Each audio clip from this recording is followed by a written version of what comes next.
Pushing this pipe, each of a demon, I'm running these lights. I can't believe that she fit in them tights. Buying it once or buying it twice. Swiping this card, don't ask for the price. Texting and read, she say I'm uptight. I got a check, but I'm earning my stripes. Cheating no pussy like that shit advice. Baby, you know I'm not good at advice. Why would I go if I don't get advice? Taking these chances, rolling the dice. Thought it from nothing, I'm hitting these heights. All because what I be spit on these bikes. Beat a few things inside of my Sprite. Been out of sleep, you in my device. Thought I could trust you with my life. Can't even trust you in the night. If you talk to me, baby, then talk to me nice. You talk to me, baby, then talk to me. Talk to me, baby, then talk to me. Talk to me, baby, then talk to me nice. You talk to me, baby. You talk to me, baby. You talk to me, baby, then talk to me nice. You talk to me, baby, talk to me, baby. You talk to me, baby, then talk to me nice.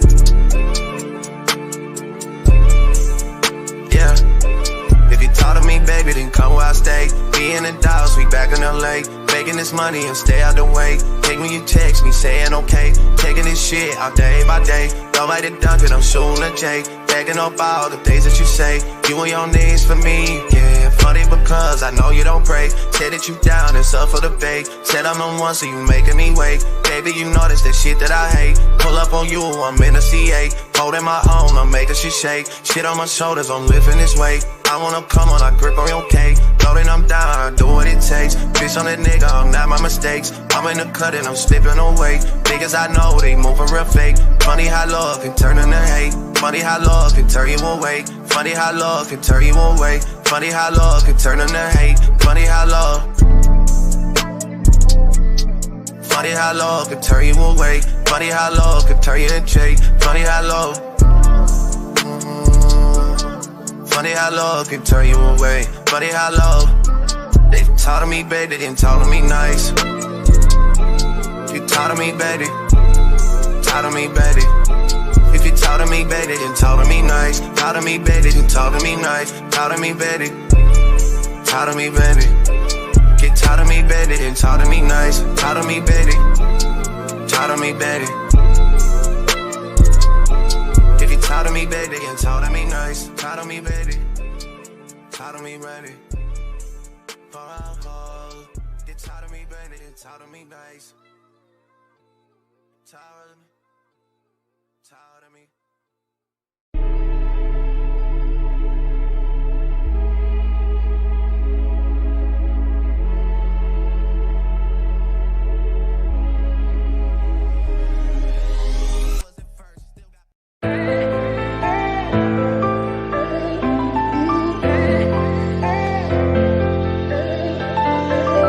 Yeah, we done came from the bottom, mad that we up, but I don't hear him talking. Started with knowledge inside of my noggin. We took a dream and then we started vlogging. Put my city on the map now. I'ma say how it is and I don't back down. On the road to 100K, we finna act out. We gon' show them that we not just in the background.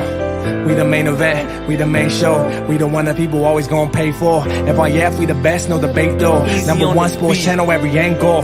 I'ma show them all how we ride. Best sports talk show, we not like them guys who playing it safe while they feather the lines. We pushing the narrative all the time. Like who to go in the game is not MJ. Kobe Bryant top 10, not what we say. Hakeem Olajuwon is very overrated. Keep it real if it ain't fact, we don't say it. Now it's stable, we won't be ignored.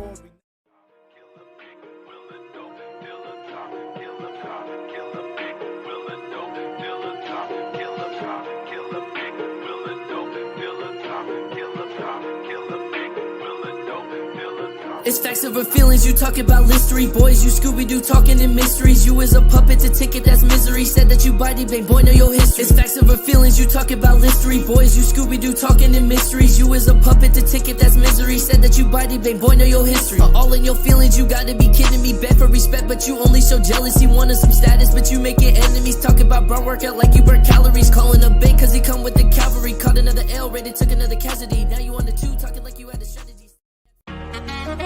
Nah, that's just passion. We love the game. You already know what it is. FYF. You don't got tough skin. You might as well not even come on in. Talk to 'em. FYF, blow the the whistle, man, we too official. Better check the film, we not one of them. The greatest to ever ball above the rim. They wasn't with me shooting in the gym. Cut the small conversation, debate on major levels. This the playoffs, baby, bring that pressure, we never settle. Cross and spin, getting it in, I wanna win. That teamwork got us headed to the ship again. LeBron better than MJ, cut it out. Half these fans in the stands don't know what they talking about. Half-court jumpers, crowd going wild. FYF ranked #1, you better say it loud. Intellectual talk, but fuck your feelings. Elijah 1 too overrated, Kobe still a realist. Top 10 all time, now how they cut the line. Magic Johnson, Draymond Green, one in the same kind. Fuck your feelings, fast break, stop and pull a J. He got how many rings, nothing else to say. With the team, live streaming, play by play. This the dream, full steam on the road to 100K. FYF, blow the whistle, man, we too official. Better check the film, we not one of them. The greatest to ever ball above the rim. They wasn't with me shooting in the gym.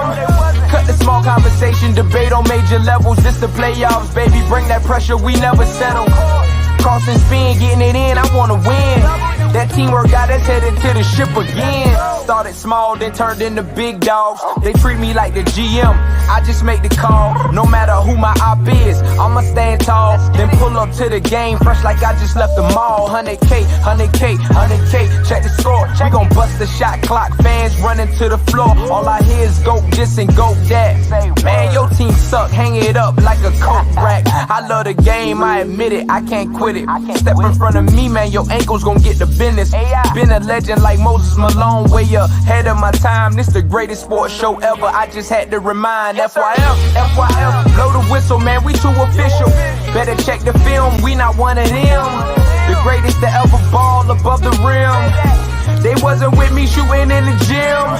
Cut the small conversation, debate on major levels. This the playoffs, baby, bring that pressure, we never settle. Cross and spin, getting it in, I wanna win. That teamwork got us headed to the ship again.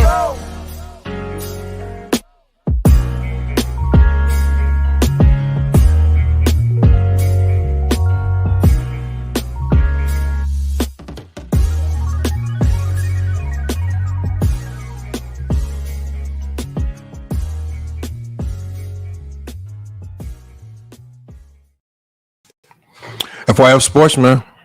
It's Lamont, man. We back. Another show, man. I told you guys we'd be doing another live stream today. To possibly extend and address this topic just a little bit further. You know, we talked about yesterday the Stephen A. Smith situation. Just from a generalistic standpoint, from the outside looking in. Right? We saw what Whitlock had to say. And then we saw Stephen A. Smith fire back with a scathing rebuttal. Really going after the man. Killing his credibility. Addressing his credibility amongst his contemporaries. Stephen A. Smith name dropped a number of people from people in production, to people in ownership, to people in journalism, even name drop athletes. He talked about the people that will no longer associate themselves with Jason Whitlock because of how toxic he's become for a wide variety of different reasons. We also yesterday, we just fact-checked a few things that Jason Whitlock said, just a few of the allegations. And when we fact-checked a few of the allegations, a lot of the allegations he was making in his attempt to target Stephen A. Smith just did not hold weight with regards to the facts. When we just talking about pure facts, right? Things that Jason Whitlock said versus things that Stephen A. Smith said, the things that Jason Whitlock was saying just did not equate to factual information. And then even for the information that we couldn't really identify or locate just because time, you know, for example, like box scores and things of that nature, even those things just did not seem to be supported by facts, just because a lot of the things that Whitlock's claim to be evidence just don't really seem to exist. But now this YouTube space has become so crazy. A lot of YouTubers have become big enough to where whenever they speak on these topics, their voices are heard. And now mainstream media pundits like Jason Whitlock, they get wind of when we talk about these things. And so yesterday I was made aware of the fact that Ticket TV did do an interview with Jason Whitlock. And I told you guys yesterday, I said, look, I want to talk about Stephen A. Smith and Jason Whitlock. I said, it's just too hard for me to speak on the Ticket TV interview until I watch it. Now, we could all take our guesses as to how this particular interview panned out just based on all of our own individual interactions with Ticket TV. But even with that, I still said, I still got to watch it. There were a few people that came up and said, Ticket TV didn't really challenge this man. Ticket TV didn't really put this man's feet to the fire. He let him off the hook for a few things.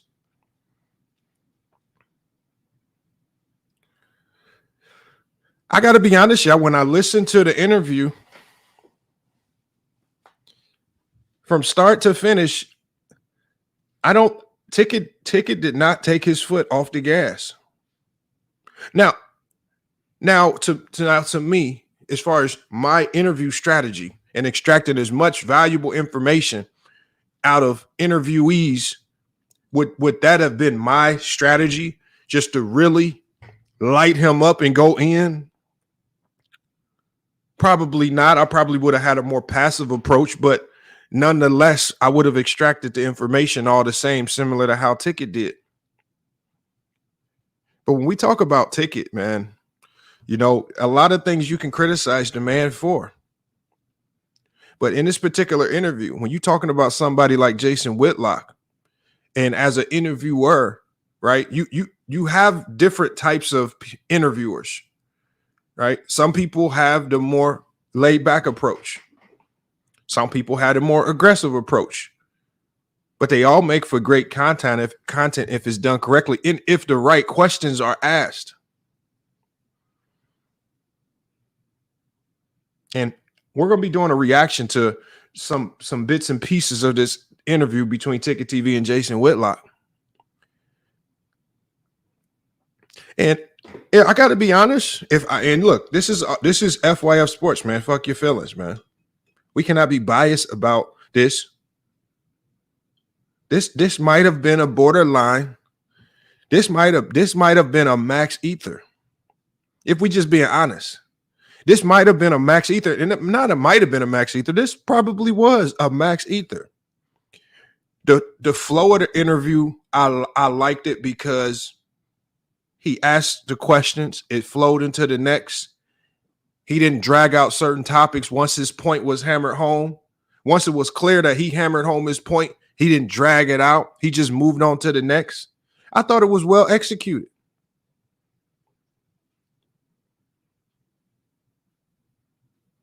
And Jason Whitlock, a guy who seems to be desperate to get his name back hot in these streets, especially with his random attack on Stephen A. Smith, is doing quite the opposite here.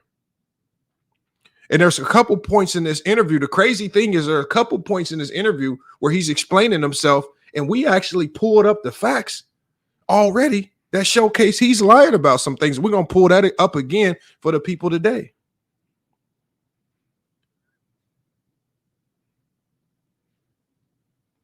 I'm telling you guys right now, y'all, if y'all haven't watched it, at the end of this show, I'm going to put the link to the original interview in the description of this video.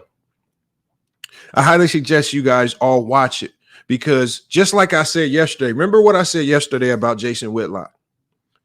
I said we have labeled, just based on their sports takes, we've labeled Stephen A. Smith and Jason Whitlock shock jocks on this channel.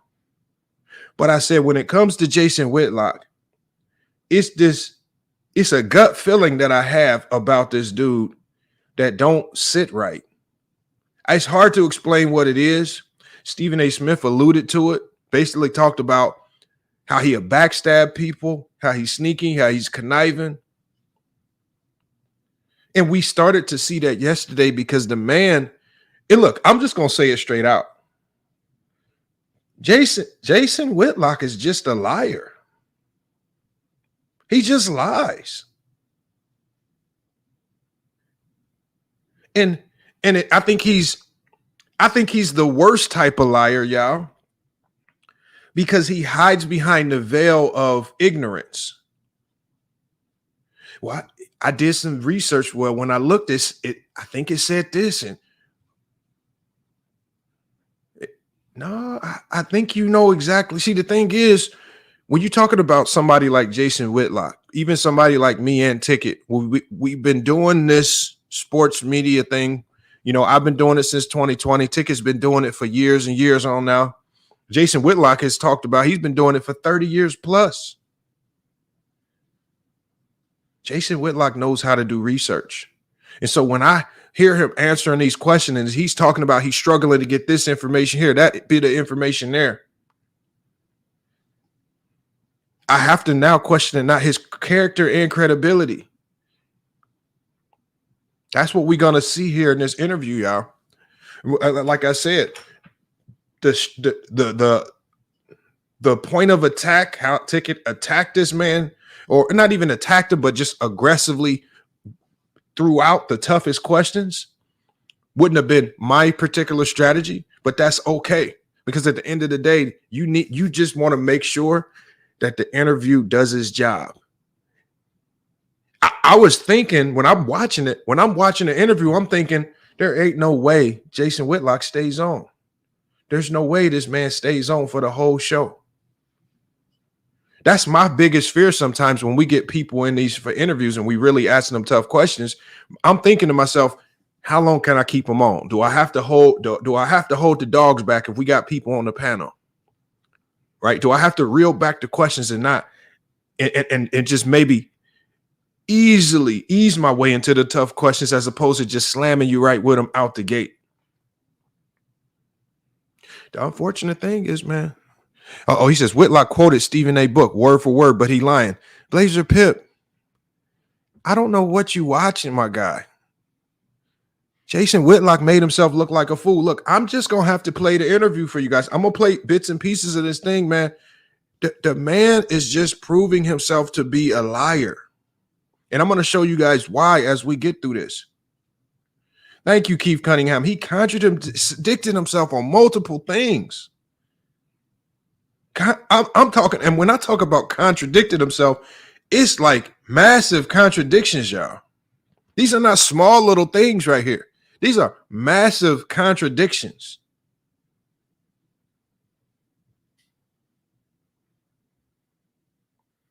But at the end of the day, look, man, let's just go ahead and I'm going to share my screen. I'm going to share my screen, man. We got to get to this right here, man. You know. And like I said, the original video, the link is going to be in the description of the video. I want you guys to go check it out because when we talk about media, you guys, when we talk about media members, when we talk about the people that's giving us information about these players, that's why I always say you always got to look at the information with a side eye.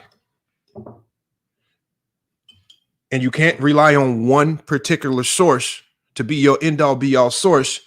Like I told Dreamers Pro, you need multiple sources to support the things you say. If multiple sources ain't supporting the things you say, then we got to look at you funny.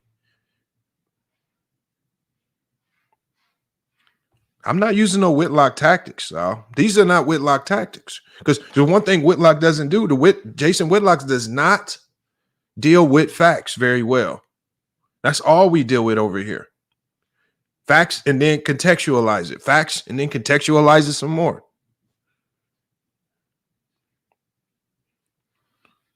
All right, y'all. We got this interview right here. Look, we're going to start it off right here. This is just the beginning of it. And there's multiple portions of this, man. There's multiple portions of this. We're probably going to stop it. We're going to address some things, man. We're going to address some things. Make sure you guys, man, link is in the chat, or the link to support the channel is in the chat. If you have any questions about the video or about the reaction that you want me to address, just put those questions in the Cash App and we will address those questions. Salute to all the people that came through and donated to the channel yesterday. We had Slim 5 in the Cash App yesterday. We had Fontaine's 5 in the Cash App yesterday. We had Marley Mar in the Cash App yesterday and yesterday's stream. So salute to those 3 people for coming through and supporting heavy in the Cash App, man. Appreciate you guys for supporting the channel and supporting the work we do here on FYF Sports, man. We got this video up right here. We got Jason Whitlock, and then we got Ticket TV with the interview. We're going to pick it up right here. This is at the beginning. And I want you guys to listen and check this out, man. Does he have any experience in sports? I can't believe he's unpacking his alleged athletic career in such a way that just defies logic and reason. And so, you know, I'm a journalist. I've reviewed a lot of books and talked about a lot of books throughout my career. Stephen A. is the most high-profile sports pundit in America, and it shocked me that the most high-profile sports pundit in America would know this little about sports and exaggerate and/or lie this much in a memoir. So, how do you think this? So, you think that Stephen A. Smith basically lied to get to the position he's at ESPN?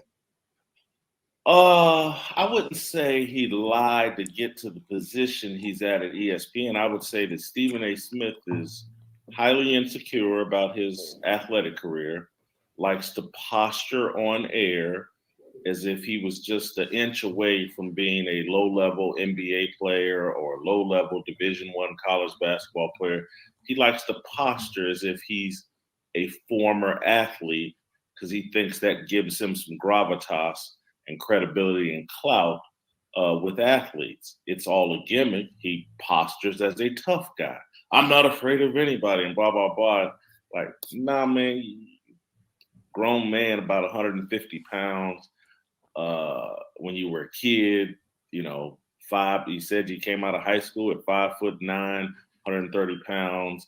It's all a shtick and a gimmick. He's putting on an act, and I thought it connected to what Cat Williams said in his Shannon Sharpe interview, that a lot of these high-profile people are installed because they can be easily controlled, because they don't have real talent, and they know they've been granted positions without the proper qualifications, and so they stick to the script. Well, can people say the same thing about you? Couldn't people say that you were an athlete, you quit on your football team because you had a beef with your coach? According to you, you quit. You didn't like the coach. You had an injury, I guess, to your knee, and you said that you quit. I saw your article back when you was working for the Kansas City Star, and you said that you quit and you went to the journalism room because you didn't like your coach and what was going on with your coach. So couldn't you turn around the same stuff that you say about Stephen A. Snitch? Couldn't you say that about yourself? Because at the end of the day, check this out, Jason. You said that you think Stephen A. Smith basically lied about getting a scholarship at Winston-Salem State because you said that you read Clarence Big House Gaines' book.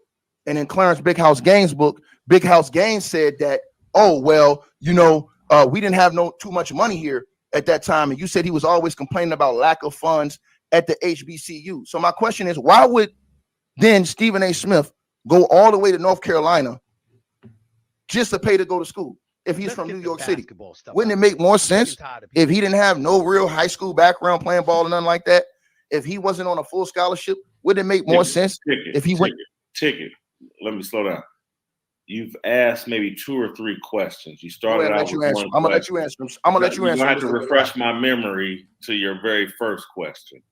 I think your first allegation is, am I not the same as Stephen A. Smith? Yeah, because you was at Fox, you were at ESPN, you went through all these control companies too. You're with the Blaze right now. That's not what your original question was. You just moved the question again, and I'm happy to answer, but I just want to answer your first question. Let's go. Okay, go ahead, sir.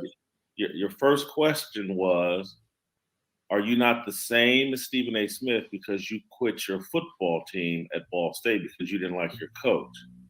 And what the difference between me and Stephen A. Smith, everything that I've said about my college football career is factual.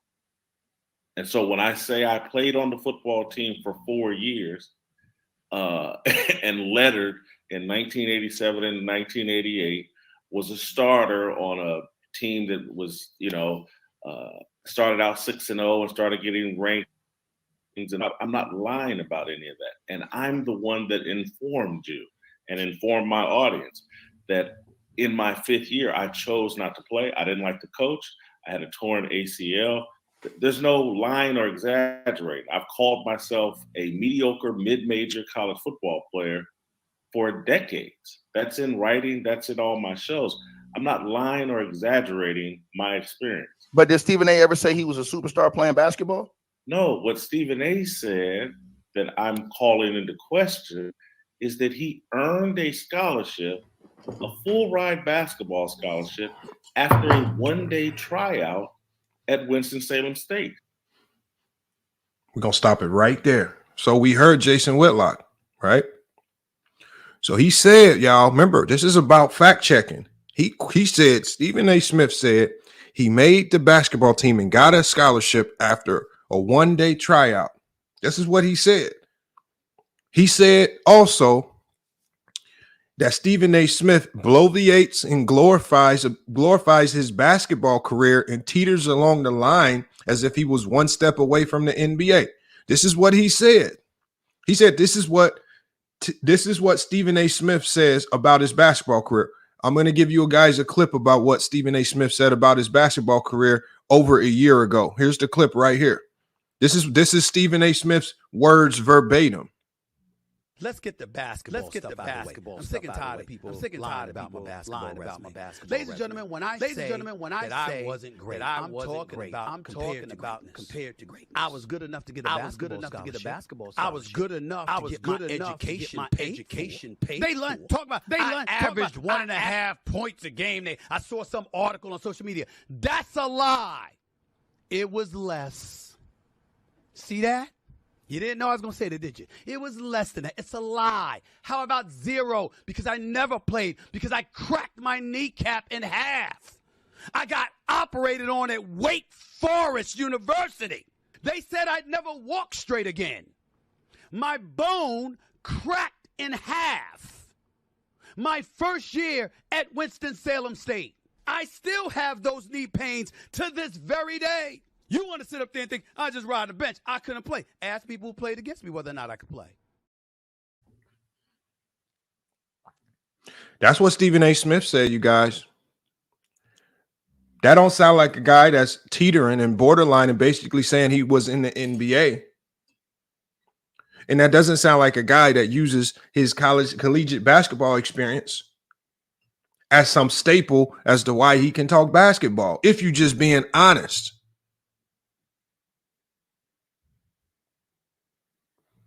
See, Monright, here's the problem, Monright. When I went to the Winston-Salem State College basketball website, Monright, they have 0 box scores. They have 0 box scores before 2001. The Winston-Salem State website, the college basketball website, they don't have any box scores for any of their games prior to 2001. The only thing that I'm seeing with regards to anything, because I even checked other schools that they were playing against. I checked Winston-Salem State's.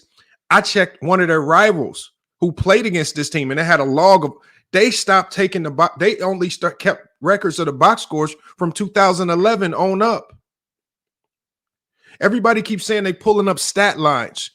You're not going to find an official stat line. That's the problem, because box scores for this D2 team just were non-existent. They were maybe documented on paper, but these things were not documented on computers and databases.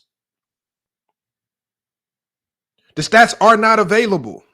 Xavier B. He did not play 9 games.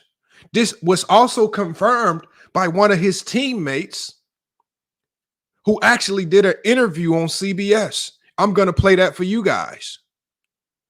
One of his teammates has actually done an interview about 6 months ago talking about Stephen A. Smith, and he even says out of his mouth, Stephen A. Smith did not get to play a game. So that's what I'm saying. When I went and searched for the box scores, you guys, and believe me, I searched. I found no credible box scores. And when I went to the actual sources, the teams where these games were played, they don't have records of box scores prior to 2001. No, Innocent, what he said was, he said he did a workout for one of the assistant coaches. In the workout, he knocked down 17 threes, which if you are a shooter and you're a decent college level shooter, knocking down 17 threes in an empty gym is not difficult. He got invited to a workout. He went to the workout. He said he dropped 27 points in the workout and they offered him a scholarship. That's what he said. We'll play that clip as well. We actually played that clip yesterday. See, what people do is they take the things that sound crazy, and what they do is they spice it up. He said he made 17 threes. So what they did to spice it up, they said he made 17 threes playing pickup. Nobody makes 17 threes in a row playing pickup. You know why? Because pickup games don't even last that long. It makes no sense to even say that. But nobody bothered. No, hold on. And hold on. AABY. I'm a shooter. I play college basketball. I can bring some of my teammates in here in an empty gym. There was one point in time where I made 27 threes in a row. Making 17 threes in a row is not that difficult in an empty gym if you are the collegiate athlete. It's not that difficult. And Wally knows this as well. Wally played at a D1 school, where at a D1 school, all the stats have to be officially turned over to the NCAA. The stats for his games are probably going to be on record or more easily available because it's a higher level of basketball where the stats were kept a little bit better. But at the D2 level, stats being turned in and officially being kept for the record books was just something that was not very prevalent with all schools. It wasn't just until recently that that Arizona and the NCAA for D2, D3 teams out here required coaches to turn in stats. And if you don't turn in them stats, you're facing suspension. That just became a rule. No, but Wally played at a higher level. When you go to these community colleges, when you go to these D2s and D3s, if you played back in the 90s or the 80s, it's going to be extremely difficult to find your stats. Because just like we saw when we went to the Winston-Salem State's website, they don't have any box scores on record prior to 2001.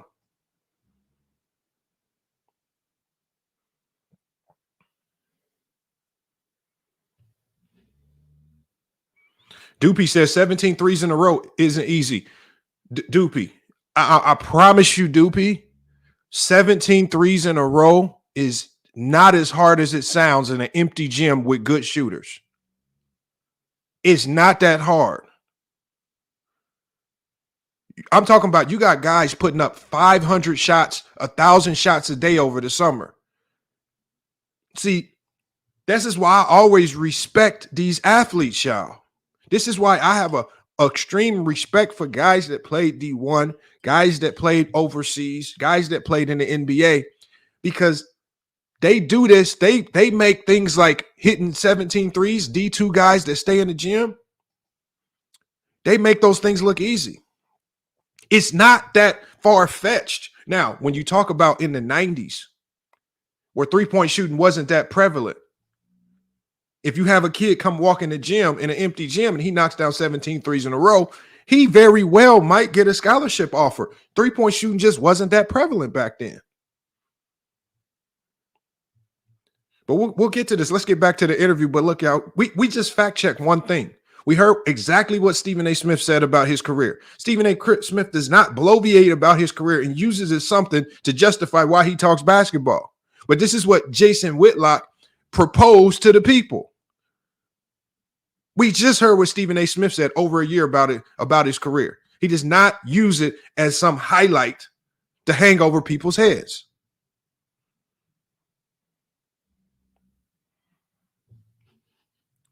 And look at Wally. He says, Lamont, I never hit 27 threes in a row, and I held the NCAA record. Now, Wally, we saw your highlights, Wally. We knew you was a sniper. Like, I don't even need to see your stats. We just watched the highlights and saw you out there knocking them things down. And I wouldn't even be surprised if maybe there were a few games that you played against some D2 schools or exhibitions where the records might not be available. It was a different day and time back then. There were no computers to keep these things in a digital record. But see, but this is what Jason Whitlock does. Jason Whitlock wants to play off your ignorance, y'all. He's playing off y'all ignorance. The fact that he knows a lot of these records don't exist, what it does is it allows him to make things up. And what he's going to do is he's going to say, because I'm the journalist, because I'm the guy with all of the reach and access, you have to take my word for it because I did the research and I'm telling you this is what I found. I want Jason Whitlock to show the box scores written down that he found. I want him to showcase it. He said he found them. Show the receipts. I would bet money he does not have them. You guys want to know why I know this? Because this morning when I called over to the Winston-Salem State Athletic Department, they said they don't even have the records. They said they only have official box scores from 1998 on up that are documented in their files. They don't have an official box score for any game before 1998 on record. This is when I called Winston. See, so if Jason Whitlock says he can produce receipts of some box score that says certain numbers, he's lying. I called the athletic department this morning. This is something that you guys can do too. I'm not capping. See, the thing is, Cliff, y'all so hell-bent on being on one side or the other. This is a channel where we've called Stephen A. Smith a shock jock. We only play to the side of the facts.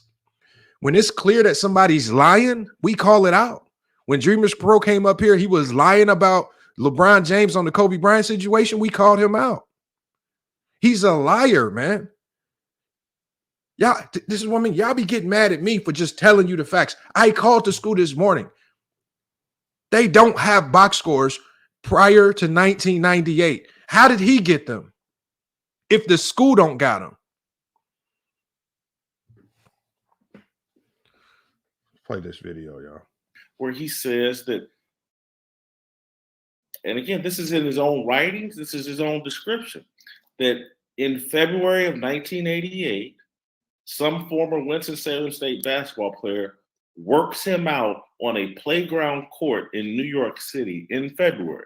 So just think that through. February, New York City, playground workout with a Winston-Salem State player.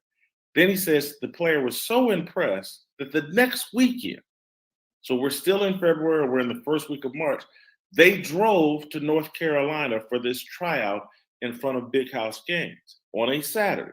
This is in his book. These are his words. He says he got up on a Sunday that next day and went to their basketball scrimmage, which had already started, and Big House Games checks him into the game, and Stephen A. makes 17 straight three-pointers and gets offered a full ride scholarship on the spot. I'm asking anybody that's familiar with college athletics or just athletics at all, just think this through. We're in February. What's going on in February? College basketball teams are wrapping up their season, preparing for postseason play. Stephen A. is a legend, and you go look at their schedule at Winston-Salem State in 1988. That they basically played a game on that Saturday. The next day they had a scrimmage. Stephen A. shows up late to it. The coach checks him into the scrimmage. He knocks down 17 straight shots and gets offered a scholarship on the spot. That's preposterous, Ticket. I disagree, and I'm gonna tell you why. And I'm not saying for that situation, but I'm telling you why. Hold on, because you said anybody been in that situation.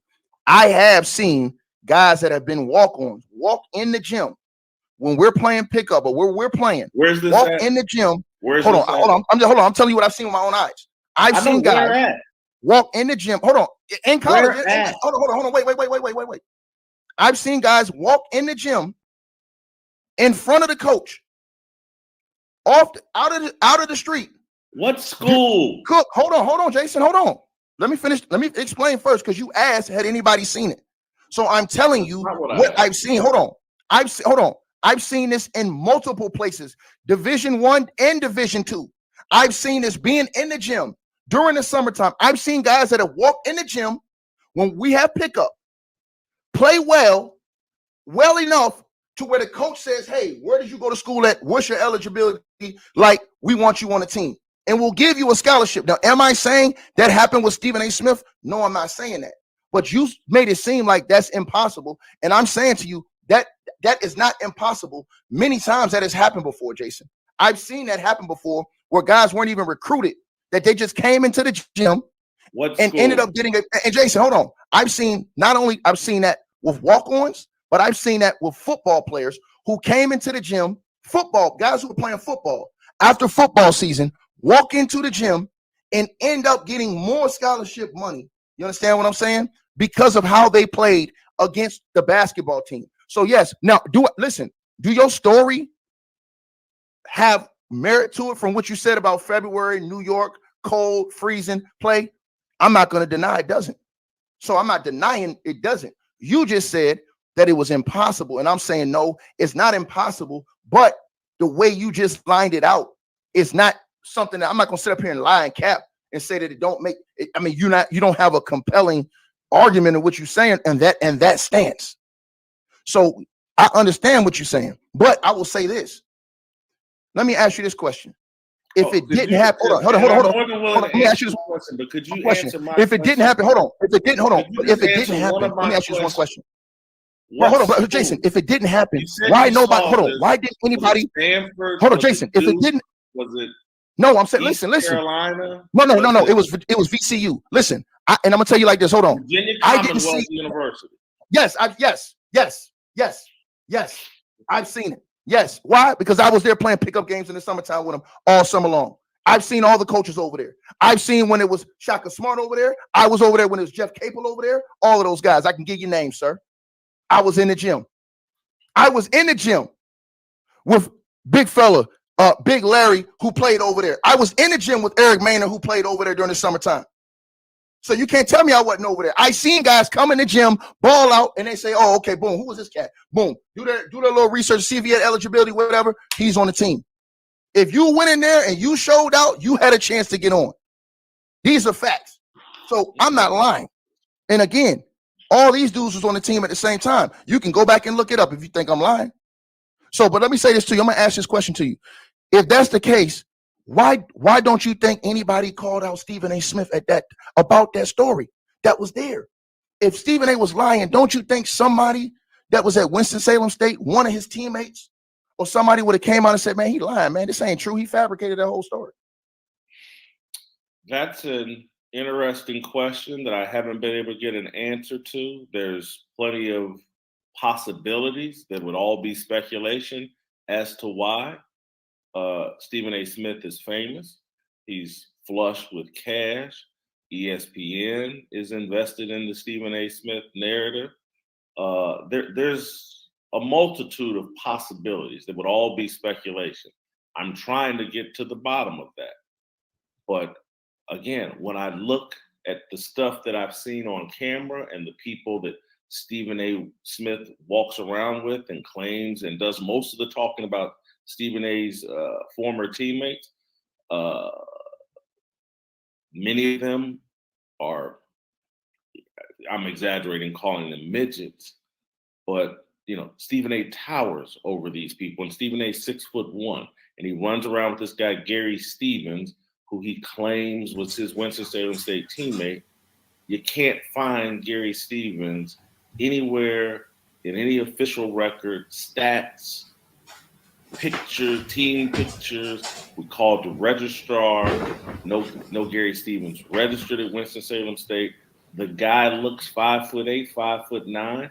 I found one reference to a Gary Stevens in a 1989 article where they said he was coming on as a new recruit, and he was a 6'3" guard. And the guy that Stephen A. runs around with, Stephen A. towers over. And Stephen A. is 6'1". I've stood next to Stephen A. Smith. And the Gary Stevens he runs around with appears to be 5'9", 5'8"-ish. And then we found documents and things in writing where this Gary Stevens actually went to Old Westbury School in New York, not Winston-Salem State. So again, I'm reluctant to speculate on what's going on, but what's going on does not make sense. Well, I'm just. All right, y'all. Look, Jason Whitlock has said some new things now. Jason Whitlock has come up with some new lies. First of all, Stephen A. You got Ticket TV made a hell of a point. If he lying about these stories, it would be somebody thirsty for a paycheck, thirsty for something, thirsty for clout that will come out and say he lied. It ain't not one person, not a teammate, not nobody came out and said Stephen A. Smith lied about these stories. Nobody, not one. And we live in a cancel culture age. Just like I said yesterday, the president of Harvard University pissed off some people in the media, and they went back and found out she had one paragraph of plagiarism in her thesis while she was in college, brought it up from years and years ago, and made her step down. If the information is out there to tarnish you or to cancel you, believe me, people will use it to tarnish you or cancel you. There's a reason why, right? There's a reason why. And then also when you talk about the college stuff, Jason Whitlock, once again, is playing on y'all ignorance about college basketball. D2 basketball, the basketball season for D2, D3, and community college or NAIA is not the same as the NCAAs. At the D1 level, yes, they have March Madness. They have conference tournaments that go into March, and then it sometimes ends around April. At the D2 level, your season can end in January. How do I know this? I just had two players go to Edmonds Community College in Washington. Their season ended in January last year. This is why at the D2 and the D3 level, they have a rule. Because y'all season ends so early, y'all can keep practicing 4 times a week for 4 additional weeks once your season ends. Because you still got the whole semester left and you don't want to waste it. I just had a player who another team wants to look at, and they want to bring him in as soon as the season ends because they have those 4 additional weeks of practice. What Ticket TV said, at the D2 level, you got these coaches, you got these universities desperate to find new talent, the next man up, some guy that overlooked. You can easily walk into a D2, D3, or NAIA school, show out one time and get offered. That is not that far-fetched. It don't take these coaches 17. It don't take them 20 times to watch you play pickup to know that you can hoop. It's very easy to identify talent. And when you're talking about Big House Gaines, one of the best college basketball coaches of all time, it ain't going to take them a whole bunch of workouts to know if you can hoop. When they do these I'm going to tell y'all guys, when they do these walk-on tryouts, these walk-on tryouts last 30, 45 minutes. And you will hear these coaches talk. They literally know within the first 10 to 15 minutes who can play at that level and who can't. I've seen this at GCU when they had the D1 walk-on tryouts. I've seen it at Purdue when they had the D1 walk-on tryouts. I've watched the Purdue coaches at the D1 walk-on tryouts. They will be there 10 minutes and sometimes leave in 10 minutes if none of the guys look like a D1 quality walk-on. It don't take that long. So when he talk about, yes, you can get a scholarship off one workout. Look at Ja Morant. A coach said he peeked in the gym, saw Ja Morant hooping for 5 minutes, went back to his coach and said, we got our next guard. That's how Ja Morant was discovered.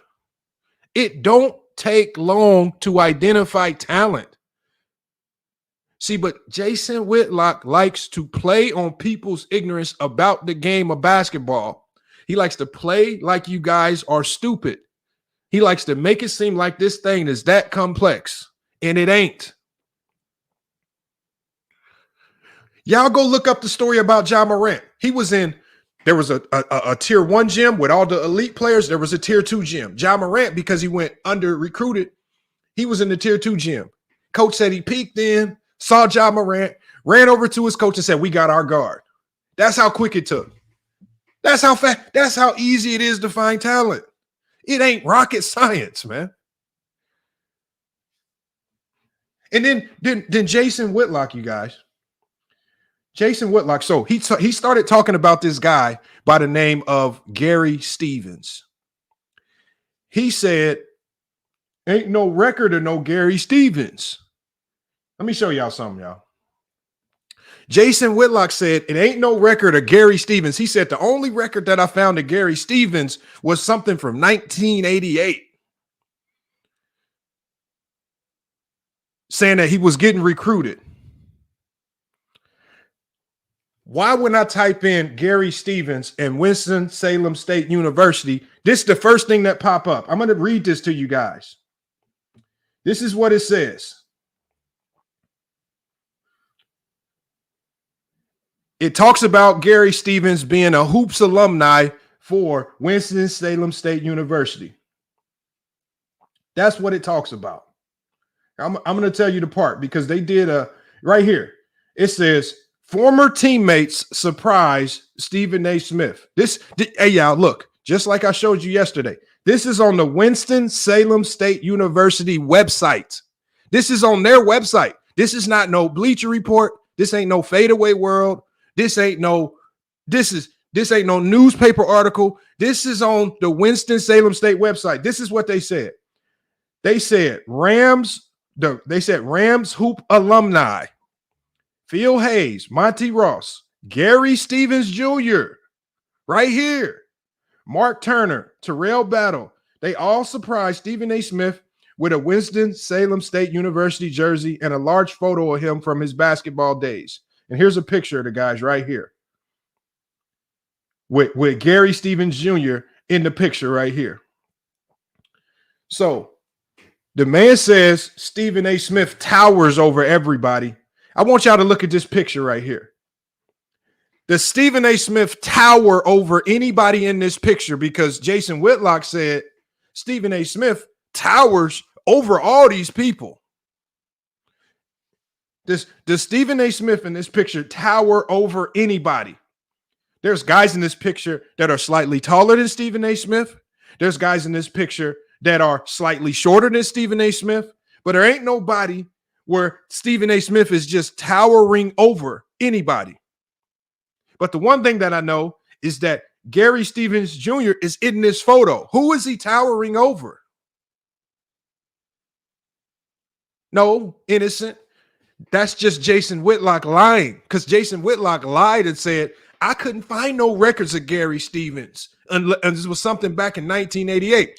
Another thing that Jason Whitlock lied about. Remember when Jason Whitlock said he was talking about the tryout, when he was talking about the tryout that he said Stephen A. Smith went to.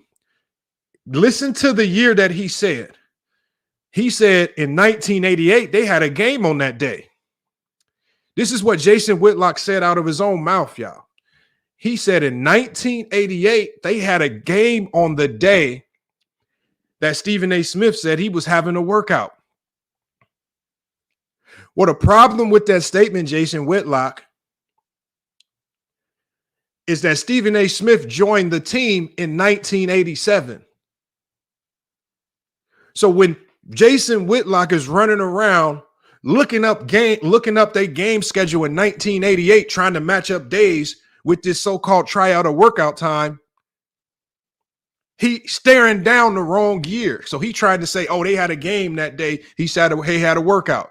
Yeah, in 1988, they probably did have a game.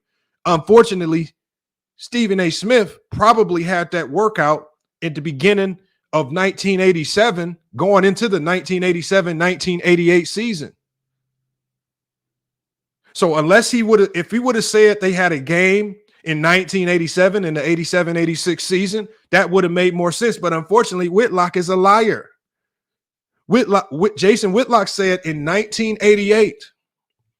Go look it up, y'all. I got Stephen A. Smith's college resume right here and put it on the screen. It says Stephen A. Smith. Let's zoom in on it.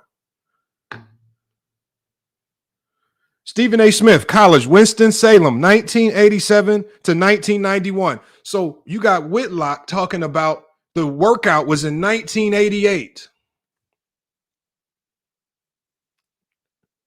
He joined the team in 1987.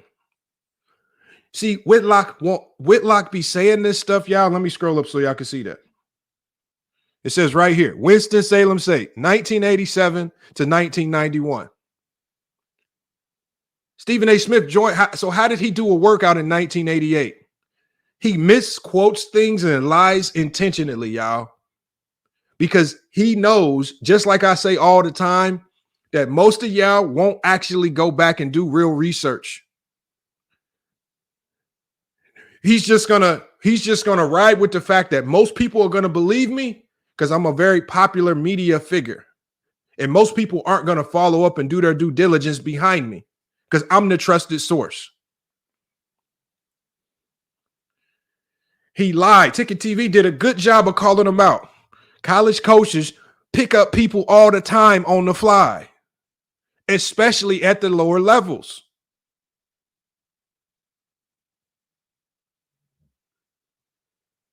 I don't know what he's talking about. That's just how basketball works. I mean, even at my level at Grand Canyon University, if I see a nice player walk in, you can get a spot that same day. If you're willing to play, you're willing to get cleared, and you academically eligible, and Ticket TV said it right. The first thing a coach is going to ask you once they see you balling is, hold on, how old are you? What class you graduate? You play anywhere else? How many years of eligibility you got left? They trying to get to it right now. That's exactly how it goes down. If you nice, that's the exact questions the coach is going to ask you. They're not going to waste no time getting to the point. And nowadays, because they have something called the NCAA clearinghouse, it makes it much easier for these guys to figure out your eligibility. Base camp, that's what I'm saying. Like but see, what Jason Whitlock does is he playing on y'all, but he hoping that y'all are just some big time idiots. You can't get these. See, Ticket has been on that level. And so he knows, he's seen how players can get picked up or even kicked off the team in a flash. But see, Jason Whitlock and that's why Jason Whitlock, look at him. He was sitting there. Where'd you play at? Where'd you play at? And then when Ticket get to breaking down where he played at, then the man shut the hell up. And you're going to see this right here because it's almost insulting. So, because see, the thing is, and you can tell he's lying when you get that, when Ticket gets to asking him the tough questions, instead of answering the questions, Jason Whitlock, this is what he says. Well, where'd you play? Did you play at Duke? Did you play at anything? Now you get to try to, so the only way Ticket can know these answers is if he played at one of these universities. He can't just know these answers. He could have been an assistant coach. He could have been a video coordinator. He could have been anything. He could have been in any one of them gyms and saw these things happen. He could have had a family member that got picked up that way. But see, what Jason Whitlock does is he tries to take away from Ticket TV's credibility by asking, where'd you play at? He's hoping that he don't have no significant playing experience. And then Ticket TV lays out his playing experience, and then the man shuts the hell up. And then he knows, damn, I'm talking to somebody that really know what be going on. And you can't pull the sheet. You can't pull you can't try to fool him with these slick talking, slick things talking about what goes on in these gyms. He can't fool that. That's exactly what I said yesterday. You can't fool me with this D2 basketball talk, talking about, oh, the tournament's still going on for most teams. No, it's not. D2, D3, NAIA basketball, your season can be over in a blink of an eye. In a blink of an eye. And a lot of these teams, their season is over mid-January, early January, and they still practice after that. And they always doing workouts. And these coaches are always looking for additional players. Oh, man. Boy, Jason Whitlock, but credibility is in the garbage can. Saying it's kind of funny that none of his other teammates have ever spoken out of all the people that was there at Winston-Salem State. Nobody's ever. And listen, I don't like Stephen A. Snitch. I put you and him in the same box. I just tell y'all that straight up. I think both of you guys, in my opinion, I think the things you do are disgusting. And I'm gonna talk to you about that in a second, because I got something else to say to you, because you have went way off board with Deion Sanders. We're gonna get to that in 1 second. But Stephen A. Smith, again, I don't trust him either. So I understand you on that. I don't trust him at all. But I'm just saying what you said, you making it seem like that could never happen. I'm saying to you, there have been situations where, now, when you broke down the other stuff about February and the snow, all this other stuff, like going to a game and hitting 17, okay, I can understand that part of what you're saying. And I can understand why you don't take to that part of the story. I agree with you on that part. I'm just saying I have seen guys that have not been on the team, that have been walk-ons, that walked in the gym, that balled out, that got a full scholarship. Boom. And this happens from time to time. Now, I'm not saying that Stephen A. Smith. How old are you? Huh? How old are you? I'm 41 years old. And have you covered college athletics in any capacity as a podcaster, as a journalist? Bro, listen, we get all the smoke over here, bro. We cover everything doing with basketball. No, I'm talking about where you're like interviewing coaches or players and just. No, I don't have to listen. I don't have to interview coaches and players, because I talk to them behind the scenes all the time. That would be considered an interview if you're talking to them. Well, no. I'm saying I have relationships and conversations based off of when you play ball. Play college athlete. Yes, listen, I played professional ball for 16 years overseas, Jason. Let me say this to you. Hold on. Professional basketball? Yes, I played professional basketball for 16 years overseas. I met all the big dogs. So guys who played in the NBA played with me. I played at Virginia Union University. Who? The same school as Charles Oakley, Ben Wallace, Terry Davis, all those guys. Yeah, I actually went to a military. I actually went to a HBCU. I'm not just out here talking about it. Gotcha. You know how all the dudes demon. Y'all see what I said? He got no real answers. So what he do? Where you play at? He hoping that it ain't nothing legitimate. Then he tried to act like he didn't know what Virginia Union was. He said Virginia Military? No, that's VMI. Virginia Military. That no. He already said, and then we already know that's in close proximity to VCU, where he said he worked out. Then he name drop a lot of players like Eric Maynard. Guy went in, hoop balled in the NCAA tournament, went and played for OKC, and then had a hell of a career overseas. Then he told the man, I played overseas professionally for 16 years. Now you can't say the man ain't on your level, because he's been in them college gyms, he's been in them workouts, and he knows. So now, from this point forward, Jason Whitlock knows I can't finesse. I'm talking to somebody that's been in them locker rooms and knows what the hell is going on. Thank you, His Airness Stan. See, Ticket did a good job of not disclosing his resume before they got started. He thought he was just dealing with a regular YouTuber that ain't really picked up, that really ain't played significant basketball.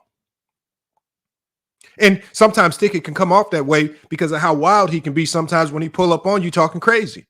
Who is this dude? He can't be successful at nothing out of it. He just yelling on the internet. Then he break down his whole basketball resume. Look at his face, y'all.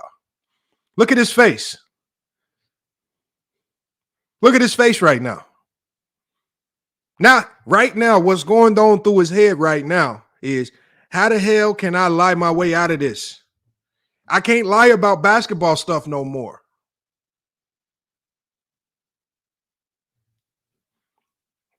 We got KW Films 909. Look, you can cry. We doing a breakdown of the film. We doing a breakdown of the film. If you want to watch the entire video uninterrupted, go to Ticket TV's channel and play the video uninterrupted. We doing a breakdown. Go to Ticket TV, watch the video uninterrupted if you don't want to hear my commentary on it. Until then, you're going to have to listen to this because we're going to get to exposing. We've labeled this. And again, you're talking about a guy in Ticket TV who, this is not a guy that's going to be on Stephen A. Smith's side. He has absolutely no allegiance to Stephen A. Smith. He's killed Stephen A. Smith. He actually calls him Stephen A. Snitch. Same with me over here. I've labeled Stephen A. Smith a shock jock. Horrendous basketball takes at times. I've labeled Jason A. Whitlock shock jock. Horrendous basketball political takes. I've even labeled Ticket TV as a shock jock. Horrendous basketball takes. It doesn't take away from him being right in this particular instance. That's the thing. In this instance, in this line of questioning, in this particular interview, he right. And FYF Sports, man, when it's fuck your feelings, we can't take sides just because we might disagree with other basketball take. We just have to call it for what it is. As Deion said, what is like, your name? Hold on. You know how all the dudes demonize. Hold on, Jason. You know how all the dudes demonize Deion Sanders like you do for leaving the HBCU when Deion actually went back to the HBCU and got his degree? You guys talk all this talk, but y'all don't walk that walk. You guys demonize guys, and we're gonna get into that in 1 second. But I'm gonna finish with Stephen A. Snitch first. What's your real name? Hold on, bro. You can look up my real name right now. My real name is on my Instagram. My real name is Christopher. Hold on, we got Nick Hawkins. He says, but you are taking sides. Facts. You know why, Nick Hawkins? I take sides based on the facts. I pick my side in any particular situation based on where the facts fall and where the facts actually support. In this particular conversation, Nick Hawkins, the facts support Stephen A. Smith and Ticket TV. I don't care how you slice and dice it.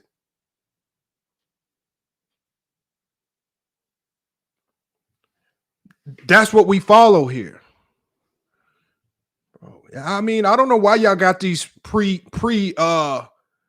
preconceived biases. I got to come in picking a side. I have no allegiances here. I've had my back and forth with Ticket. I've went at Stephen A. Smith and I went at Jason Whitlock. More Jason Whitlock. Christopher Moore. Yes, look me up. All you have to do is R-E.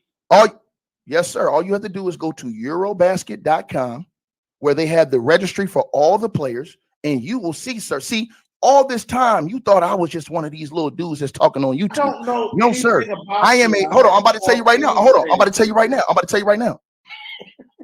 See, you, Jason Whitlock, and guys like yourself, sir.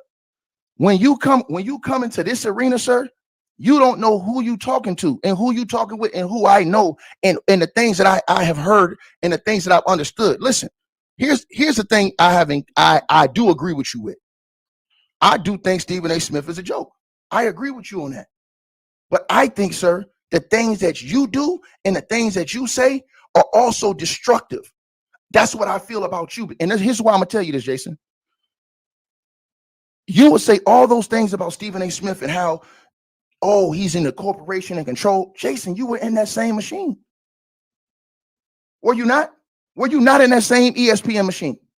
Yeah. Jason, were you not in that same Fox Sports machine that you claim that Stephen A. Smith was in? And guess what Stephen A. Smith says? You still want to be in that machine. You're upset. He said this yesterday on TV. You're upset because you're not in that machine still. To that, would you say what? That I made a choice to leave that machine. My actions tell you what I actually think. And so I would be asked to judge me on my actions.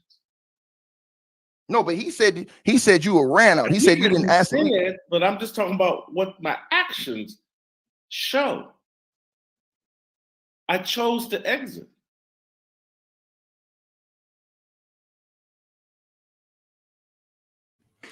Jason Whitlock said he chose to exit ESPN, y'all. Official statement by the New York Post. It says ESPN said in a statement the split was mutual, but Jason Whitlock claimed, Jason Whitlock's words were, he was fired from ESPN because they didn't agree with his masculine reputation. Jason Whitlock once again lying. No, your ass was fired. You didn't willingly walk away from nothing. See, you want to switch up your takes to try to make yourself look better in a particular conversation, but you done got caught lying. ESPN fired this man, just like Stephen A. Smith said. He got fired for whatever reason. And Jason Whitlock can claim it's because of his masculine reputation. But his contemporaries claim it was because he was completely trash at his job. Lying again is right here on the screen. Fired. You didn't willingly walk away. Fired. Come on, man. Jason Whitlock got to stop, man.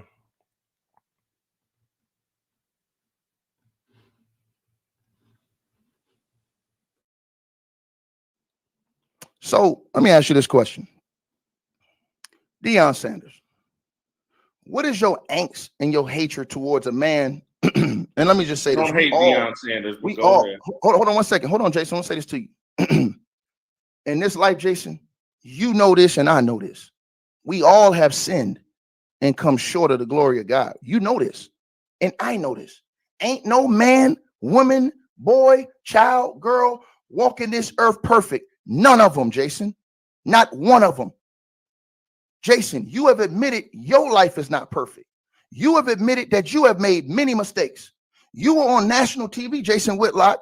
You were on national TV with Christian Leahy and Colin Cowherd bragging about how you had a percentage in strip club. You were bragging about, yes, you did. I have you on tape right here. You were on national TV and you said that you owned a small percentage in a strip club. I have you right here on TV. Do you want me to play it? Do you want me to play it? Are you right here on TV? Do you want me to play it? It was right here on FS1. I can play that tape. And you offered, and you, okay, so and then check this out, Jason. I'm gonna play it right now. And then you offered to take Christian Leahy and Colin Cowherd on national TV. This is when you had the hat that says the big sexy hat, right? Remember you was wearing those hats? Yes. This is when you said you offered to take them to the strip club. Did you not?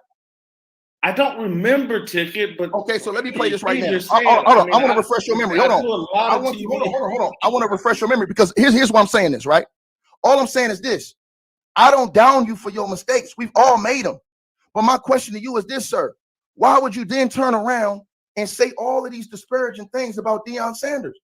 Why would you do that? Why would you come out in a man who has not bothered you, Jason? This man has done nothing to you. Deion Sanders, his son, all of his sons, they have not done anything to you, sir. They have not bothered you. They have not attacked you. They have not degraded you. They have not disrespected you. They haven't even stepped in your lane, except for they're doing their own media. Why do you have so much vitriol towards Deion Sanders and the things that you have said that is documented on your channel? Do you understand what my job is? I wish it was to tell the truth. 30 years. Excuse me. I wish it was to tell the truth because I don't see the things you say about Deion. I don't understand why you have all of this angst and the things you say about Deion Sanders. It makes no sense to me. Correct.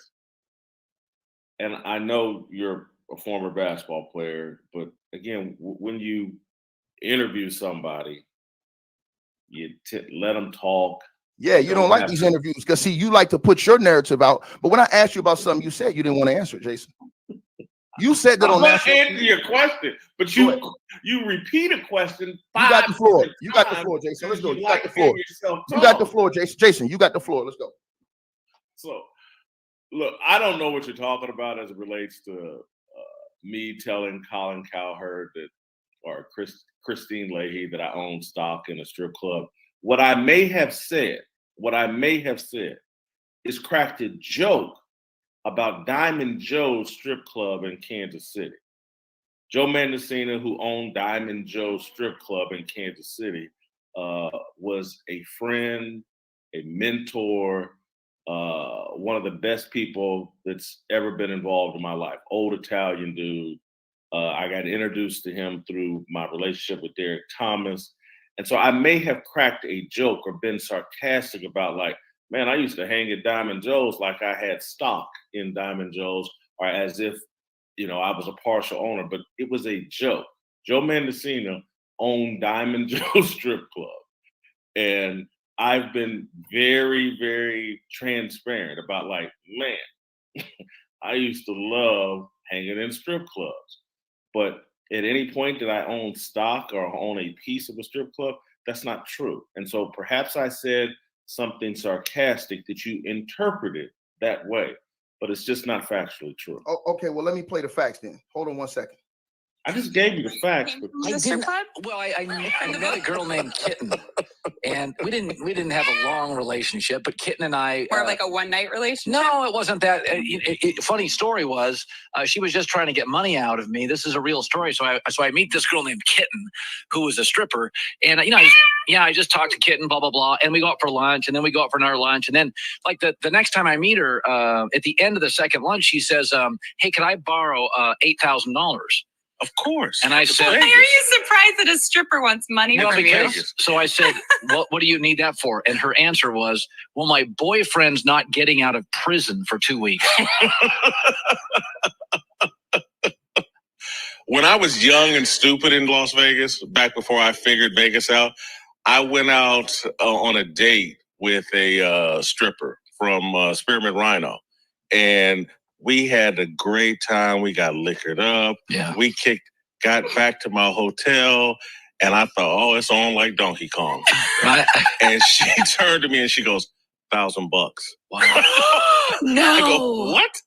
And she goes, yeah, $1,000. After or before? Before. Oh. Before. Wow. And I was like, so okay. If That you were kind of woke me coaching, up about strip clubs in if Vegas. you were an NBA coach and you had 23-year-old millionaires, would you be upset like Jason Kidd, who was, if they were at strip clubs the night before a big game and out at 2 a.m.? I think he has a right to be upset. But as a former NBA player, his players are looking at him with the side eye. Like, come on, man. You Jason Kidd, you played in the NBA. We read the Gold Club stories about the NBA players. We know what Patrick Ewing and everybody was doing at the Gold Club. Don't act like you don't know. And so, and again, maybe Jason Kidd wasn't that guy. Maybe he didn't do that during his playing career. But I think it's safe to say that professional sports, strip clubs are part of the culture. And so athletes would be looking at it and go, what do you mean? This is what professional athletes do before games. How do you think we relax? So that's the first part of what you said. Now, you basically, in that statement, I'm going to let you answer that. You basically condoned that type of thing, saying that, hey, man, this is what athletes do. I don't know why they would look at a guy like J. Kidd differently. You know what I'm saying? And then you bragged about dating a stripper in that video. And I have another video, too, with you basically saying that you own a piece of the strip club. I'm going to play that, too. Right? Because you said you don't remember you saying that. I'm gonna say that too. My whole thing to you is this, Jason. You have I want to understand, where is your anger for Deion Sanders? Where does it originate from? Like, what did Deion Sanders do to you that? See, this is where I feel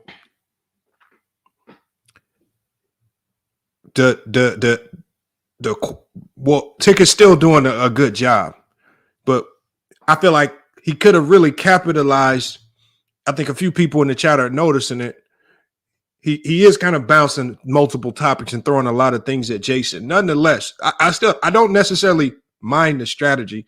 I probably would have done it a little bit differently, but he's still doing a good job of calling some things out. And ultimately, I think he's going to do a good job of getting to all of these things. But like I said in the beginning, as he does more interviews, I expect him to rewatch this and probably go into his next interview a little bit better. Just like for me, when I started and I did my first interview, when we had Corey Kispert on, right? When we did things with former coaches, right? As you do more interviews, you just naturally get better, right? And then also when you're interviewing a guy like Jason Whitlock, you're thinking, I probably need to get all of this out, because how much longer is he going to stay on and take this beating? How much longer is he going to stay up here and just completely get embarrassed and destroyed? Is he just going to dip out and leave? So so the thing is, I understand that interview etiquette and maybe some of the organization of certain questions might not be 100% accurate, but at the end of the day, I still think he did a hell of a job. Like, and this is coming from somebody, look, I haven't given Ticket a ton of credit for some of his takes, but I think he did a hell of a job. So I think for the people in the chat that are saying, oh, loaded questions, and at the end of the day, man, you just got to get over it, right? And unfortunately for Jason Whitlock, in this Ticket strategy, asking a lot of questions, that in and of itself is a debate strategy. That's an interview strategy, right? Because you don't give Jason Whitlock time to pre-plan his answers or formulate something slick to wiggle his way out of it. You give him 4, 5, 6 things to consider. Now he don't have time. He just has to splur out and spit out the truth. He don't have time to sit here and conject or conjure up a lie to wiggle himself up out of it. So conversely, it could also be the best strategy because you're really dealing with a master manipulator in Jason Whitlock. This guy's literally tried to wiggle himself out of almost everything that Ticket's brought forth. And even when the facts are put in front of him, he still tries to keep wiggling. He's never conceded on anything. He never conceded on any of the Stephen A. Smith stuff. He lied about a lot of the Stephen A. Smith stuff. So again, Ticket might have accidentally or even intentionally used this strategy to make sure Jason Whitlock don't wiggle his way up out of this jam. And he jammed up right now. Y'all can see it in his face. The sly smile, the frown at times, the confusion at times, faking like he don't remember these things when he remember. It's very odd, man. Let's get back to it. You feel like deserves this much criticism? So as I tried to state earlier, it's my job to analyze the sports world. That's what I've been doing for 30 years. Deion Sanders, Sports Illustrated, called him the Sports Person of the Year. He was the highest profile, most talked about person in sports throughout 2023. Everybody, including you and a bunch of people in corporate media, talked about Deion Sanders last year. And so I gave my analysis of Deion Sanders and why I thought it wasn't going to work in 2023. And while everybody was, oh, they're 3-0, they're 4-0. And I was like, nah, this ain't built to last. I gave my analysis of the most discussed person in the sports world in 2023 because that's my job. It's no different than, today at some point, I'm sure people will be on ESPN or Fox Sports talking about LeBron James and the Lakers and the game they played last night. It's their job to analyze what's going on with the Lakers and the most talked about people in sports. You didn't like my analysis of Deion Sanders. Deion Sanders and others, people, Colorado fans, didn't like my analysis of Deion Sanders. But that's my job, to tell people what I think about the highest profile people in sports. And Deion Sanders was arguably the highest profile person, and everybody talked about Deion Sanders. And you just didn't like my perspective on it. Yeah, I'm saying, but where did you? I want the people to understand. Where did you get your perspective though on Deion Sanders? When, first of all, let's be honest, Jason. You watched Deion when he came up. He was the same way with the jerry curl, talking flashy, wasn't disrespectful, but was just confident in himself. He was the same way the whole time through. The whole time from playing to coaching, he didn't change. He had the same swag. Nobody, Jason, let me say this to you. Nobody told the great Bobby Bowden, head coach of the Florida State Seminoles, nobody told him to take off his hat, take off his glasses, and take off his gold chains when he talked to a man. But he had glasses, the sunglasses, the hat, and the gold chain. Nobody attacked him like you attacked Deion Sanders and tried to use a reference to the Blue Devils, and you called them Black Devils. This is the stuff that you did, right? And then let me say this to you, Jason, and this is why I say the things I say to you respectfully, because I want you to answer this, right? You did say that you owned a stake in strip clubs, and I'm going to show you right now when you said it. Right now, I'm closing on a condo in Florida. So I'm in Florida. What are you doing in Florida? What are you doing there? I can't disclose that information. I have a small stake in a strip club down there. Oh, do you really? You do, don't I have you? a small stake in Tootsie. Have you ever been to Magic City? Of course. What happened That's like that's on your bucket list for No, everybody. it is. Well, I was in Atlanta this past week, and I really want to go to Magic City. I think I don't have time. You need to go to KOD, King of Diamonds. That's In Miami, Mecca. right? Yes, that's Mecca. That's ground zero. I have no idea what you're talking about. Strip club. Seriously, I've never been in a King of conversation. Diamonds. King of Diamonds is like Yes. that's where Black KOD. China is from. I don't know what that is. Everybody. Yeah, Black. You don't know who Black China is? I'm 50 years old with an It doesn't overbite. matter. How would I know? Wait, A few less tats and Black China is about as Go, good as what it the gets. hell's going on to this show? where should I go in Vegas, Jason? All right, Experiment I ride. have, before I lose if you're our going- FCC license, I'll come over to Vegas. I'll chaperone you experiment how ride. about king of advertisers instead of king of diamonds? Back in a second, the herd. Now, Jason, if Deion Yeah. Sanders would have said that to Christian Leahy on national TV, you would have went off on your channel. If Deion Sanders would have told that woman, I'll chaperone you and take you to the strip club. If Deion Sanders would have said that I have a small ownership stake in a strip club called Tootsie's, you would have destroyed Deion Sanders. You just came on here and denied that you even said any of these things. You didn't recall saying these things when you have. And here's my whole point to you, bro. My whole point to you is this. Deion Sanders has never came out here and proclaimed to be this savior, this oh so great man. He's actually done the same things that you have been doing recently. He gives God the glory.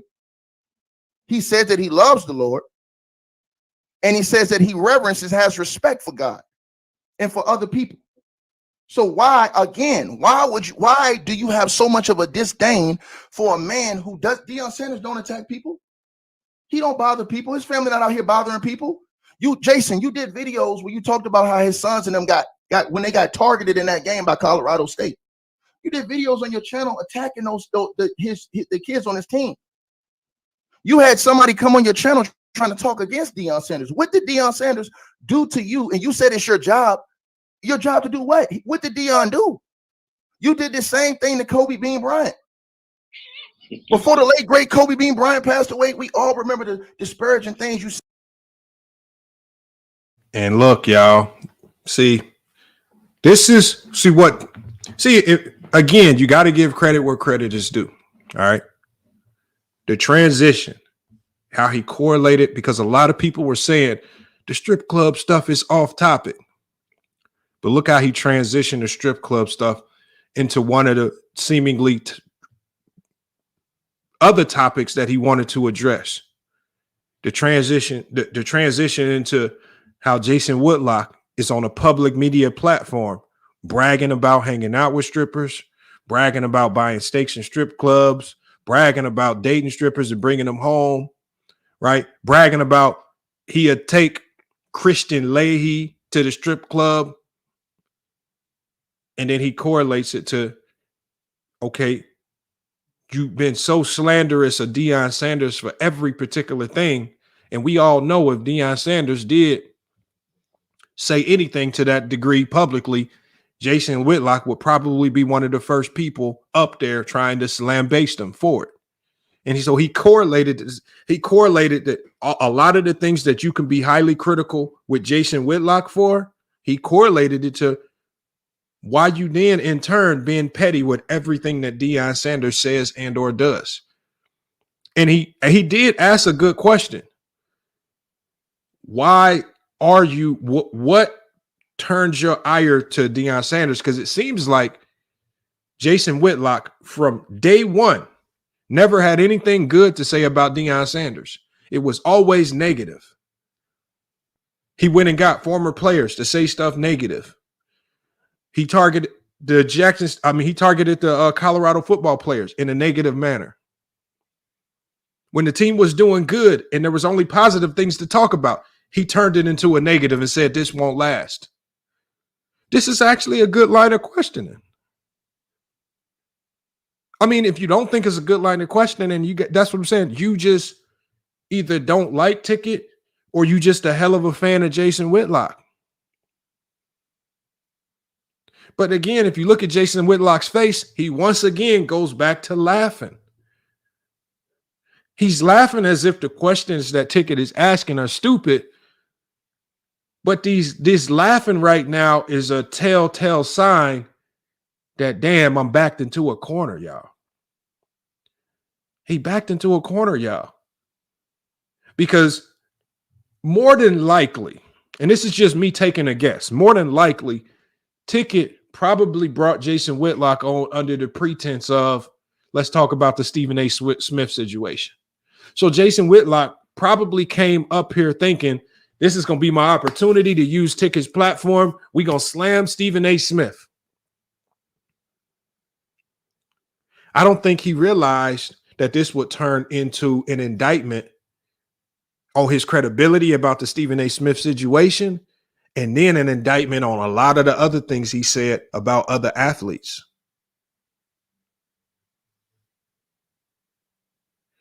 And I'm just taking a guess, Wally. I'm just taking a guess because I just don't see a guy like Jason Whitlock just voluntarily walking on.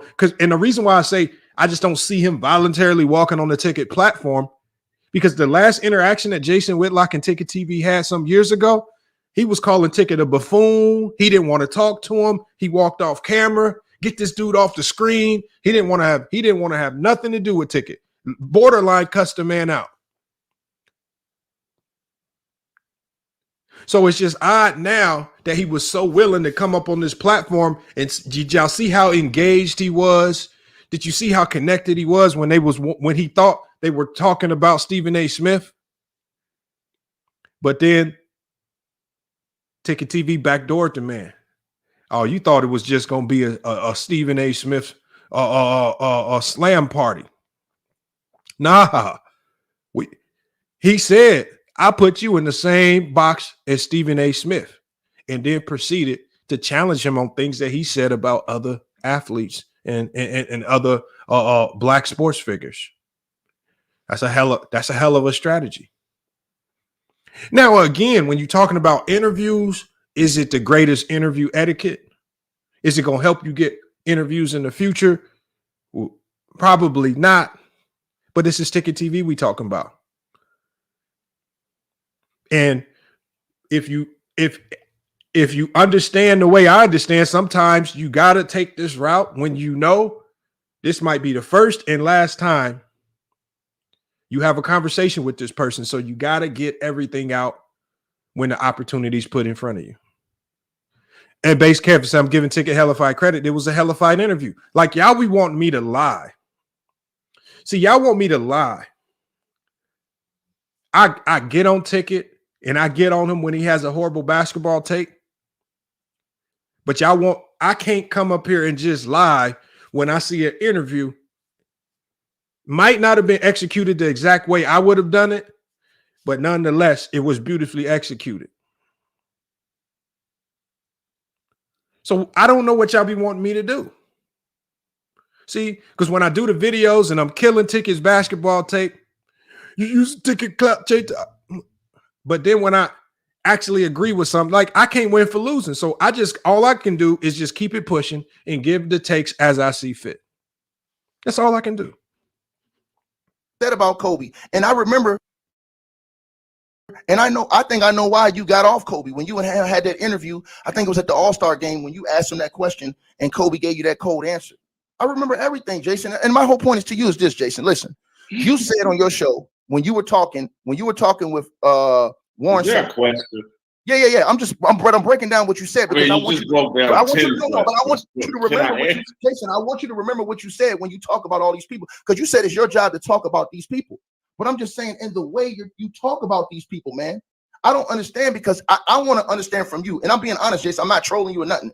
Because you know what? I'm gonna be honest with you, Jason. You have done Jason, I want to say this to you. You have done a great job at taking yourself to the level that you have gotten yourself to. However you did it, you got there, sir. All I'm asking you is this. I want to start with Deion Sanders. What is the problem? And I really want to know, the viewers want to know, what do you think is the real problem with Deion Sanders that you have to attack this man like this?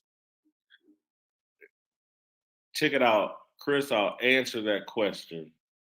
Can I just put into context the totality of the conversation Christine Leahy, Colin Cowherd, and myself were having on that day?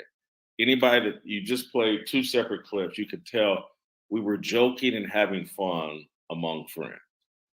And so again, you're a man of the no world. accountability, but everybody wants him to talk. You say Deion has no accountability, but you have no accountability for your statements.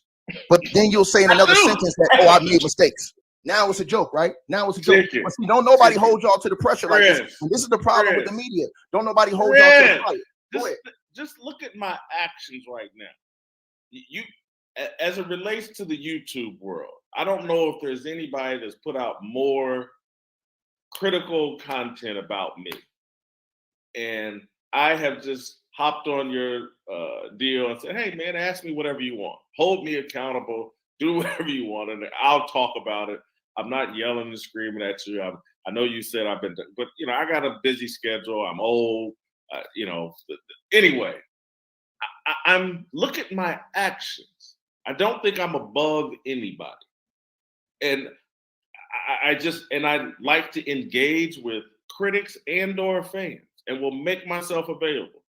You unpack 20 questions in 3-minute speeches and 4-minute speeches. And then, I try to, and so I just want to say, Christine, anybody listening that objectively, Christine Leahy, Colin Cowherd, and I were having a fun conversation, joking.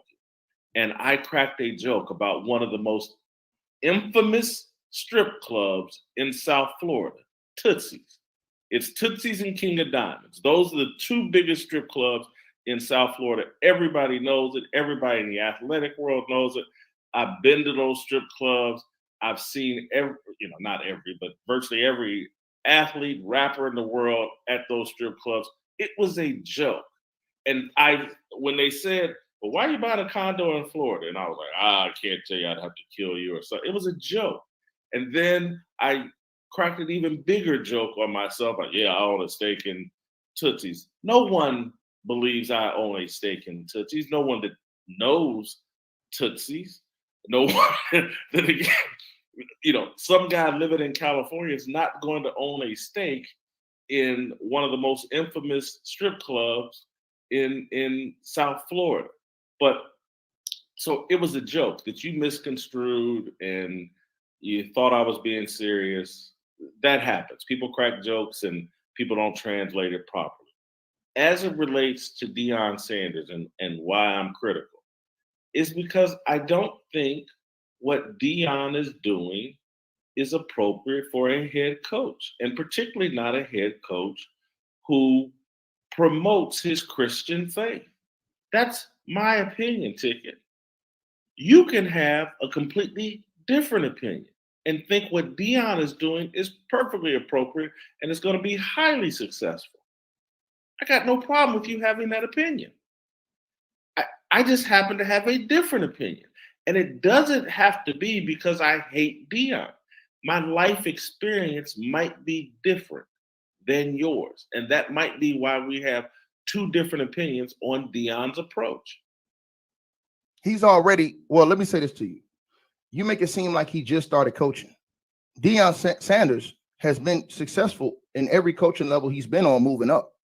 You and I both know that a coach doesn't come and change a whole organization or program in 1 year, but you criticize him as such when he went to an organization that won 1 game and the next year they won 4. In his first year, they won 4 games. He attacked by the media. And here's the thing, Jason, you say all of these things about Deion and what he didn't do and how he's going to come up short. He's a peewee coach. You come from Ball State. Ball State has not been a good football team. Why don't you go back and do the same things for Ball State that you say Deion? Hold on. That you say hold on. But I'm saying that you say Deion should do. You know what my job is? No, right. Hold on. But that's the thing. Hold on. That's the thing. Yeah. That's the thing, brother. You jumping into talk Deion about Sanders. what people are interested in. No, I'm saying, but you're jumping into people Deion Sanders. Interested in Ball State football. But no, so but you're making it. Hold on. But hold on. But here's my problem. Here's what I'm saying. You're making it seem like Deion Sanders has been a failure when he hasn't. Deion Sanders has won coaching. Hey, y'all, isn't that fair game? See, earlier in this interview, y'all, Jason Whitlock was sitting here asking Ticket, did you play? Did you coach? What school you go to? You play professionally? Where you play at? See, earlier, Jason Whitlock was trying to qualify Ticket, not by the fact that Ticket's a YouTuber And a guy that's on the internet doing a sports interview, he tried to qualify him by talking about where did you play and all those things. And so now when the shoe is on the other foot, and now he's bringing up Jason Whitlock's Ball State football years. Now Jason Whitlock is saying, do you know what I do? Now all of a sudden, it ain't relevant no more. And see, that's where Jason Whitlock, y'all, loses credibility, man. That's where he starts to lose credibility. The way he attacks Deion Sanders. The man just came up here and said,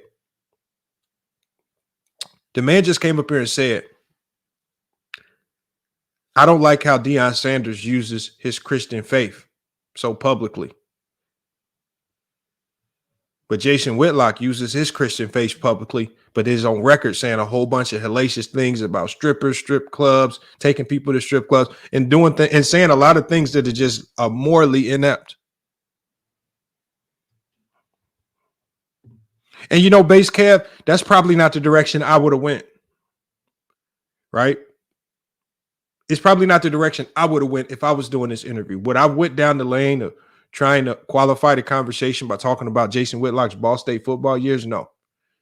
I don't think that was the best angle in this particular, as tickets, they're about halfway through the interview. That's not the route I would have went. But that's the route Ticket went. I don't mind it. Probably, to me, it probably wasn't the best as far as getting the most information out of Jason Whitlock, because at this point in time, Jason Whitlock is really just killing himself the more he just talks. So the main thing I like to focus on in a lot of these interviews that I do is, how can I get this person to talk as much as possible? And Big Ox, salute to Big Ox Media, y'all. Make sure y'all check him out. Big Ox Bob is channel. And he says, Ticket said you should go to Ball State and save the program. Jason said that's not his job. That is fair.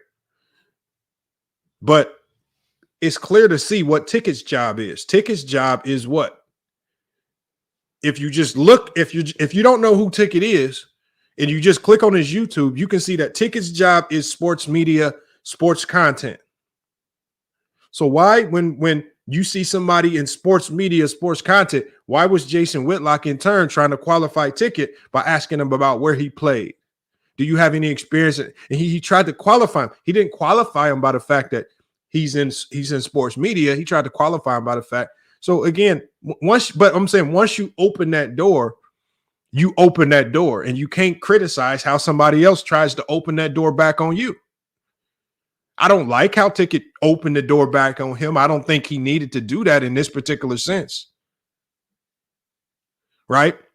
And I agree with you, Wally. But he opened that door. It was Jason Whitlock who opened the door.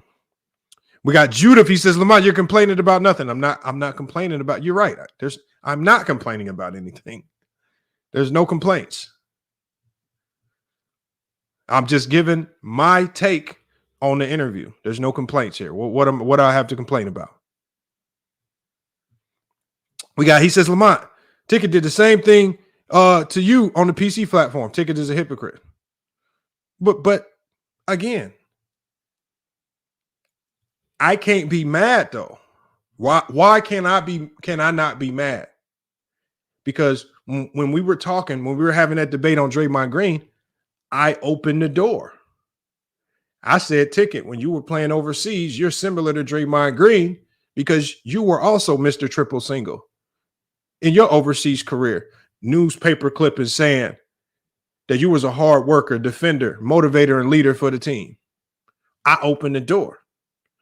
So I can't in turn complain if he tries to attack my credibility or tries to say, oh, you was just a walk on this, that, and the other in regards to basketball.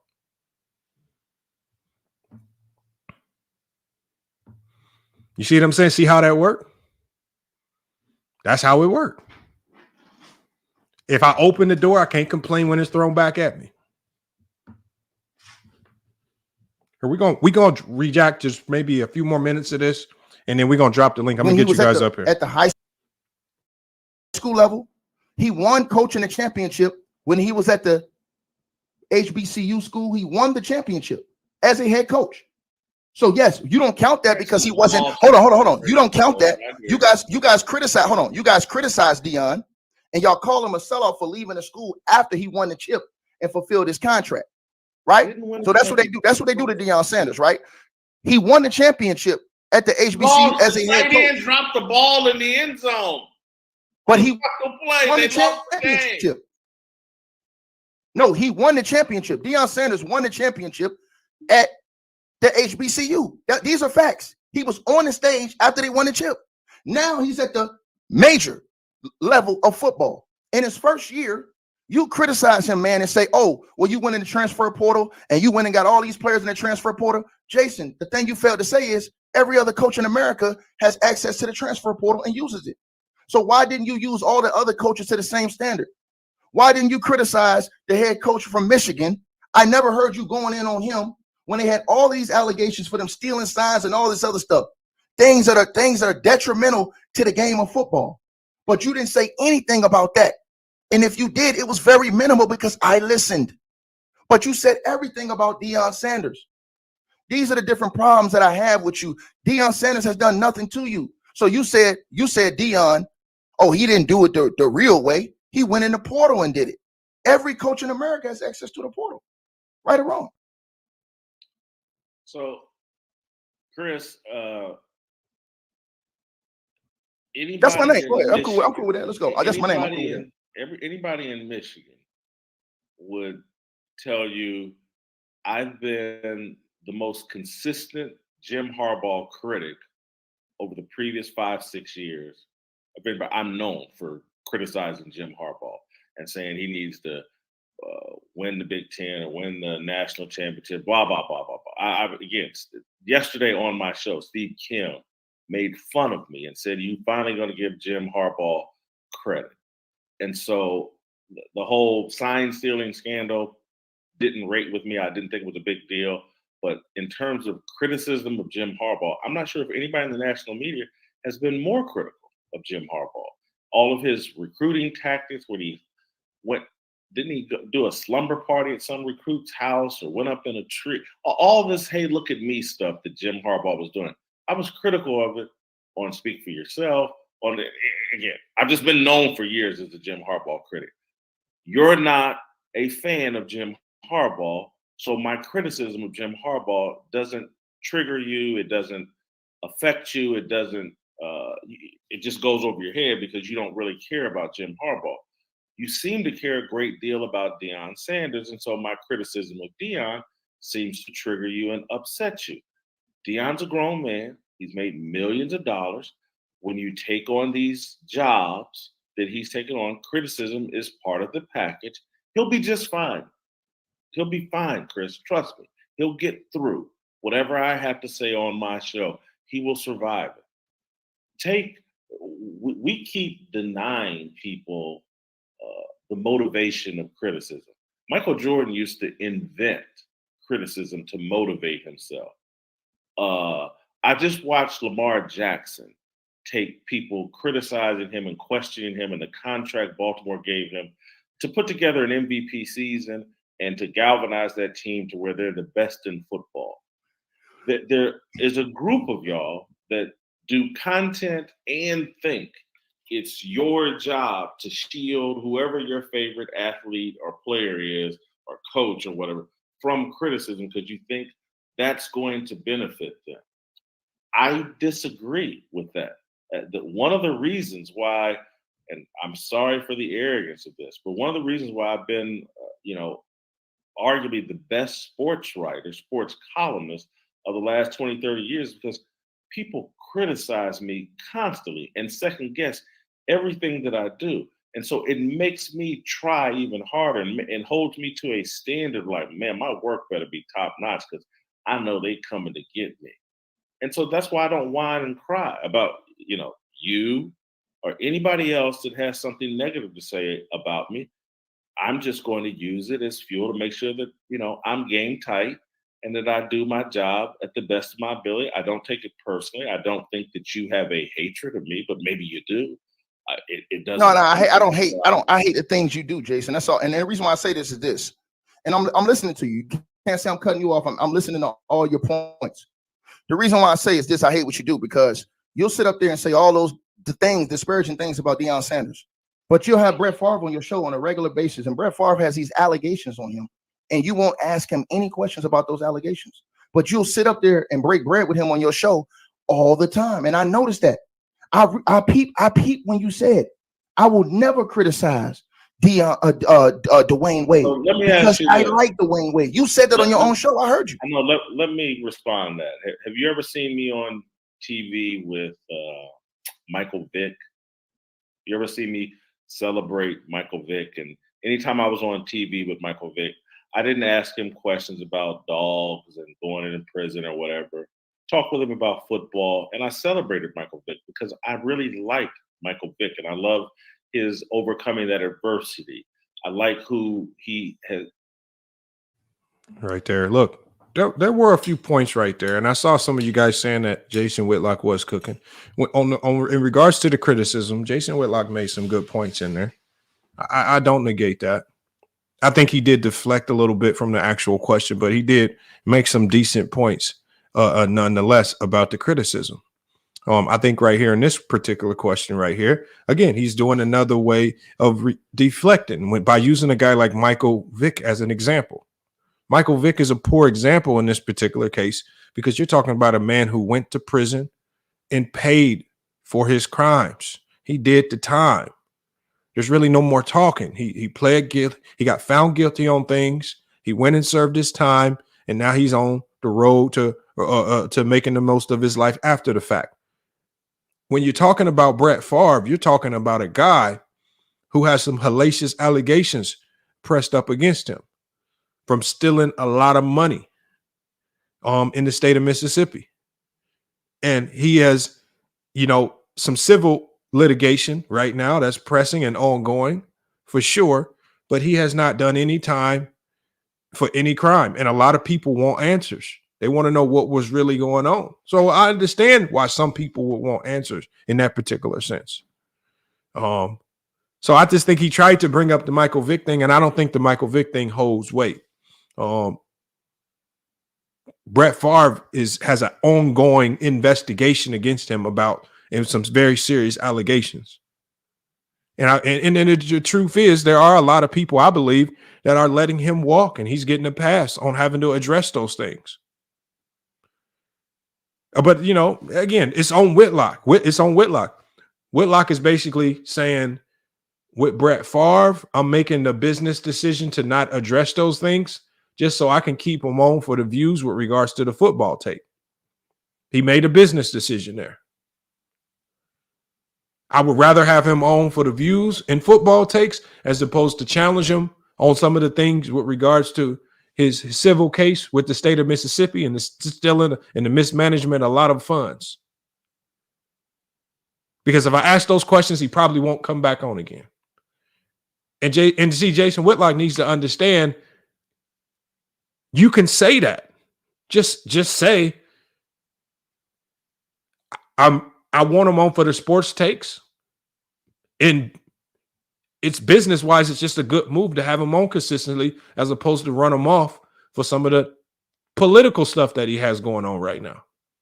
But you got to be honest with it. Otherwise, you're going to be looking like you're just dancing and dodging around questions. And that's what he did once again. Has molded himself into. I could go. I used to be on TV with Steven Jackson. Do you think I just sat there and hey, man, didn't you pull out a gun and shoot up a strip club? No, that's not what I did. There's many, many athletes who have many checkered things in their past that I've been on TV with, been in the media with, and when they were coworkers and colleagues, you didn't see me hounding them about whatever controversy they're in. Finally, as it relates to Brett Favre, he can't answer those questions because he's trying to avoid further legal drama. So I could sit on there and ask him questions he can't answer, and that would be very boring. And he'd probably quit coming on the show. But I bring him on to talk about football. Same reason we used to bring Michael Vick on, Speak for Yourself, and some of these other athletes that have had problems in their past. this whole thing of like, oh my God, I'm the same guy. Like when everybody was taking a dump on Greg Hardy, and again, this is on the internet, you can find it. When Greg Hardy, the Cowboys, why would they give him a chance? I was like, they better give him a second chance. Are you kidding me? He's worthy of a second chance, and y'all need to cut it out and quit pretending like y'all have all this knowledge about what happened to Greg Hardy on that night with that white woman. Cut it out, because you're not all knowing. And so that's me. It's in writing. I said it on shows everywhere. So you're acting like I'm giving Brett Favre some treatment that I haven't given to many, many Black athletes. Chris, I don't think you understand my job. I don't think you fully, I know you watch and you follow, but I don't think you can put it all together and figure out what it is I actually do and what it is a journalist actually does. You're right. Well, let's talk about journalism since that's what you feel, right? Let's talk about journalism, and let's talk about your journalism, right? I vividly remember. Say this. I didn't cut you off. I didn't cut you off, bro. I didn't cut you off. I didn't cut you off, bro. I didn't cut you off, homie. I don't know. I didn't cut you off. I didn't cut you off. I know you got to go. I know you got to go. I didn't cut you off. I know you got to go. But I just wanted to run this. I just wanted to run this by you, right? So away from the Deion Sanders situation, away from whatever we feel about the Brett Favre situation, you infamously got into it on national TV with Chris Broussard. Chris Broussard has been on this show before. Shout out to Chris Broussard. You told Chris Broussard, and I'm going to ask you about this. You said, all right, y'all, and I'm going to stop it right there, man. There's a lot more to this interview, man. I'm going to put the link. I'm going to put the link to this interview in the description of the video, man. If you guys want to watch the full interview, you guys can go pull up to Ticket DV's channel and watch the rest of the interview, because they closed this interview out really talking about some more topics where I feel like Ticket really put his feet to the fire on some things. And again, I really wanted to really cover the side of the Stephen A. Smith and the sports side, and they're going to venture off into a lot of other things as they close it out, man. So again, Ticket TV is I think he did, I don't know how you would want to grade him on this interview. Like I said, there's multiple interview styles. And whatever you think about his particular style, it doesn't necessarily matter. He did a hell of a job as far as getting the most necessary, most relevant questions asked and put out there. And I think Whitlock basically showed us he's always going to struggle with answering the tough questions. He never answered anything directly. He danced around a lot of different things. As we showed with proof, he wasn't honest about a number of things. He essentially lied about a lot of things that we proved. When he talked about the Gary Stevens guy, that was a lie. When he talked about some of the things that he said in regards to Stephen A. Smith and his stats and things of that nature, he lied. I called Winston-Salem State University. I called them this morning. I called the athletic department. They do not have box scores on record prior to 1998. That's a lie if you say you have a box score. I've looked up other schools that actually played. There's no box scores. So the people that say they know his points per game, you're lying.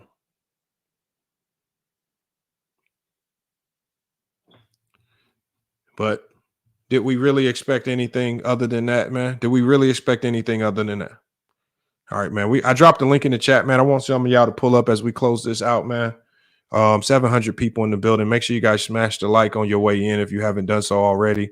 I dropped the link. I want to get you guys' thoughts on this particular interview. Did you enjoy it? Did you like it? Did you think it accomplished anything? And as always, you got to salute a guy like Jason Whitlock for even pulling up, having the balls to pull up. But I think Jason Whitlock thought it was gonna be a Stephen Smith party. I think he believed that he was going to be able to go up there and spew out all his propaganda about Stephen A. Smith. I believe that he did forget who Ticket TV was. I believe he might have been told that, look, this guy don't like Stephen A. Smith either, and you can get your rocks off about Stephen A. Smith over there. And a man that's really desperate to garner a little bit more attention to himself and maybe his podcast, I think this backfired on him significantly. This backfired on him. And I don't think it's a good look, man. We got Herm in the backstage. I'm adding him up, and we got Wally up here. Salute to both you guys pulling up, man. Salute. Hey, salute. Hey, what's happening, Big Herm? What's happening, baby? What's happening, what's OG? going on What's with you, happening?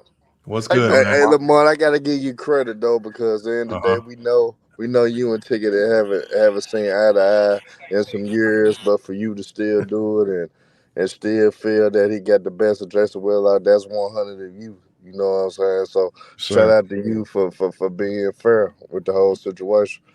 I agree with you basically on all of it. I think it was a bad look for Jason Whitlock. I think the interview, it backfired on him that he had with Ticket. And at the end of the day, Ticket, his motive that he had for Jason Whitlock all along, he got it done. At the end of the day, whether people like the man or not, Ticket was able to get Jason Whitlock trapped up in what he wanted to the whole time. So ended up panning out for Ticket. He did cook him. It was a max ether. So at the end of the day, that's my quick thoughts on it. Hey, Herm, I gotta vehemently disagree with you, brother. First of all, I got to give you the facts. Now, shout out to YouTube, TikTok. Y'all have to ask my sons about all that other stuff. But these platforms have given people who are otherwise not professionals, right, to engage with professionals as to learn the craft. Ticket TV had an interview on YouTube, all right? He was overly emotional. He was in his feelings. He jumped all over this fence and that fence and back over that fence. But this is a good thing for people who otherwise wouldn't be able to perpetrate a professional career. Everybody's on YouTube now. I could start a YouTube channel and bring some people that I know in politics, in basketball, and football, and then I could be, depending on how many likes and views and subscribers I get. Now I'm an interviewer. I ain't got no skill set that qualified me to be an interviewer nowhere on the planet. But YouTube has provided a space, and TikTok, and like I said, I don't know what these things are because I don't get involved with it. But this guy, he did a terrible job. He misquoted the fact that Deion won the championship, and if they won the regular season championship, he didn't clarify it. I saw the game when the white boy dropped the pass. You can pull it up on YouTube. He dropped the pass, ball hit him right in his face. OG, that was a bowl game though. They won the SWAC and they won the SWAC championship. But maybe you might but they lost the bowl but game. Look, my point, I have to fact check it, right? But what I'm saying is, YouTube they did win the SWAC, Wally.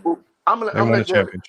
I'm gonna let you have it. But let me say, it's giving people to create their own delusion. People think they attorneys, man. People think they are academic advisors.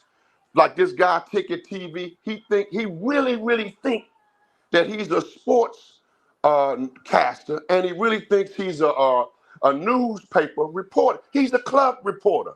There's no mainstream media in the world that would hire this brother. And I'm not casting no shade at him. He can't make $1. TMZ probably would though. He can't make $1. Hey, Herm, he can't make $1. Listen, Herm, let's keep it real, brother. If he come off YouTube right now, right, and he go to CBS 5, 4, 12, 7, 9, or even ESPN, ESNBC, CNN, they gonna tell him to kick rocks, man. What we talking about here? Wally, can I ask you a question though? Hey, Herm, let me ask you a question. Do you have a YouTube channel? No, I don't. Okay. I don't Now have let a me ask you plan. another question. Let me ask you another question. Because you agree with Lamont was saying.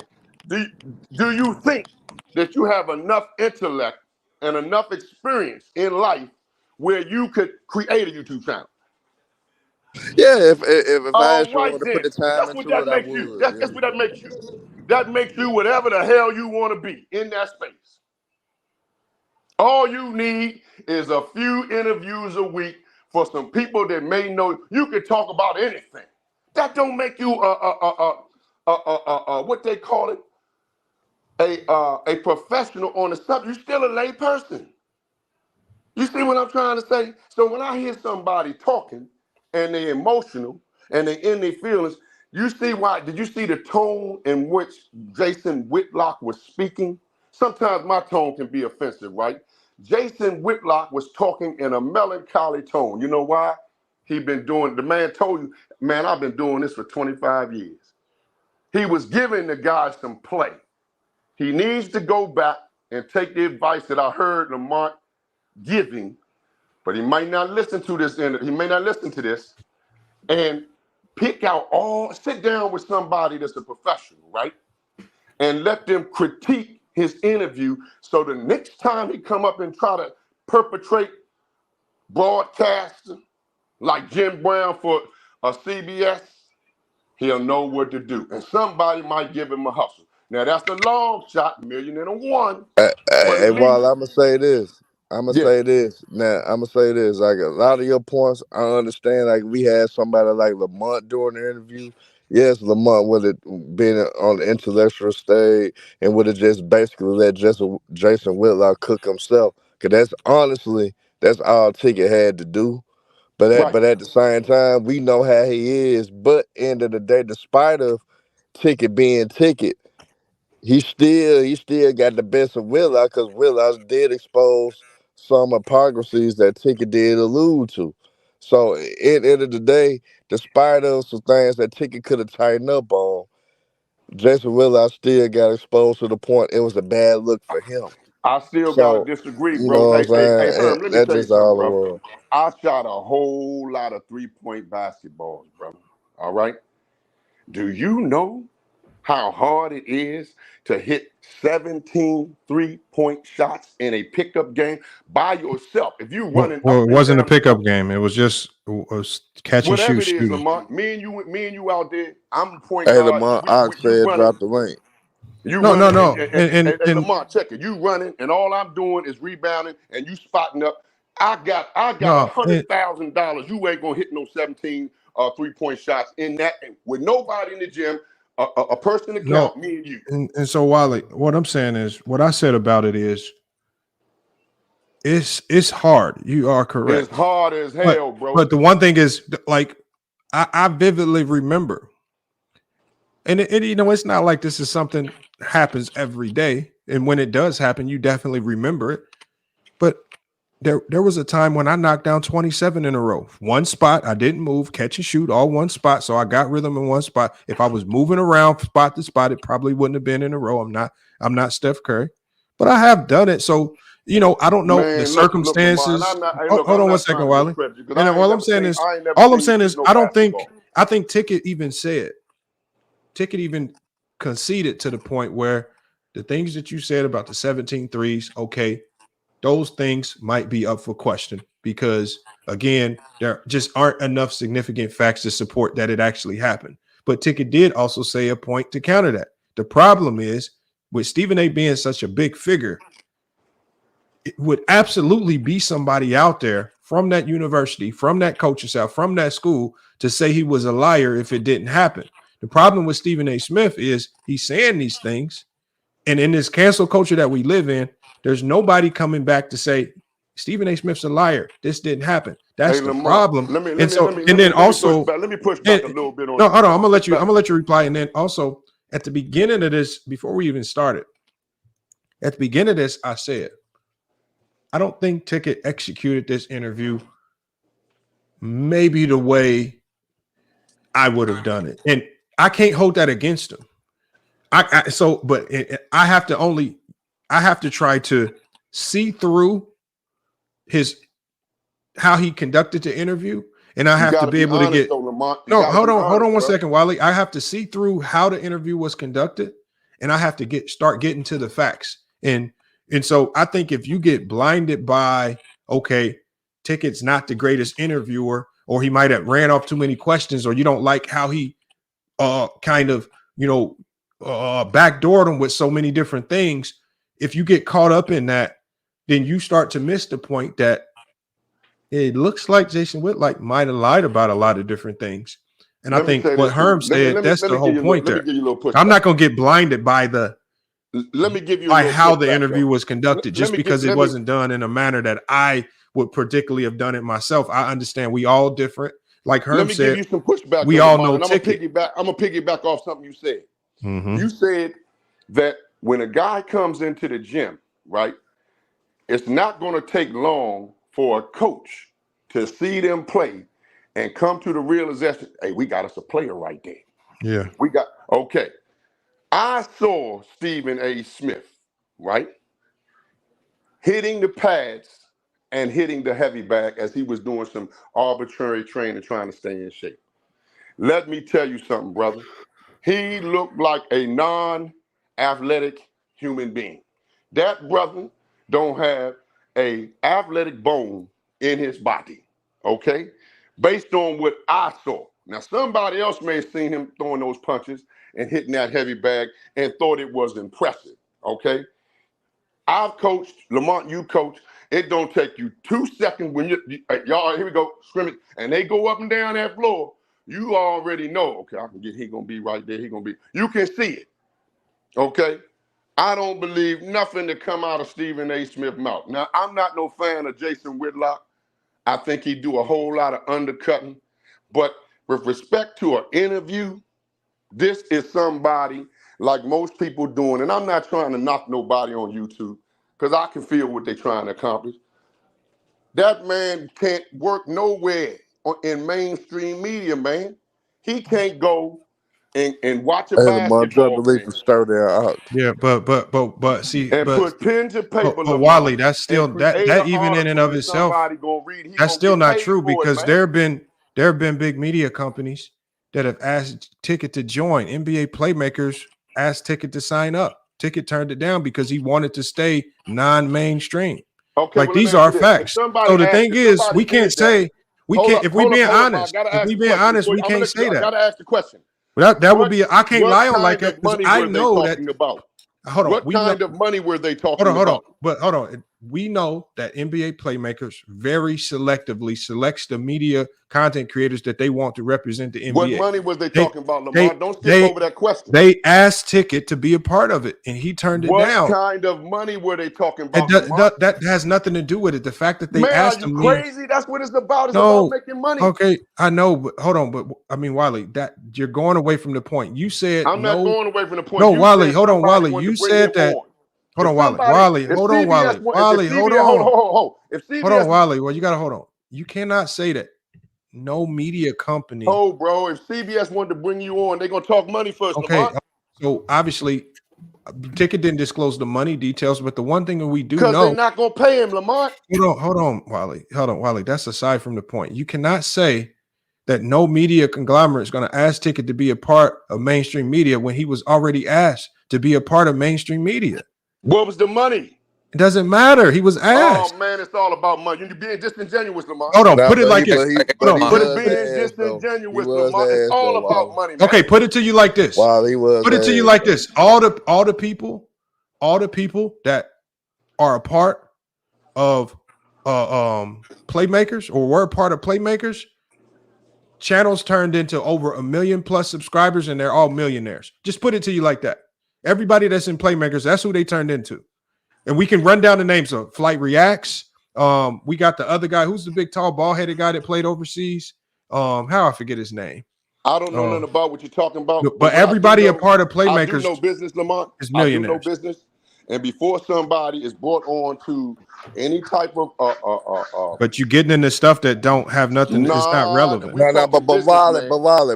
You can't say that. You can't say somebody wanted that man. That's a service. But you lying. But Wally, you can't lie now though. He did get offered. He did get offered. Yeah, but Ticket admitted himself he didn't want to conform though.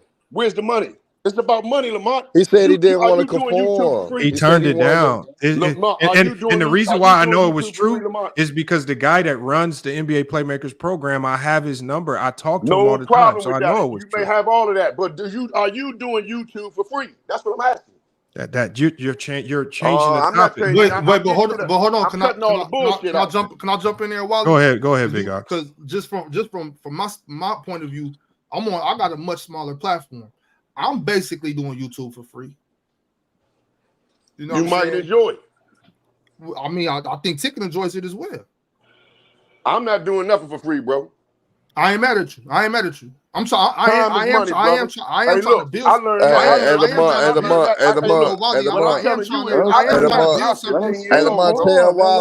Tell Wally though. Hey Wally, it's about 6 or 7 figures he could have got from that, Wally. No, that's easy. I don't know. Sure. I don't know if he could, man. And if he did, I'm telling you, he could have got that. If he could have got 6 or 7 figures, and he not making that with his own channel, now you tell me. How do you know he's not making that? How you know? How you know that? He do get a lot of cash. So I ain't gonna cap. But hold up, though, Herb. If he could have got 6 or 7 figures, I think that's what I heard you say. How does that make sense? Look, hold on. You missing the point. You missing the point, Wally. He keep ownership in his own thing. You know what I'm saying? Yeah. He can do his own keep thing. ownership with his own program and still get paid with them. Y'all going too hard. Y'all going too hard. No, man's money. No, hold on. You cannot join. Hold on, Wally. You cannot join. Hey, my man, I don't want to check nobody's pockets because I don't want nobody checking mine. Hold on. You cannot join. I'm gonna let you go, Anthony. You cannot join NBA Playmakers and expect to have full control over your content, because the one thing you do when you join Playmakers is they're going to censor certain things. They're going to tell you can't say X, Y, and Z about the NBA. You have to talk about X, Y, and Z about the NBA. So they do censor that, and that's one of the reasons why Ticket didn't want to do it. And then there's also another YouTuber that left the Playmaker program. I'm gonna try to remember his name. I can't remember it because he said he was tired of them censoring the sports talk that he wanted to. So if you join it, you do give up some of who you actually are. So they wanted Ticket. They basically said, Ticket, we want you to join, but you got to change who you are to join. And he said no. Now, I've came out publicly and said if the offer was extended to me based on how my content is put out there, I probably would have joined, right? Because I know how to disseminate certain things about the NBA, whether it's positive or negative, without being highly offensive and really disrespectful to not just the NBA, but to certain players. So I might have been better suited for that. That makes sense. Ticket might have said, I know my content. I know what makes me tick on this platform. I can't change because that's who he is. So it's not for everybody. He made a business decision to stay away from it. But the thing is, if the question is, was he asked to be a part of more mainstream sports content? Yes, he was asked. He turned it down. And then Ticket is also, and this is something I've been a witness to, he's shown screenshots of how much money he's made on YouTube. And when you can make $40,000 in 1 month off YouTube, $20,000 off 1 month in YouTube, we could easily surmise that he made a shit ton of money on YouTube. And that's just the ad revenue. And these are screenshots that he showed me when I was on there. So, I mean, I can't kill him. I mean, we can't go pocket watch, but I'm out. If I had to guess, I would guess that he's making a lot of money off these platforms with all his YouTube channels and all the streams of revenue he has coming in. If you wanted to pocket watch and go down that route. Hold on, somebody has some noise in the background. I think it's Wally. Yeah, Wally, you got like some back feed coming out your mic. I had to mute your mic. Let me go to Anthony real quick, and then I want to hear from everybody else that pulled up. We got Sturdy, we got the Pope. Salute to the Pope pulling up. Avion, we got Marv back, and we got One Cool P. So I'm gonna go to Anthony. I'm gonna go to One Cool P, and then we go to Big Ock. Anthony, man, what's good, man? What you got on this? Hey, long time, Lamont. Good to hear from you. And What's just to start off, there's some validity to what he's saying as far as we all have to understand that at the end of the day, it's all about the bottom line. And getting paid for it. But with regards to the interview, now the first thing is brother, we have to clean certain things up. Meaning he's interviewing Jason Whitlock, known figure. You can't do an interview and you have your hoodie on. I mean, there's just certain things you have to understand. Like Lamont understands the politics that goes behind the scenes. Now, what we have to understand when it comes to Whitlock is able to see certain things that we're not able to see with regards to everybody, Stephen A. Smith, even Whitlock, they're all characters. And they have sponsors behind the scenes. Now, when he's getting on Deion, what he's trying to, what Whitlock can't tell you is the reason why Deion is able to get Lil Wayne, all of these other rappers to perform is because they're all in the same clique. And that's what Whitlock can't tell you, but he's trying to communicate to you. So in order for you to get to a level of a Stephen A. Smith, you basically have to be sponsored. And that's what Whitlock is trying to communicate, but he can't just come out and say that. You just have to understand. It's called a three-dimensional way of thinking, meaning a two-dimensional way of thinking is you see things how they want you to see things. A third-dimensional way of thinking is you see things how they are. And Whitlock is gifted in that he's able to see things how they are, and he's trying to communicate these things to you, whether you like them or dislike them. Now, to truly understand, the powers that be control both sides. So you have Stephen A. Smith, you have Whitlock. Whitlock is quote unquote a conservative. Stephen A. Smith is just a company guy. That's all he is. He's just a company guy. He works for the company. But the powers that be control both messages. And that's what we're not understanding, meaning that there's certain information that they want to get disseminated, but they control that information. So that's what you have to be able to see. But you have, if you want to play the game, brothers, you're going to have to clean it up. You got to clean up the language. You got to be able to play the part. You have to be able to code switch. Because at the end of the day, like you said, if it's about the money, you got to be able to play the part. Now, Lamont, you look the part, you control the part. Now, like I said, with the brother, he may want to control his content, but at the end of the day, if they come and they offer you a contract and they say, hey, we want to pay you 7 figures in order to do what you do, well, you have to consider that, because at the end of the day, it's about monetizing your gift. And so once again, getting back to the interview, he just has to clean certain things up. It's like he said, Whitlock's done it for 25 years. He's calm, he's composed, he's been coached at these things. But the great gift about it is when you have the Whitlocks, when you have the Stephen A. Smith, that gives an opportunity for myself, Lamont, other people that are creating content, because we can see through the BS. And so what that does is Lamont's able to create a channel, he's able to monetize the channel, and then you're able to get followers that are willing to listen to you. And I'll end it on that note. And you know what? That's a good point. But my thing is this: the one thing I gotta appreciate out of this, and you have to kind of sit back and think about it. If you know you're sitting down and you're doing an interview with a guy that's an expert in media, highly media trained, you may have to approach it with an unconventional approach. Maybe this interview could have only been done like this by Ticket because he's so unconventional. Right? Whether you like him or not, whether you think he's crazy or not, his style on this interview was the complete opposite of how most people would have done it. And it threw Jason Whitlock off so much that Jason Whitlock, again, was surprised at the fact that this man was a 16-year pro that played overseas, that played college basketball. And so it caught him off guard.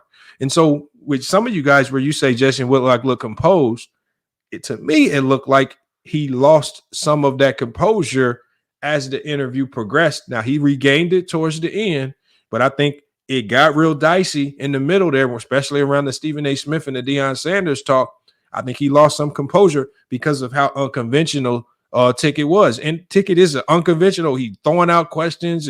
He cut you off. He let you start back up, man. He going to switch topics on you every 2 seconds. And maybe that style was needed when you're dealing with a guy that's highly media trained. And I did see Jason Whitlock get rattled a bit. I mean, you can deny it, but he did look rattled. Sometimes that's necessary, but you got to take from it what you want. But let me go to Wanku P. What are your thoughts on it?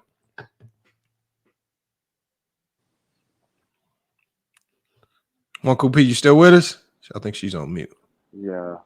All right, let me go to Big Ock, man. I didn't get his full. Oh, there she is, right there. Go ahead, Wanku P. Hey, I'm about to get in the elevator. So go to the next person. I might Okay. Okay, I got you. Big Ock, man. What are your thoughts on this, man? How'd you feel about the whole interview? I thought it was cool. It was pretty dope. I mean, I like that Ticket ain't holding no punches, but we already know he's not gonna do that. Like being on screen with Ticket is a lot different than watching. You know what I mean? And to the brother above me, Wally, what you were saying earlier, it's whatever he's doing is working. You know what I'm saying? Because I mean, as you see right now, I'm up here right now talking about Ticket on another platform. So he's doing something correct. And everybody's goal isn't to be on one of those major platforms, although that is a good look. Like I would, like Lamont said earlier, if I had the opportunity, I probably would have signed the contract. But to back to the interview though, I like how Jason Whitlock pulled up and he said what he had to say. And he didn't back down either. I don't really see a problem with Ticket having the hoodie on because that's just his style. And you can see, like you said, Lamont kind of threw Whitlock off a little bit. There was a lot of good content in there too when they were talking about just the racism, the differences in views on what they think racism is. I think that was probably one of my favorite parts of the interview, and I actually agreed with Whitlock on that.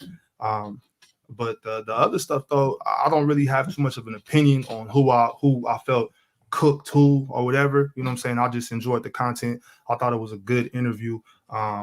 Shout out to Ticket for getting that done. Shout out to Whitlock for pulling up and, you know, standing his ground on whatever his views are.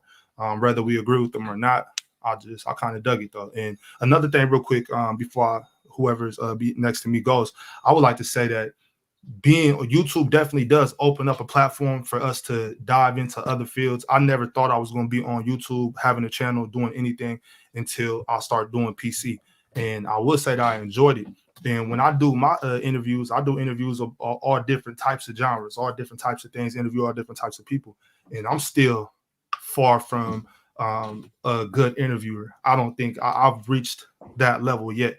But you know, I enjoyed it though. So that's just, you know, just kind of saying about you saying Ticket's not professional enough. He can't do this or that.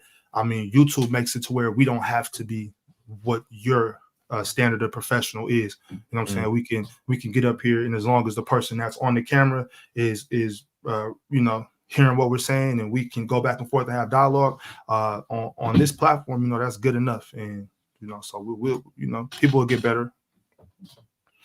Yep, that's all facts. The Pope, man, appreciate you pulling up, man. The Pope, he's so crazy because I never know what he's gonna say, man. He's super. This is unpredictable as hell, man. Make sure y'all check out his channel, man. The Pope be Frank, man. I believe he's still producing content, man. What's your thoughts on this? I appreciate you, Lamont, man. So I just want to shout out too. I'm not even subscribed to none of Ticket TV's channels, but for him to come to, you know, from where he was to where he at now, interviewing Jason Whitlock, it's a good look, and that's what's up, man. I like to see people winning. So regardless, he took a contract or he doing his own thing, he winning. And then Jason Whitlock, as far as him, man, it's crazy because I never rocked with Jason Whitlock before when he was on ESPN or whatever mainstream media platforms he was on. But when he started doing the Dion content, man, he was on point. I couldn't hold him. He was on point with everything he was saying. It aligned with a lot. I seen exactly what he was talking about. And so what a smart move for him. Business-wise, this was a very smart move for him because a lot of black people, the black community, they don't fuck with Jason Whitlock. So for him to go on Ticket TV, who he knew, see, I think a little bit different than you, Lamar. I think he knew very well what he was getting himself into. This was a method to his madness, still to keep his composure, all that, and knew that Ticket was going to be Ticket, and he still just, you know, he still got through it. So I thought it was pretty dope. It was a smart business move for him because whether or not he got cooked or not, for him to show up and do that on Ticket TV's platform, on a real YouTuber's platform, didn't take it nowhere else. And you know, that's showing he's in tune with the people. And so smart move on both brothers on both brothers' behalf. Yeah. And look, you know what? I don't think, like, I don't want to judge anything that he was saying about Dion, and I know Ticket was, but I think the point that Ticket was trying to make was he was basically saying the things you're criticizing Dion for are the same things that people could say about you. And I think that's the correlation he was trying to make. To me, that kind of made sense, which is kind of hypocritical, which is fine. you know. But I think it was a good point to bring up. If you're going to be out here really slamming Deion about certain things, then make sure you find what people slamming you about those same things, because there's a lot to criticize there in the same manner. But that's true too. But at the same time, I would only push back and say he not nowhere on no Deion's level as far as polarizing or none of that. Oh, and on top of it, he not coaching kids. He not coaching young men.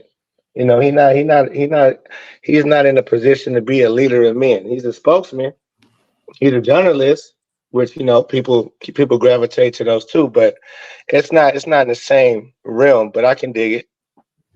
Yeah, I got you, man. Let me get to man. We got Ace 30 in here, man. Ace 30, man. What's your thoughts on this, man? Ace 30, you with us? Yeah, salute everybody. All in all, I actually thought it was a good interview. With you, up until the last, I would say 10 minutes of the interview, when Tick was kind of over talking Whitlock. So Tick did a good job. When you hear an interview, and I just want to say this, by the way, for the brothers who were talking about Tick is retired, the best interview of this year so far was Shannon Sharp and Cat Williams. Shannon Sharp was wearing the hoodie. Your attire don't dictate the quality of your interview. What is said within the interview dictate the quality of your interview. Let's get it out the way. Second thing is, like I said before, like I said, what determines a good interview is three things in my opinion. One, the types of questions. Are you asking interesting questions that people want to know? Number two, obviously the answers the person that you're interviewing. Are they giving you substance? Are they not only giving you a yes? Are those questions open ended, and does that person give you enough substance for people to be interested in? And number three, Lamont, you alluded to, are you letting the person talk? And I believe it or not, majority of that interview Ticket was letting Whitlock talk. And I added bonus Ticket challenge Whitlock, which brings another interesting dynamic to any great interview. So all in all, I think Ticket did a good job. Obviously, are there things he could do better? Of course. Everyone's improving every day. I don't think going forward you should backdoor a person. But even when Ticket backdoored Whitlock by introducing Deion topic, Whitlock was willing to still entertain that topic. It's just Ticket kept cutting them off and leading, and those questions for Deion was more leading questions than opposed to the Stephen A questions. I agree. But besides that, it was a good interview, and I'm not subscribed to Ticket's original channel, his second channel, or his third channel. He's showing you the beautiful women of the Dominican Republic on his own perspective. I'm not subscribed to any of those channels, but I'm seeing it what it is. That was a good interview, entertaining, and believe it or not, you learned something at least. The fact that Ticket shared his perspective as professional, you understand the validity to some degree of what Stephen A was saying. And Lamont, you spoke about it in terms of like, especially when you're below, and I know people personally who recruits for Columbia University and other universities here in New York City. When you're below a D1, you're constantly on a recruit. Yep. 365. Yep. Whether you're in the playoffs, whether your record don't matter, you're constantly recruiting. You're constantly trying to seek better talent. And the fact that you alluded to last stream in the late 80s, early 90s, if you're a guy who could show prolific shooting to some degree, it's going to help your chances. And I want to end this by asking you, Lamont, do you think, I started to notice this, do you think the trend for sports media is going back towards that medium of being both entertaining and credible? I haven't seen enough of it going back to the credible for me to say it's leaning towards credible. I think media is going for, I think it's more right now is narrative driven, and it's going to even is more and more narrative driven every time I look up, and it is less and less about facts, because what they're doing is the people that purport and push the facts, they're turning those people into they're getting labeled as boring or not as entertaining. And so when people try to get mad at Stephen A. Smith because he tries to add a level of, or even Shannon Sharp, where Shannon Sharp was criticized because he was on Undisputed, being entertaining with the Hennessy and all this stuff and the Gold James mask. right? It had to be more narrative driven. That's just the reality we live in. That's the content people want to see. And when you sit down and you just start talking facts, you start to bore people. Because people, like we've seen just in this chat, it's been a lot of people that just are so desperate to be on the side. They want to choose a side, right? There's people coming in. Before I even said a word, there was people in the chat talking about Jason Whitlock was right. And I mean, before we even broke anything down, like there was people coming in choosing a side. And I think the media is just catering to those people. I think that those people represent the masses now. They want to just be on the team. They want to be on the side so badly. And they don't care about real right or wrong no more. That's the reality we living in, man. But we got Marvin, man. Marvin pulled up again. He was here yesterday, man. What you got on this? Yeah, it just looks like you know, the bringing together of opposites in terms of the points of view. And I thought it was a pretty okay interview. I think that Ticket, you know, he's pretty good at what he does in order for him to gain traction. So I got to give him his credit for being able to get Jason Whitlock on there and for Jason Whitlock to come on there and give his take. And but as far as the interview, I mean, I can't really get mad at what Ticket was wearing per se, because, you know, like Ace 30 has said previously, he basically said that Shannon Sharp, you know, he was dressed a certain type of way, and so was Cat Williams. But I will say this, Shannon Sharp, I mean, he kind of like had his shows kind of built like that, so I would say that kind of would make more sense for how it is. So but in regards to the interview, I thought it was okay. You know, it was some things that I did not really agree with, or some things I disagreed with. So I definitely agreed with Big Ox in terms of the racism thing. I definitely did agree with Whitlock with that too. So, but yeah, that's it. All right, well, we got you there, man. We got Avion, man. What you got on this, man? Salute, everybody. No, I watched the interview. It was a good interview. I mean, I think we can all agree this is one of the better interviews by Ticket that we've seen. Like to comment, I mean, I know I sound like a broken record, but with the attire and stuff like that, I mean, that's a new trend now. I mean, you got even Jon Stewart and Chris Cuomo wearing hoodies during their podcasts and interviews and stuff. So I don't think your attire dictates, like the content of the interview. I think with interviews or content like this, it's a copycat environment. You know, whatever trending, that's what a lot of these big content creators are doing. It's going to be like content creators going to start copying Shannon Sharp style of a podcast. Whatever get views, that's where the wave is going to go. And watching this interview, I mean, people who sleep on Jason Whitlock, I mean, believe it or not, Jason Whitlock caused waves. A lot of people don't like Jason Whitlock. I don't like Jason Whitlock, but people are still gonna pay attention to him.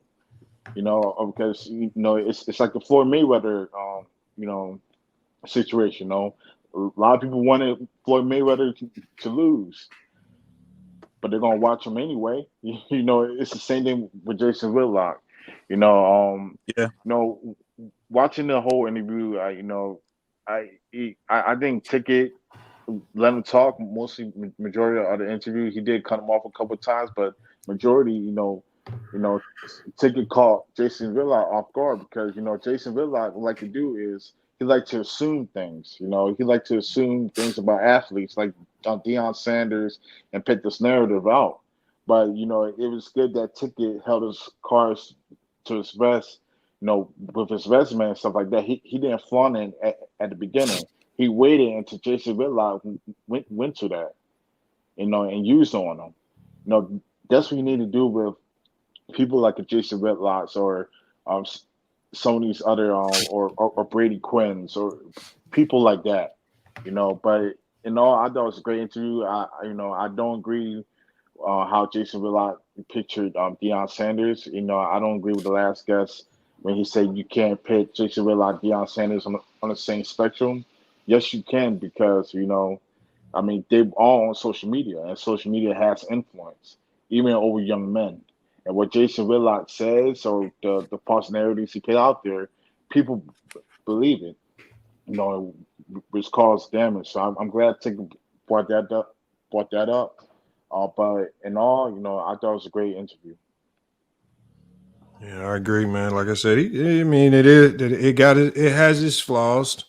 Ain't no interview perfect, and Ticket kind of went back to being Ticket in a few parts of it, but I thought he stayed the course for the most part, man. I thought he did, man. And then he questioned the same things I would have called light to. That's the one thing. Like, there's just nothing to support none of the stuff Jason Whitlock was saying, especially stuff about Stephen A. Smith. It's just not a lot of evidence out there to support it, and it just sounds like he's just trying to say spicy stuff and hope that people believe it with no research. But the problem is Stephen A. Smith responded back to him with a whole bunch of receipts and a whole bunch of name dropping, man. So, I mean, I don't know if this is the type of attention that Jason Whitlock thought was going to come his way, but it ain't. To me, it ain't looking good for him, man. He got to be trending down. He got to be trending down after this because he getting barbecued. I don't know if he's going to be doing more and more interviews. Yeah, I won't be surprised if his contract with whatchamacallit end, though. I won't be surprised that partnership will last that much longer. Why you say that, Herm? Because of the stuff with Stephen A? Yeah, I think the stuff with Stephen A gonna become overwhelming because I think Stephen A at a point, in my opinion, I just guessing from a point of view, I think Stephen A he's really willing to go there now. So it's like he took the gloves off. So I think if Whitlock pushed the button a little bit further one more time, I think Lamar gonna end up doing another Max Ether video of Stephen A. Smith on Jason Whitlock because I think he's that close to really being ended altogether. End of the day, late last night, man, Lamar was pulling up all the video at the video with just Jason Whitlock hating on black men in general. You know what I'm saying? That is very alarming. So if people keep touching on that and keep attacking that aspect of Jason Whitlock, I don't think it's gonna last much longer for real. So it's crazy, but I think eventually, man, he gonna lose his partnerships, and he gonna be a basic YouTuber in a minute. That's what I think going to happen to Jason Whitlock. So he's just gonna be right there with us, man, huh? That's gonna be wild, man. Look, when I look at Jason Whitlock, I was just talking about, man. I just don't understand, like. I just don't understand his angle. And like the one thing Stephen A. Smith said he aligns himself with like he gets in, like, I don't mind him going over to Fox News. I don't mind him going over to the Blaze Network.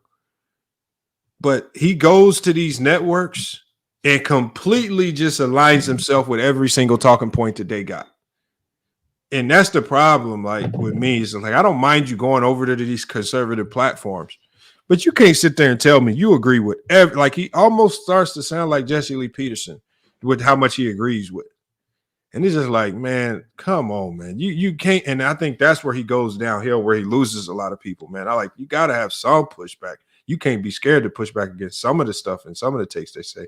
And that's what Stephen A. Smith called out. That's what he called him, a borderline white supremacist, basically. Cause that George Floyd shit, the month that you were reading out late last night, bro, that was very alarming, bro. Yeah, the man dropped the video talking about his new evidence that came out that said George Floyd wasn't murdered. I mean, what you think, the video of him getting choked out? Like, I don't get it, man. Like, I saw the video. I saw the video. You can't. There ain't no new evidence coming. These people coming out talking about, yeah, George Floyd had pre-existing conditions and he might have died before he got choked out. Man, I said, man, that's a hell of a defense you trying to put up. Like I said, Herm, if I beat you in the head with a hammer, I ain't gonna be able to pull up your medical records and be like, yeah, right before I smacked him on the head with a hammer, he had a brain hemorrhage. He died because of the brain hemorrhage right before I smacked him on the head. Like, hey, Lamont, I got one better for you. Hey, look, I got a real good one. Hey, Lamont, I got a real That's good a one for fact, you. Lamont. I got a real That's a good one for fact, you, bro. though. Check it out, man. that's a hella. I got a real If your good one attorney for you, can pull Lamont. that one off, boy, you go. That attorney gonna be rich in the hood. Herm had a history of heart conditions, and he had a heart attack right before the last blow. Thanks, Sturdy. That shit crazy, Sturdy. That shit crazy. But you know But what, though, real Lamont? quick, You know what? Let me say this Wally, right quick. real quick. Just I just want to say Let me real say quick. this right quick, Sturdy. I Let know me say this right Wally, quick. just it'll take 10, like 5 seconds at most. Ox, Let me say that's this to cat. you. Let me say this to You're you a good right quick. interview, Ox. I just want to say that. Let me say this to you Oh, right shit, quick. appreciate that, Sturdy. Hey, that's not gonna save you though, Sturdy. I'm still coming for that #1 spot. Can I say you this can right try. quick, Sturdy? Hey, Go ahead. Count, can Go I say ahead, this right quick about the go ahead, George Wally. Floyd incident? Can Yeah. I say this right quick about the George incident, George Floyd? Can I say this? Y'all mind, do you? No, go ahead. If it's some new evidence, right? Mm-hmm. They can't convince that Mexican to stab that police officer up and send him to the infirmary. What you talking about? The George Floyd, some new evidence, right? That's what you said, right? That's what the Jason Whitlock dropped the video saying there was new evidence. Okay. Didn't somebody go to jail for that? What you mean? Didn't the police officer go to jail? Yeah, they all got locked up. All they right. all convicted too. Okay. The main officer that had his knee on George Floyd's neck, right? Oh yeah, he got stabbed He up. could not convince that Mexican that was in jail with his ass from putting that goddamn blade on his ass. That's what I'm talking about. Yeah, so Jay, let's line the new evidence up with what happened in prison to his ass. That's what I'm trying to say, Lamont. Lamont, you always try to undermine me when I'm saying I know what I'm talking about. No, I agree with you, man. I mean, you got stabbed up 27 times. If you got some new evidence and that man, damn, 27. Yeah, he got poked. He got stabbed. He was in ICU. Derek showed Yo, up. Ox, remember that scene from Breaking Bad? They got That's some what new happened. evidence. When that police officer that had his knee on George Floyd's neck, when he come into the new courtroom, yeah, he gonna have some holes up in him. Okay, okay. Now y'all deal with that. Now, I'm real just trying quick. to keep it real with you, Lamont. Hey, Lamont, you couldn't have played on the playground where I played at, Joe. Why? Thanks for your support. Hold on. We ain't let guys like you come out of. Hey, look, Lamont, you wouldn't have been able to play on the basketball court. I've been on a lot of crazy basketball. I've been in Washington Park. You wouldn't have been able to play on none of the I've been in courts that I Washington played Park on, in man, Chicago. We would have made sure that you stayed. Now, if you had a good basketball, we would let you come and watch. Nah. You know what I was a master at, Wiley? Like I said, I have no qualms about it. When I went to open runs and pickup runs where I knew the competition was elite, I have no problem with stacking the shit out of my team. I'm gonna come with a super you loaded gotta do up something, team, Lamont. and we not You getting off can't the just court, be man. a fixture out there. You Lamont, we still coming to finish, Lamont. Y'all better be ready. Man, look, I got the gyms for you. I got Lamont, you would have to be able to I got do the something, facility. Lamont. We got 15 run that courts, past man. Brand new nobody like facility, that. man. Come on, Hey, pull up. Do your little cousin locker room? Do he play ball? I don't know. Or do he just talk about it? Oh no, let me drop the link for him. Let me see if he hoop, man. Let's if see he if play Hey, ball, but Ox, Real quick, Lamont. I'm gonna say this about your Ox. Ox, I think you would have done a great interview with him because you would have got him thrown. You would have got him comfortable. You know what I'm saying? Especially if you start talking about women with him. You would have got his ass. Hey, Big Ock. Big Ock would have did it better. He'd have brought Yeah, some of them. that's what He'd I'm have brought some of saying. them strippers up. The Yeah, interview. that's what I'm Once he saying. interviewed with, he knows Jason Whitlock weakness, so he had a few of the strippers already on the StreamYard. I'm trying Warmed to them figure out up. what's the problem. What's the problem with having steak in a strip club? I don't see no problem with that. Big Ock gonna have the strippers on the StreamYard already. Gonna warm them up. Like, look, we got a few of them up here. He gonna suck. Hey, the boy, he gonna suck a Whitlock in. He gonna start hitting him with. Whitlock told all his secrets to Big Ock. Hey, now you got to remember with Whitlock, whatever the narrative is, he's always going to take the opposing view. That's what he's set there for. That's why. But once again, it's like what they always say. What's the cliche? Any publicity is good publicity. That's Whitlock's approach to his media. Whatever the narrative is, watch it. Whatever it is, that Kobe's great, Whitlock is always going to take the opposing view. That's what he's set there for. That's how you make money, man. Yeah, but you right, bro. But it's a such thing as it's going too far. And I think with him lately, especially within this last year and a half, he's been going too far. And I think it's getting to a point people getting sick of it.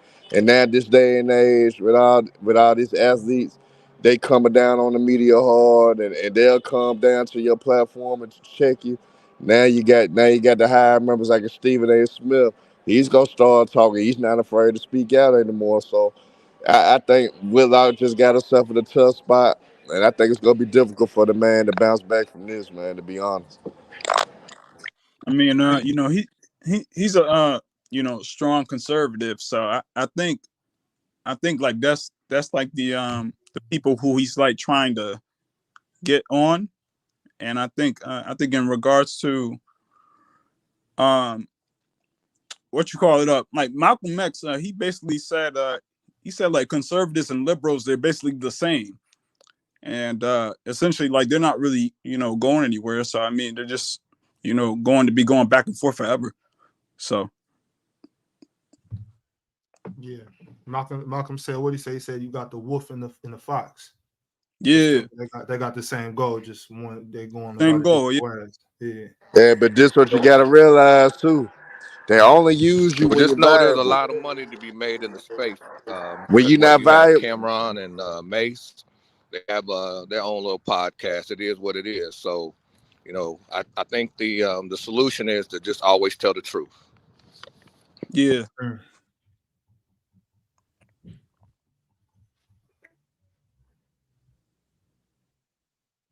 Yo, Ops, check your Telegram, bro. Yep. Yeah, but next week though, I know we both booked up, but next week though, I want to smoke, my nigga. Yeah, we could do that. We could do that. Yeah, I might need to come on there one day and debate somebody for real. I want to see Wally in debate, man. I want the OG to come on and debate, man. Man, these guys don't know enough about basketball to debate me. They don't know nothing. These is couch potato guys, man. These guys ain't been out in the street. They ain't shot no jump shots. They ain't hit no baseball. They ain't got hit in the mouth with a boxing glove. These people ain't done nothing, man. Wally, I was just saying that the other day. Niggas be at home with their feet on the sofa. I'm in the gym every day. I'm in the lab every day, and I'm not finna listen to nobody talk. My man. You box? I do like Muay Thai. I haven't done it since I got knee surgery, but yeah, that Muay Thai, that Muay Thai ain't no joke. You can choke somebody. I seen a little girl choke a big dude out right in the gym one day. She was she was 130 pounds. Oh, I think you talk. That's jujitsu. Oh yeah, but that's what it's called. That's what you know what I'm talking about. Yeah, I don't know nothing about that stuff. I know about boxing, man. I know about a jab, a straight right hand, and a hook to the body and up top. That's what I know. My son do jujitsu, but Muay Thai it's boxing with kicking though too. Hey, drop the link for Blue Boat. I want to hear Blue Boat come on the panel. Hey, Blue Boat, you can come on the panel. Herm, you want to debate me, Herm, and let me take the top spot? Would you number 2, Herm? What's your position? I'm number 3. I'm number 3, man. I'm behind Sterling. I only deal with the contenders, man. I can no tune-up fights. but it'll be an honor to debate you, OG. I'll debate you though. But I'm saying, man, you got to get your status up, man. You got to be. I'm number 3. I was number 2, but I dropped a little bit. I got to go up against number 2 or number 1. Number 3, that's a tune-up fight. I'll be number 2 next week, man. When you get to that status, you call me, man. Knock on my door, man.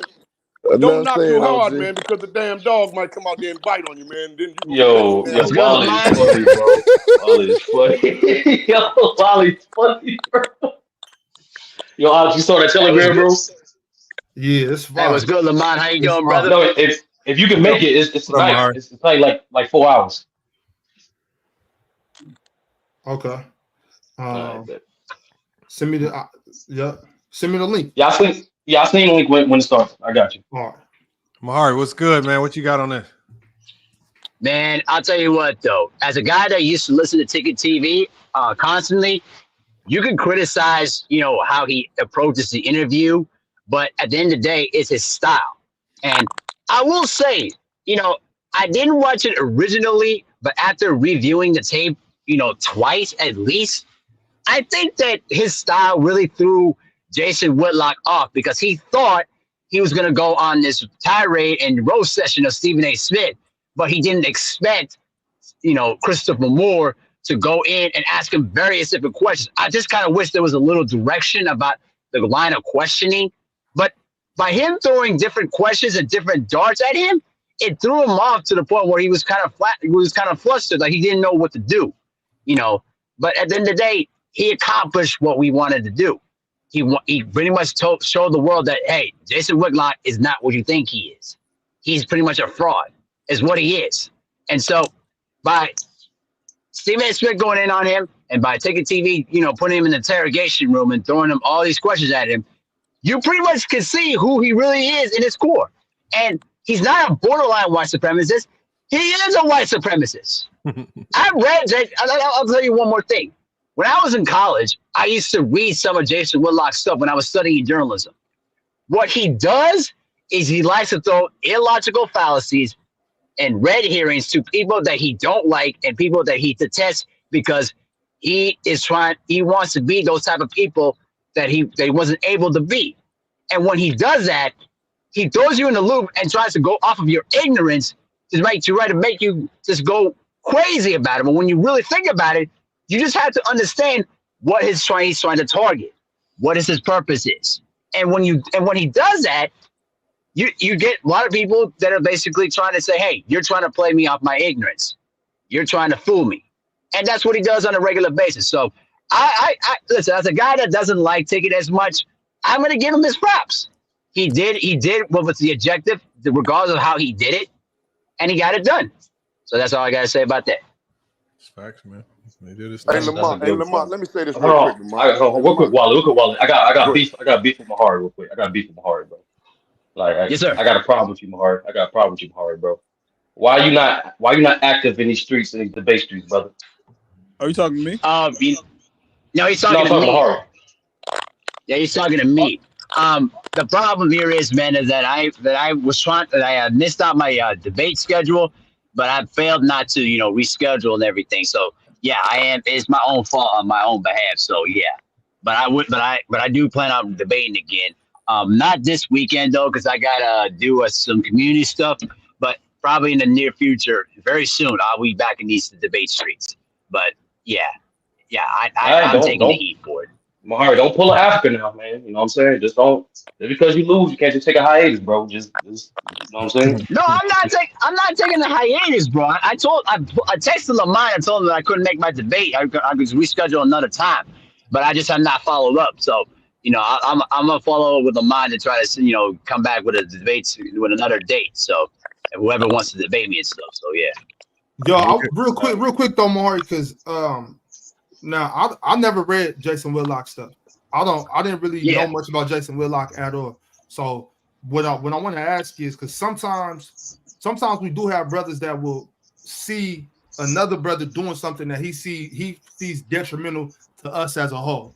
And I see a lot of times where when we hold those brothers accountable, then we get called coons. We get called, oh, you don't love your people, you whitewashed, or you must be a Trump supporter, or this and that. Now I'm not sure if that's the case with Jason Whitlock. You say it's not. Could that sometimes be the case with some of these brothers, where specifically like Stephen A. Smith, where he was saying, I'm trying to tell these brothers to stay off the weed because it's messing up their contracts. Now I'm getting called a coon for that. Is that fair to say at all for Jason Whitlock or not? I don't know, because I've never read his stuff.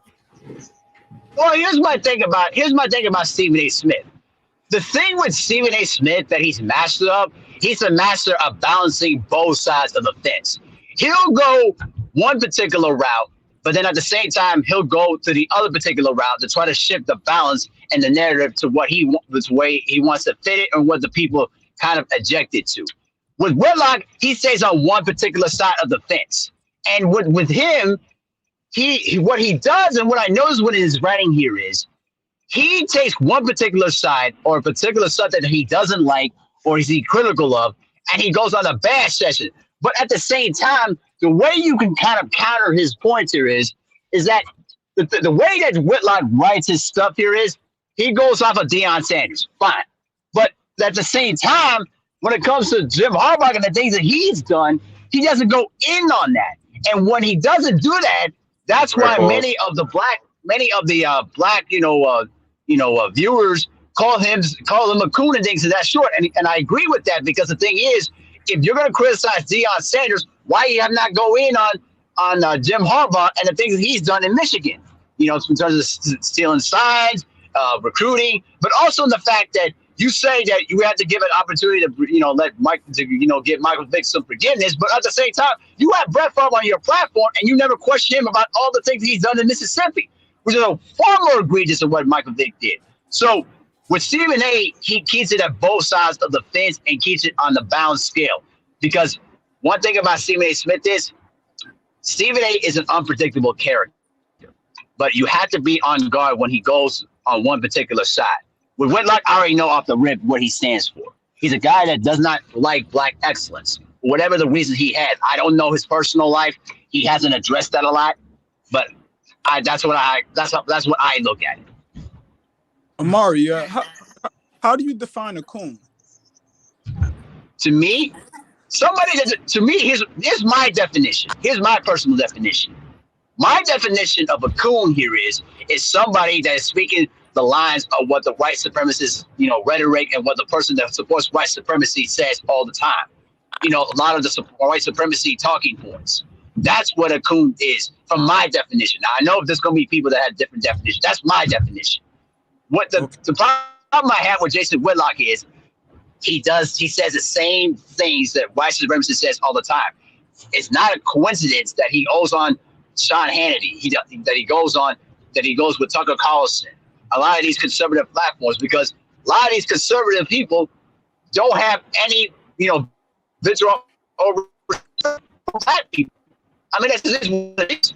So, and when it comes to other black people that are conservatives too, they preach the same white supremacist lines. So you can't. So the thing is, that's what Jason Whitlock likes to do. He plays off a lot of people's ignorance, and also the fact that he is more of a conservative, an extreme conservative, in terms of his writing. That's who Jason Whitlock is in his core. And me and LBZ talk about this all the time, because we say ABCD under supremacist rhetoric. Who you are. Oh, he in the Matrix. I can't hear him. Hey, Lamont, let me say something right Plus, quick, he man. supported Brett Favre. Go ahead, Wally. Go ahead, Wally. This is what I want to say. Because a lot of people are saying that the interview was was decent. They said it was pretty good, right? This is what I want to share, right? And y'all can take it how you want. And some people who are really trying to get into journalism, it's something that Ticket didn't do. And we talk about it with respect to basketball, right? When you're doing something and you want to be good at it, your preparation is key. Now, there's an interview that took place Shannon Sharpe did an interview with the guy, Cat Williams, right? And that interview, obviously he was interviewing a controversial person and whatever. But the people got to go back and look at Shannon Sharpe's preparation. Shannon Sharpe did his homework, and when he came to the interview spot, or Club Shay Shay, everything was set up pristine. They were sipping, they was toasting, but Shannon Sharpe had his cue cards. He had his cue cards, and he had his interview set up in such a way that it would flow in such a way that the public, some people who wasn't even interested, who stumbled on it, say, God damn, this is masterful. And with Ticket TV, if he come back and maybe any guys that just in journalism, sometimes people can interview and have a script, and then they'll know when this particular topic come up, they know how to ad-lib and pull off that, right? But in Shannon Sharpe's case, he had them cue cards. When you come arbitrarily trying to interview somebody and you asking your questions on the fly, or you haven't done enough research to track the guy up to make your objective stick, where people can say, good God, he crushed him. See, right now, Jason Whitlock, and shout out to him, right, because I don't like him, but he reached back to help Ticket TV. And if Ticket T was wise, he would go back and look and see, I got to prepare better. See what I'm saying? He was all over the place, man. I thought he prepared when he had some of the videos queued up, ready to go. But Lamont, the way he transitioned from one said. topic. He did way better than what I thought, though, Wally. He did way better than So depending on what lens you're looking at, based on I made a comparison. When I looked at Shannon Sharp's interview of and maybe it may be unfair because maybe Shannon Sharp may have enough experience in the game. Now he got a whole team behind him. He got a lot of experience. He got a whole team. He got a big time team behind him.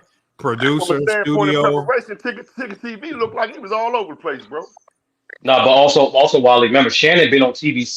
First of all, he been on TV since as a player. But I'm saying after a player, remember Shannon been on NBC.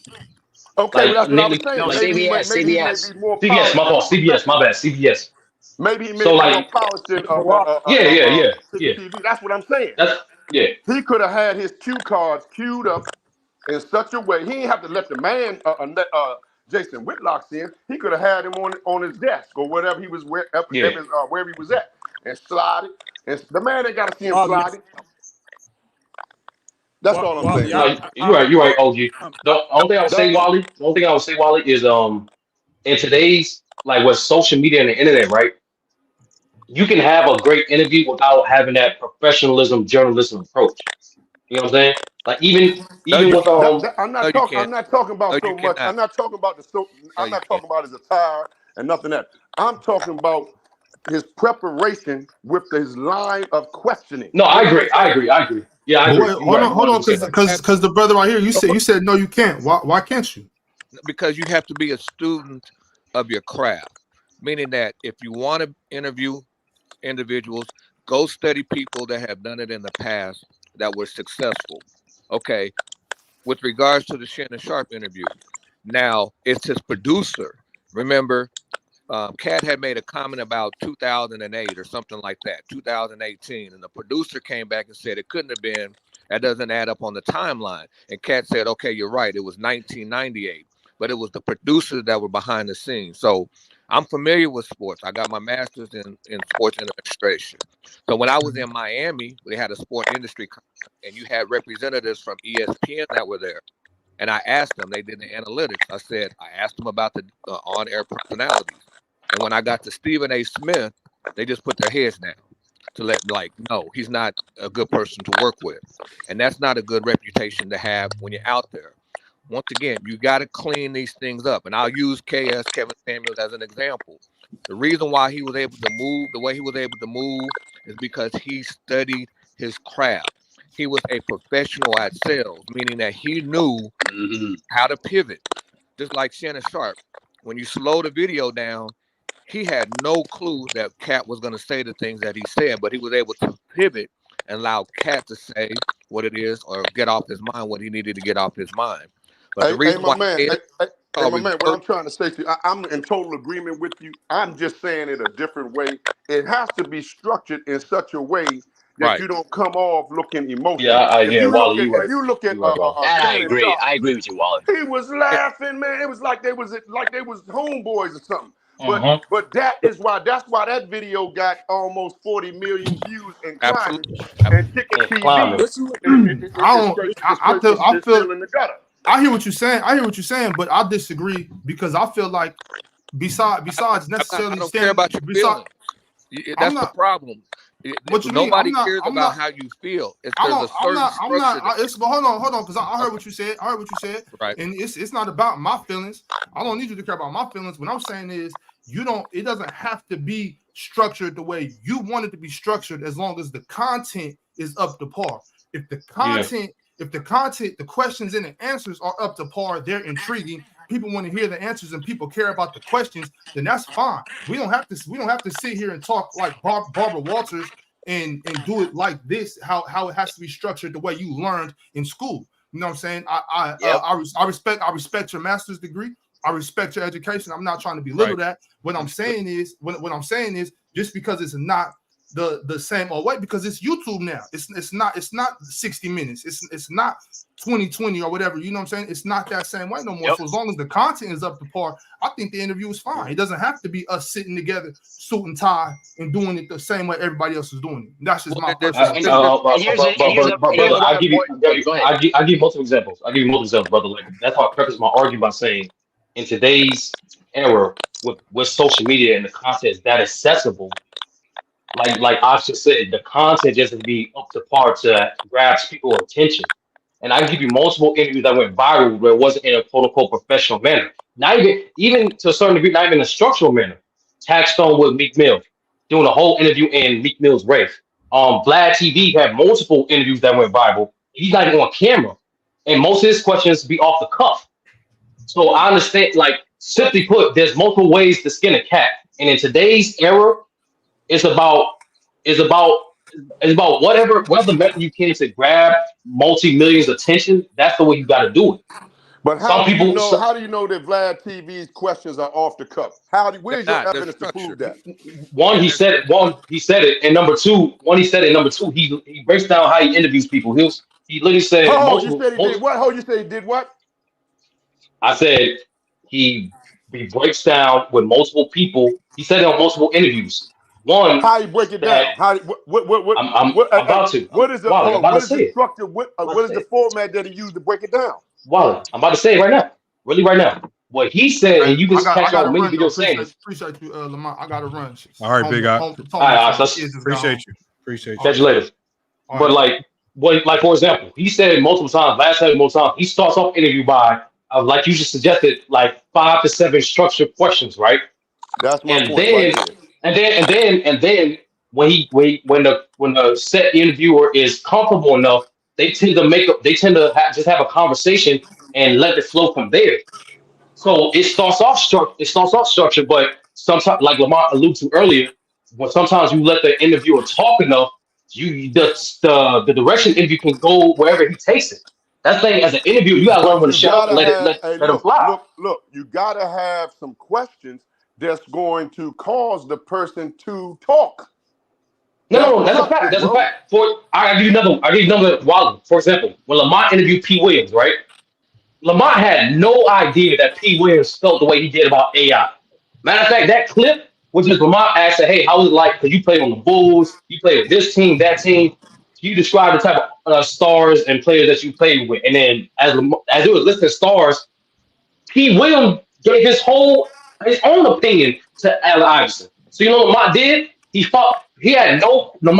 asked him right there, he had no question about Allen Iverson, but he just followed up by saying, "Why do you feel this way?" And then P. Will gave him his whole spiel.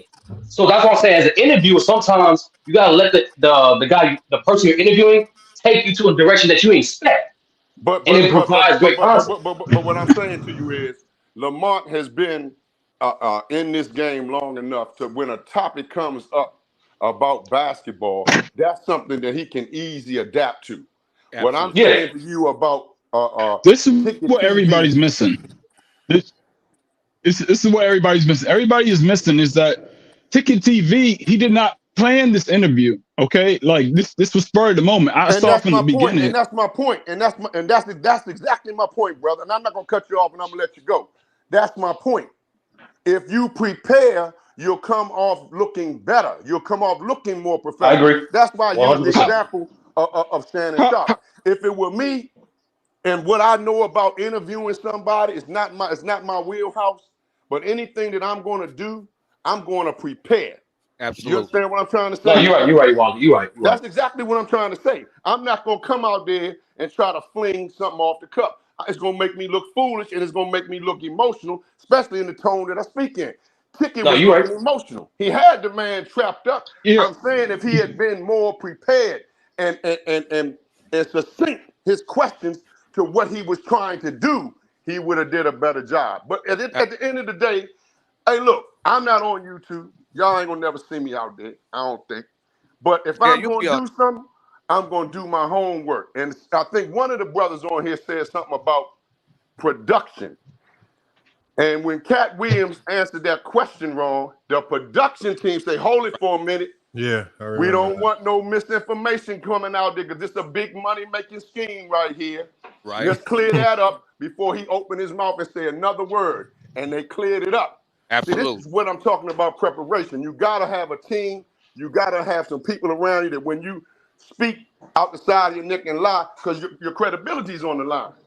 You see, I don't understand why you Yeah, people but it don't was get preparation, man. That's And, why and y'all real, No, I can't said play you're no right. sports. Yeah, I I see said why you're right. y'all can't yeah, play but no sports. and real quick, it wasn't as if real quick. So don't take hold it the on. wrong. Don't take it the wrong way. It's like when you study photography. They always tell you to start off with the photographer that you admire. So let's say I like Gordon Parks. I like his style. Then you mimic his style until you create your own eye, until you're able to form your own style. And it's the same way with interviewing or media. Yeah, you may start off mimicking someone or copying someone, but eventually you're going to create your own style. You're going to be able to relax, answer certain questions. You're going to be able to pivot in the middle of an interview. It goes back to what the brother just said. You have to be prepared. And then you have to be bipartisan. So just to give you an example, that's kind of off. So I went to a friend of mine that works in media. We went to a basketball game, and we're from Kansas. We were rooting for Kansas versus Oklahoma, and I cheered. And he stopped me. He said, "No, we're on press row. When you're on press row, you have to remain neutral. You can't root for either your home team or whatever it is. And it's the same way in media. You have to attempt to remain neutral. You can't say, okay, well, I'm taking this person's side or this person's side. To come off to be the most effective, you always want to try to or attempt to remain neutral. But the key is be prepared. Study your craft. Find someone that does interviews, kind of mimic their style, and then eventually you'll create your own style. How are you supposed to? What I was saying, but you shortened it up. You shortened it up. How are you supposed to how are you supposed to go in prepared, and the person was not aware of the person showing up to the platform to give the interview in the first place? That doesn't make any sense. No, that's not what happened. That's not what happened. Hold on. That's what happened in the show. I'm gonna give you an example. I'm gonna give you an example. If you preparation is similar to, but not exactly the same as playing sports. How does a guy intercept a pass? The quarterback is throwing it, but he has something called anticipation. You have to anticipate what may happen. Damn, man, such and such might call me today.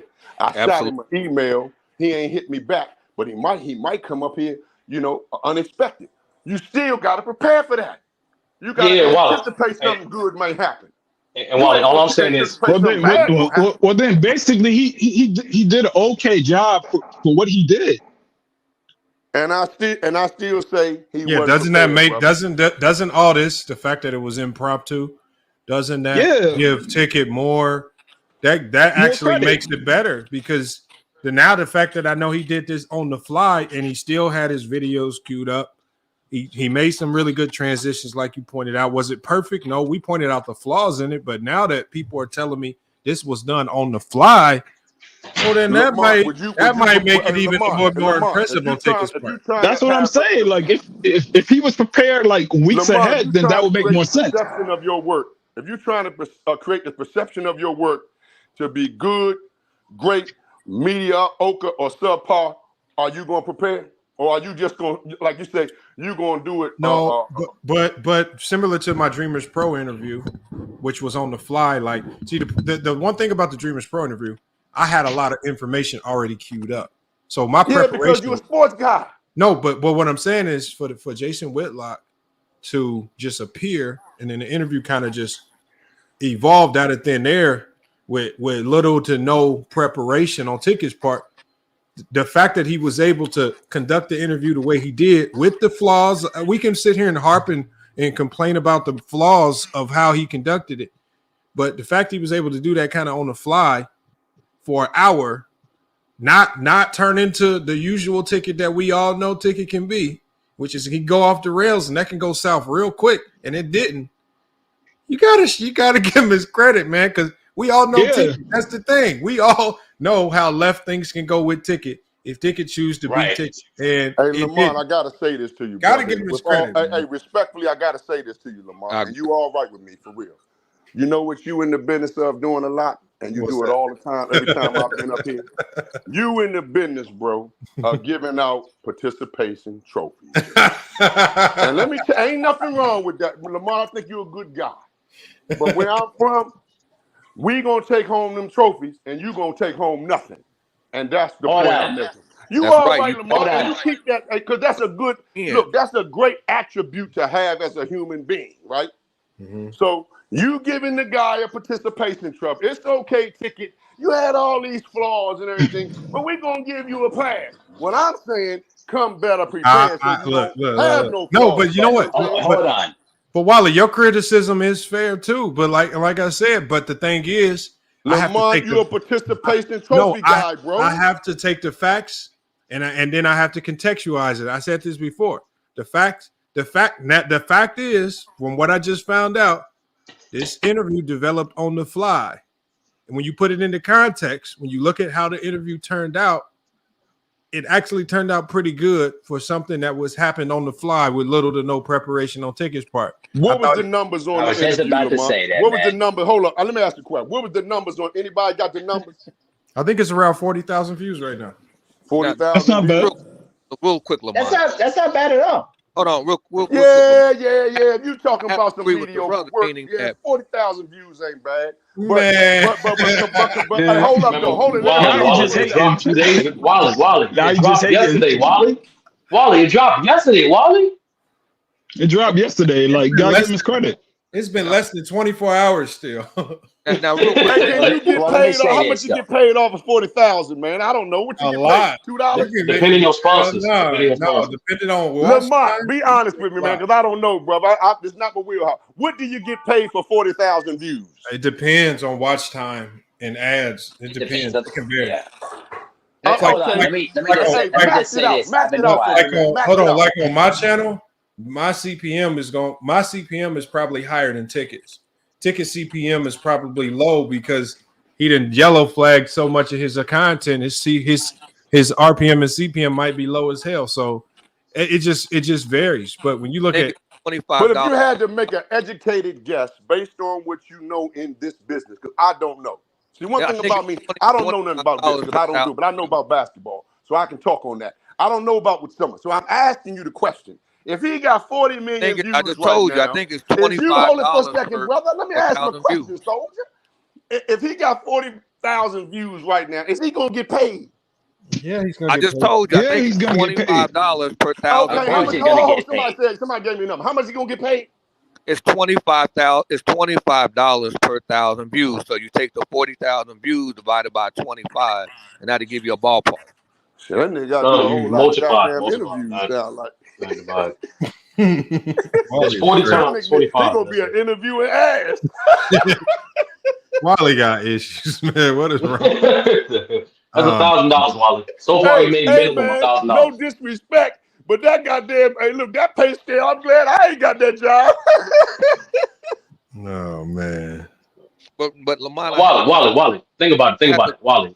Think about it, Wally. Like imagine you just talking basketball, Wally. Homeboy, let me say something to you, player. I thought you was getting ready to say $2,500. Then that would have got my gander up. But I think you said $25. Did you say 25 or 2,500? No, 20. I am like doing this shit. Like Wally, but just for 1,000, just for 40K views, he's getting at least $1,000 minimum. Okay. All right, man. I stand corrected. Hey, God bless you, gentlemen. Hey, Lamont, thank you for having me up here one more time, soldier, and giving me the hot tip. But I can't put my good language and my intellect on YouTube for that pay scale. That was a good laugh. I might have been laughing by myself, but that was a good one. Y'all hipping me to the YouTube game, okay? That y'all got to get a whole lot of interviews, man, and get a whole lot of people checking in. You see? But you remember, you still have to add in cash. Yo, Lamont, backstage, Lamont. Who's back? Oh, Mari. Hey, Lamont, peace. Hey, man, peace be with you, brother, and I'll get back with you the next time. Good job, brother. All right, man. Salute, Wally. Peace be with you, brother. And the chat. Sir. Champ. All right. Well, let me just say this. I'll go ahead. I'll Oh yeah, so Amari, like the reason why I asked you that question in terms of you know, how you define the word coon, I was just like asking you that question because it's not like Whitlock, you know, or Stephen A, either one of them endanger the community, so I can't really call them a coon. They're just people giving out their perspective. That's all. I beg to differ because here's the deal. The reason why I've labeled them in that category is because the rhetoric that they say, and especially in those platforms that they have, actually have more danger to the Black community than people tend to realize. It's one of the main reasons but why how? I mean, because the thing is, there's a lot of issues in the Black community that people are starting to fight for, and people like Jason Whitlock, and I don't know about Stephen A. Smith. I mean, I've had my issues with him, but I'm not gonna put him in that jacket. But with Jason Whitlock, he says things that are endangering to people that have been needing, you know, issues like reparations, you know, crime deals, and he goes against those kind of things, and that's why he gets labeled that category of a coon. That's why. Yeah, but So- like but like I said, all he's just doing is giving his perspective. Somebody to me who endangers the community is the drug dealers, the gangbangers, all that type of stuff. Like those people are people who are literally endangering the community. So those are the real coons. That don't make any sense for you to call Jason Whitlock a coon, and really he's just somebody who has a job doing what he does. That don't make any sense. Hold on. That does not make any level of sense. Now listen, I'm telling you that a lot of the things that Jason Whitlock says is white supremacist based. So that is a lot. And how has that how has that affected you specifically from you getting to your goals specifically? It hasn't. Again, it's not about directly to me. He's not being the same thing. No, I don't use that logic. I use the same thing about the drug dealers in the neighborhood that you just mentioned. They didn't stop me or him from achieving our goals either. It was just going off that simplistic logic. What Mahari just said, there's a lot of power in entertainment perception. And I didn't mean to cut you off, Mahari, but like there's a lot of power in that. So if you're using your platform to convey Black people a certain image, especially some of our best in what they do in their craft, then it's a problem. That's a huge problem. You call Serena Williams a monkey. Hold on real quick. You guys, you still don't get it. You still don't understand what's going on. Okay. Explain your perspective. They're just characters. They're only exactly. They can only communicate information that the company allows them to disseminate. That's it. So Jason Whitlock, once again, I told you, he takes the opposing, whatever the narrative is, he's always going to take the opposing view. He has sponsors that allow him to say certain things. So he's going to try to speak on the Illuminati. What was 2020? That's the moment of clear vision, meaning that they took the glasses off and they don't care that people know who's behind the scenes. What did Cat Williams say? There's a cabal, right? So there's a cabal in the sports industry that controls Stephen A. Or you can refer to it as, what is it? I don't know if I want to go down that lane. So you have people in the sports industry like Stephen A. Smith that are allowed to communicate certain things. They're intermediaries. That's all they are. They're just characters. And they have sponsors that allow them. So let me ask you a question. So, are they not talented? These guys Absolutely. are just so. Is it? So I don't think it can be both. So are they extremely talented and they work their ass off to get to where they are, or were these guys just put in positions and they're not talented at all? And there's just anybody can do their job because anybody can get propagated and pushed up and put in that place. Exactly. Well, there's which one is it? There has to be a certain measure of talent, but Kat gave you the answer. He said, "Well, how did with Kevin Hart? He was known for doing comedy on the East Coast, but when he comes to the West Coast, he already has the sitcom. What was it? Husbands of Hollywood, meaning that they could take you, Lamont, and they just craft you. Yeah, you are talented. You look the part. You could communicate, and once again, you have a personality that people like, so they can craft your character and put you on ESPN, put viewers behind you, and make you successful. That's all they're telling you to do. But So that's that's the why. thing. That's why, because they're characters. That's why But Stephen A's background is so shady. But That's why. but That's go ahead, why. Lamont. I'll come back to you. no, I'm just saying, like, but ultimately, like, when I'm doing this thing right here, Right. sports content, whatnot, right? Like, I've even said, I said, if ESPN comes knocking on my door, I'm signing up. Okay. I don't care what none of y'all other people is doing, but I said, when the big media companies come knocking on my door, I'm signing up. I mean, I think sometimes, we have goals in this. Sometimes the goal is to, partner up and partner up with bigger machines that can help turn you into a bigger brand. I think that's the goal. Like when you talk about a guy, Stephen A. Smith, when you really look at where he came from, the man came from the trenches of journalism. I'm talking about the trenches of journalism to where he's at now. It's hard for me to just say once he gets to the top that everything now is just propagated and pushed and he's only successful because it's just hard for me to say that because he can't say anything that goes outside of what his that is true because and you know why that's true, because we just played a video yesterday because we know Jason Whitlock is with the Blaze Network,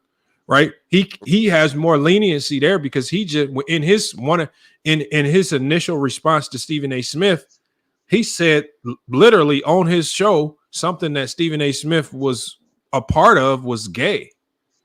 You can't say that on ESPN, on the Disney network.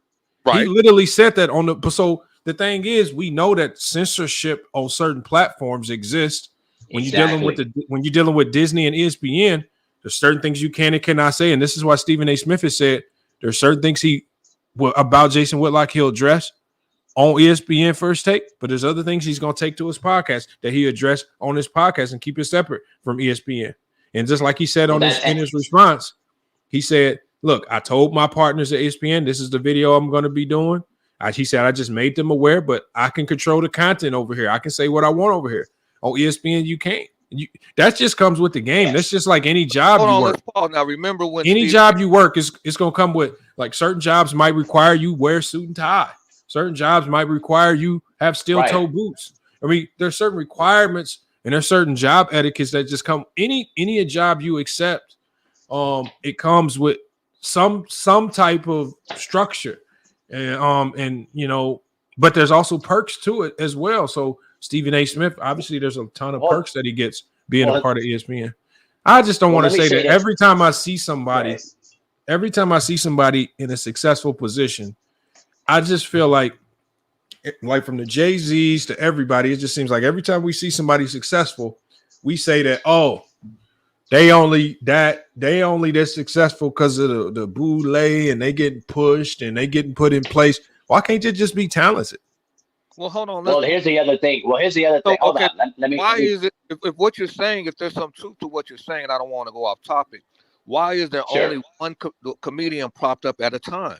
So when you transition from, but what do you mean by that? What to you? Like, what do you mean one comedian propped at a time?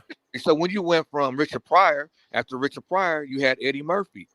Okay, after Eddie Murphy, you had what kind of Dave Chappelle?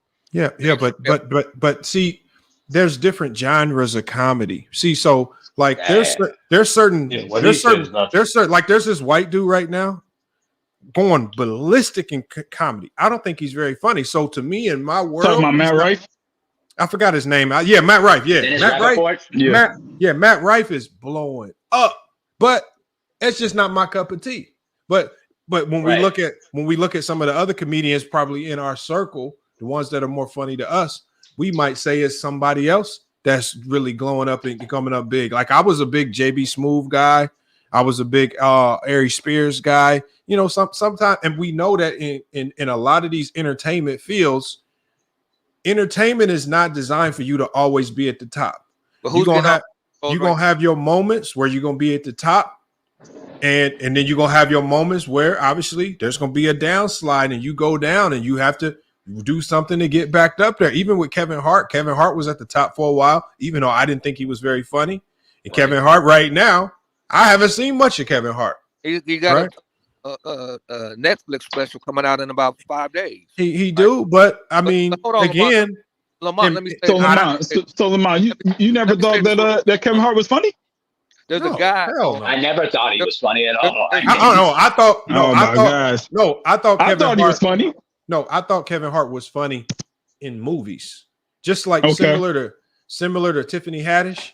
I thought Tiffany Haddish, because I went and saw Tiffany Haddish's stand-up, and I was sitting front row at her stand-up, and even after the front row, went and took a picture with her and everything. And look, the stand-up was not very funny. In the movies, when she got writers and she got the whole thing behind her, the editors can slice things up. They make her funny. Same with Kevin Hart. I think Kevin Hart does a hell of a job in the movies. I think Cat Williams is one of the few that can be crazy funny in the movies, but also crazy funny in the stand-up, which makes him a different class of comedian. I think Mike Epps is in that same class with Cat Williams. Crazy funny in the movies, but also crazy funny in the stand-up. Even JB Smoove to me. JB Smoove, who's crossed over, and you know, that to me, he one of the funniest out. But the thing is, it's what you like and it's who you prefer. Like, I've never thought that Cedric the Entertainer was funny.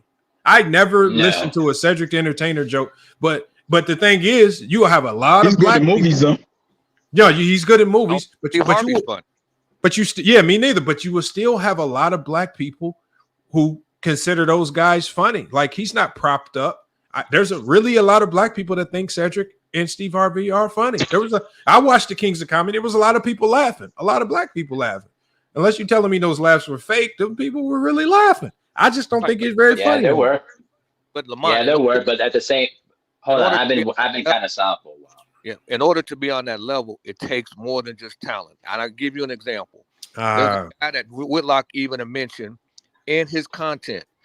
He's a content creator out of the Bronx, New York. That's Chronicles of Judah. And he mentioned him talking about having a ruling class mentality. And so Chronicles did on Patreon a response video to what Whitlock said. And everybody's surprised that he mentioned COJ. And COJ said, the difference between me and Whitlock is that I don't answer to anybody. He has Chronicles of Judah 2, where he focuses on sports, and his sports videos are incredible. Well prepared. You never see his face, but you can just follow him, whether it's basketball, his love. He has a passion for boxing, but he's done videos on YouTube exceptional. Whitlock even mentioned him, and he said the difference between myself, and he's covered Stephen A. Smith.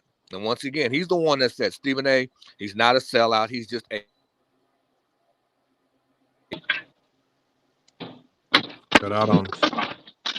I'm not gonna lie. I knew for a fact that he was listening to him for a fact. So, hey, look, now check this out. I'm gonna tell you. He started mentioning the three-dimensional stuff. I knew it. I'm gonna tell y'all right now. When it comes to sports and entertainment, y'all, your opportunity. Hold on, hey, Anthony, your signal's going in and out, man. You might have to hop out and come right back in because your signal's messed up.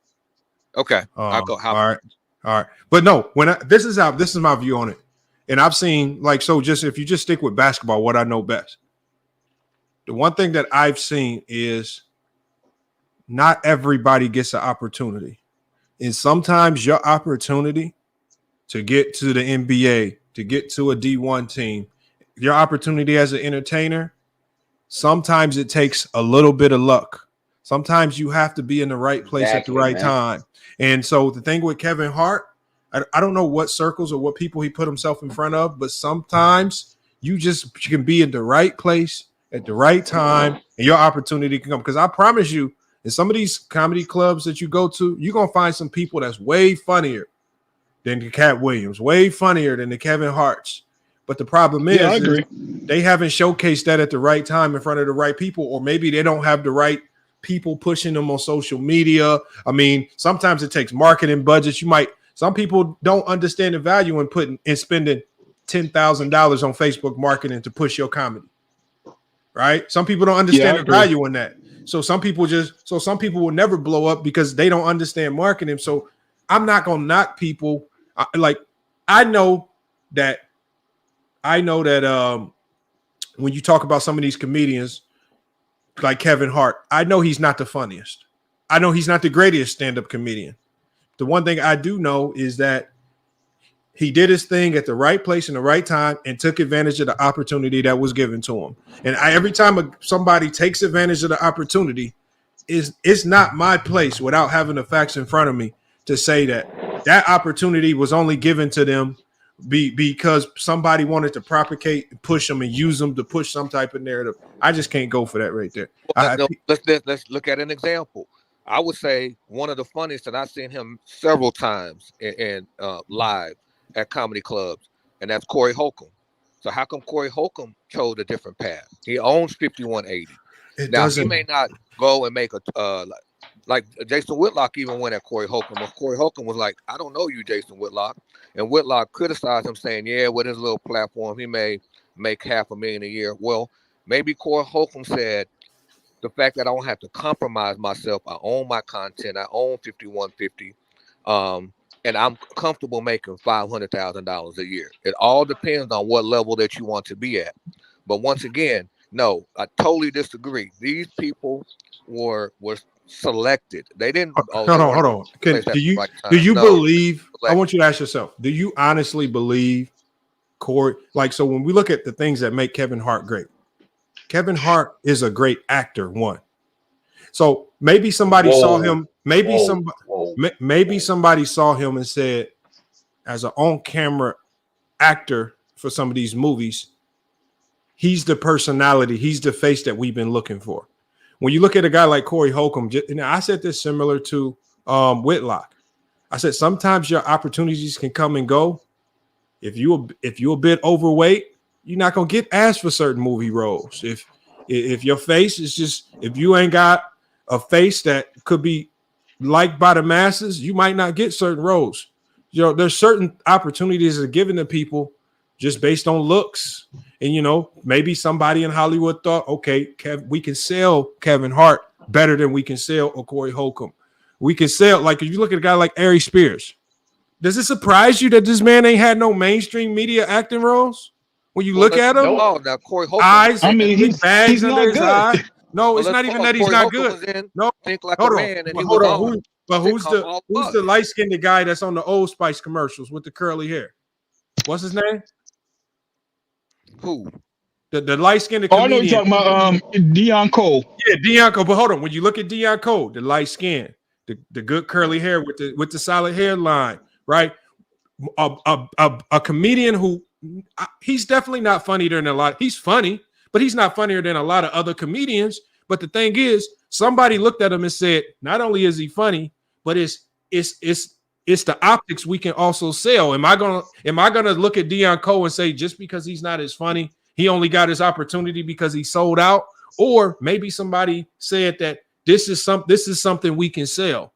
The light skin, the curly hair, he can actually act. He's more than just this comedian. So, I mean, it's hard for me to just put on all these people that have been successful that is directly tied to somebody saying, "Oh, we're gonna put you in this spot," and it like that gives the impression that it takes absolutely no hard work to get there, and then you take away from what these people get to that level. To get to that level, the same with people in DC, in Congress. To get to the highest level of anything, in any field, you need networking, you need talent, like Lamont alluded to, you need hard work and a little bit of luck. You need a combination of all those things, right? What I think brother is alluding to, right? The mainstream media, not even mainstream media, a lot of high production agencies, especially in Hollywood, prefer to push certain images of people like Lamont is alluding to. But why I disagree with brother is you don't even need that help to be successful. Like, in the internet is so accessible with the internet. Like, a lot of people blew up because of the internet. So you don't even need Hollywood. Who Mike is that? You don't even need Hollywood to be that mainstream successful. And the one pushback I do say is you, Lamont.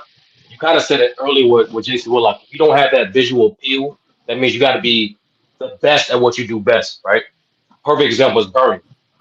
Bernie didn't have that appeal that you was referring to, but the reason why he was so successful in mainstream because he's one of the best at what he did.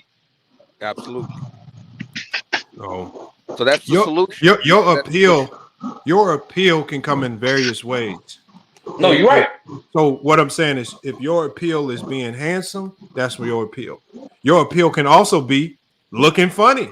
So if we just take Bernie Mac with them big ass eyes, that's part of what made him more funny. When he get to telling them jokes and them eyes get bigger, right?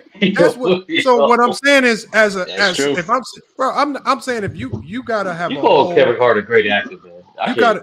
He's not necessarily a great actor, but somebody felt that he could do the role good enough to where we can make millions of dollars selling this movie. Because the thing is, the Kevin Hart is great for movies that you can sell to white people. Yeah, as a comedian in Hollywood, your comedy has to be able to sell to the white people. That these are the people that's going to turn the movie from just a basic movie to an all-time classic. And when you look at some of the movies he's been a part of, again, to us, the comedy hasn't really been that funny. I think it's Marvin. Yeah, Marvin, you got some background noise, man. But Lamont, you got to wake up to what people have been telling you, what these celebrities have been telling us, because they've been saying they sold. They've been saying they part of the secret society. You gotta I don't know what we don't even have to go down there. All I'm saying is, I'm not. I'm still always gonna ask y'all, what is selling your soul? Is it literally signing a piece of paper saying your soul is sold? What is it? Because nobody's still everybody has this weird definition of selling your soul, and nobody and it's never a concrete definition. This person over here got fucked in the butt. This dude over here sacrificed his mama. This dude, like, everybody got some brand new version of selling your soul, in Hollywood. So basically you got some weirdo in Hollywood sitting up somewhere basically saying, oh, you gotta have your mama die before you can be successful in Hollywood. But Kanye West said it himself that he sold his soul to the devil. He said it himself. All right. So if Kanye West, if you feel like he's the credible, if he's that credible to you, then you ride with that, man. Come on, man. He's a puppet. Because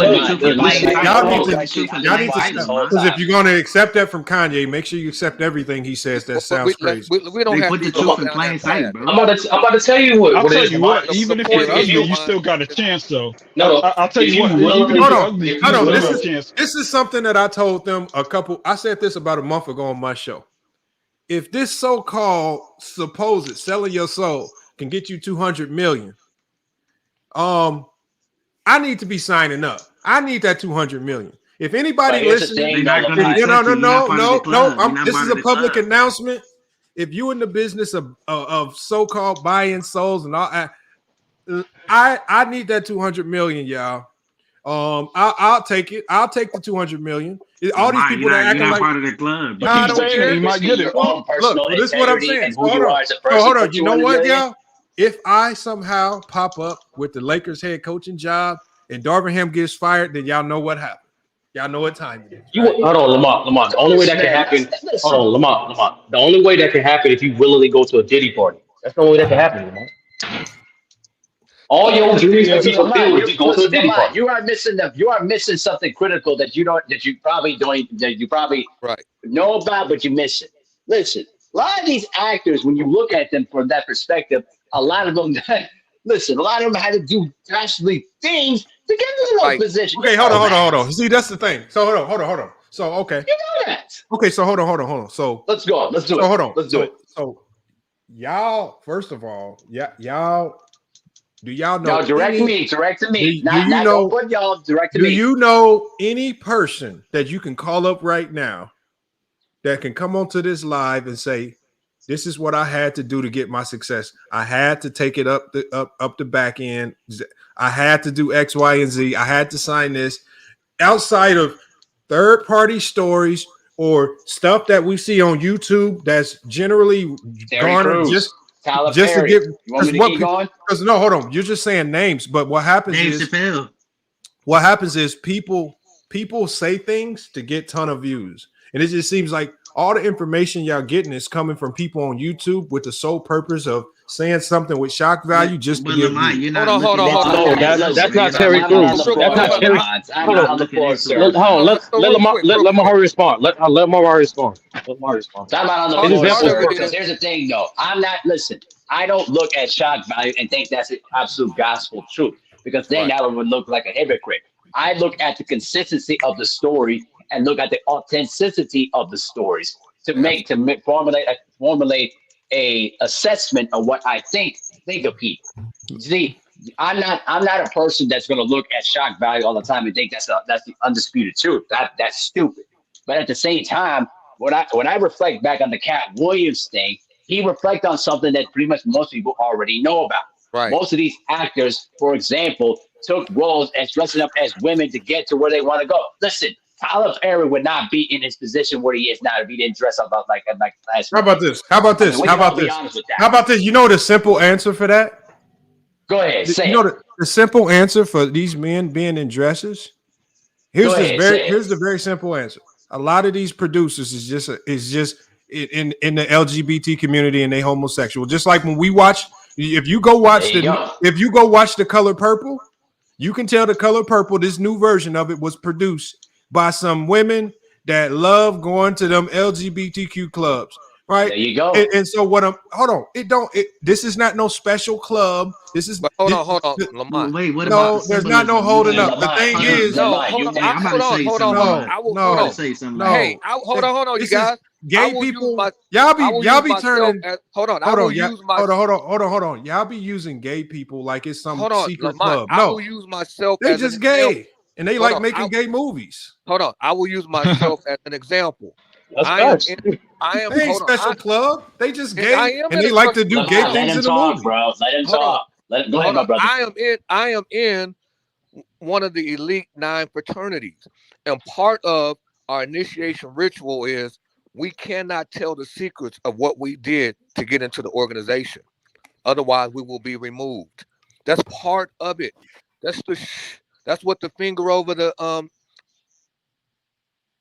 tell the secrets of what we did in order to get. I'm in a fraternity, so I can tell you that part of being in the organization. And how do we know?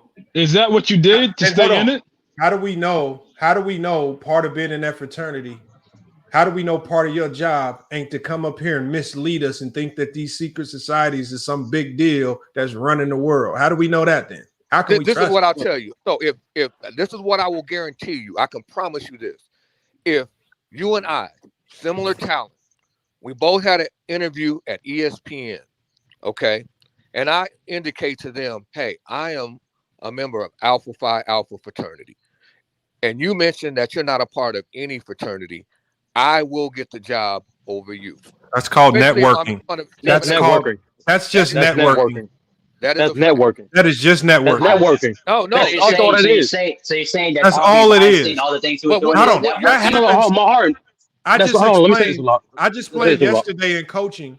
I said yesterday. I said one of the first things I learned about coaching, the heart. I said you getting bumped up and getting jobs in coaching. One of the things that I learned has nothing to do with how well you coach. I said it's all about who you know, how you know. This is why I said, what did I say I have to start doing? I said I have to start going to these coaching seminars. I have to start taking names and numbers. What I also have to do, there's a school in Cali. I've sent 2 players to that school. Now that coach over there, I'm in good graces with that coach. We talk every week. All right, the former director of club sports here at GCU, Matt Gordon, he used to coach at Phoenix College. Now he runs the whole Bella Vista, one of the biggest prep schools. I have to keep him on my network because that's a funnel of players. You have to expand your network. So when people start making phone calls, Lamont, or there's also coaching associations where if you go apply for a job and you say on that resume, or you tell a school during the interview, okay, I'm a part of this, a coaching association, they automatically know that your network is deep and you know a lot of people that they know. That's just networking. There's nothing special. Fraternities is a big network. Fraternities and your frat brothers, whether you're Q, whether you're Alpha. It's a sketchy network. It's a sketchy network. No, it's not network. But the thing is, people just refuse to accept that. A lot of people get hired. Hold on, Mahari. Hold on. If people refuse to accept the fact that people getting hired and fired for the most part, has always been about who you know. And they try to say is no, a lot of times when some of these white companies, they hire all white people or they bring in some young kid who's now your boss and you've been working there 19 years and you got some people crying, oh, there's racism. No, it's because that young kid is in a network. Maybe he's families with the boss up top. You can say it's sketchy, but this is how the world has worked since existence. It's about who you know. It's about who you know and what network you're a part of. That's a fact. Let me take it. Let me take this real quick. It's not sketchy. Most people. It's a lot of jobs that people have gotten without being qualified. It's about who they know. That happens in the NBA all the time. You have to do your research. You got to look for it. Let me respond. Listen, here's the thing, Lamar. Here's where you're really missing this whole situation. You're right. It's about what you know. But at the same time, the basketball world is also sketchy too, because there's going to be a lot of people, a lot of snakes out there who claim, oh, I know this person and that person, when in actuality, that's not true. When it comes to people in Hollywood, there's a lot of people in sketchy places in Hollywood that will get you where you want to go, but you got to do dastardly things to get where you want to be at. And that's what Cat Williams was trying to address in that interview. What I'm saying is, no, Mahari, hold on, Mahari, look, we don't have to look, we always known that sometimes, and this is the shady side of things, that casting couches have always existed. And the thing is, it's just a part of business. And whether it's a casting couch for men or it's a casting couch for women, people just don't like admitting it. But the thing is, we know that there's been some, like even with some women, we know that some women. Harvey Weinstein. When you start looking at certain, at the top of the hold on, when you start looking at certain positions, there's some people like who's our vice president right now? Who's our vice? Harris. Do y'all really think she became the vice president because she's the most intelligent person in the world? I don't think so. No. I'm honest enough to know the election is scripted. I'm honest enough to know that it was some sucker who was thirsty, and she said, "You know what? I'm about to hop on this casting couch, and I'm about to get to where I need to be." Now, whether you say that's right or wrong, I just accept it. I just accept the fact that I know people, and sometimes you can network using sex. Sometimes if you want to get to the shady side of networking, you can work your way up to the top with, for example, with some women, with your body and with sex. Just like that Fannie Willis, that DA in Atlanta. Now she's getting caught up because now all of her sexual affairs is getting her caught up with the Trump case, and it's getting exposed now. It was getting caught up. It was getting exposed with the YSL case. So what I'm saying is, we see a lot of people climb to the top using that. But the thing is, when you generally use the shady side of networking to get to the top, it gets exposed in an ugly manner at times. And that's because when you do it that way, you leave a trail. And if you leave a trail where, again, you're dealing with shady people already on that casting couch, they can use that to expose you or to exploit you to a certain degree. But if you network the right way, let's say through a fraternity, if you network the right way, let's say through a coaching association, right, or Actors Guild or something like that, then when you network the right way and you get to the top, there's really not much to expose when you get to the top. So because a lot of rappers, there's a lot of rappers who would probably sat on Diddy's casting couch to get to where they need to be. But there's also a lot of rappers who actually went in the studio, did their thing, right? Did it in front of the right people, and then and like the J. Cole's. Like, you can't sit here and tell me that J. Cole sat on somebody's casting couch. Well, J. Cole part of the secret society. Oh my God! See what I'm saying? Everybody great. Everybody great. Everybody great. Did something. No. Hold on. Jay, real quick. Jay, chill out. Real quick. Hold on. Y'all all saying the same thing. Y'all know that, right? Y'all all saying the same thing. Y'all all agreeing with one another. But Lamont, you made a great point. Your last thing you just said. Some organizations and some shady networks, they get put into the dirt. That's what happening right now with Hollywood. Hollywood been having a strange culture for decades. That is Yeah. not, Decades.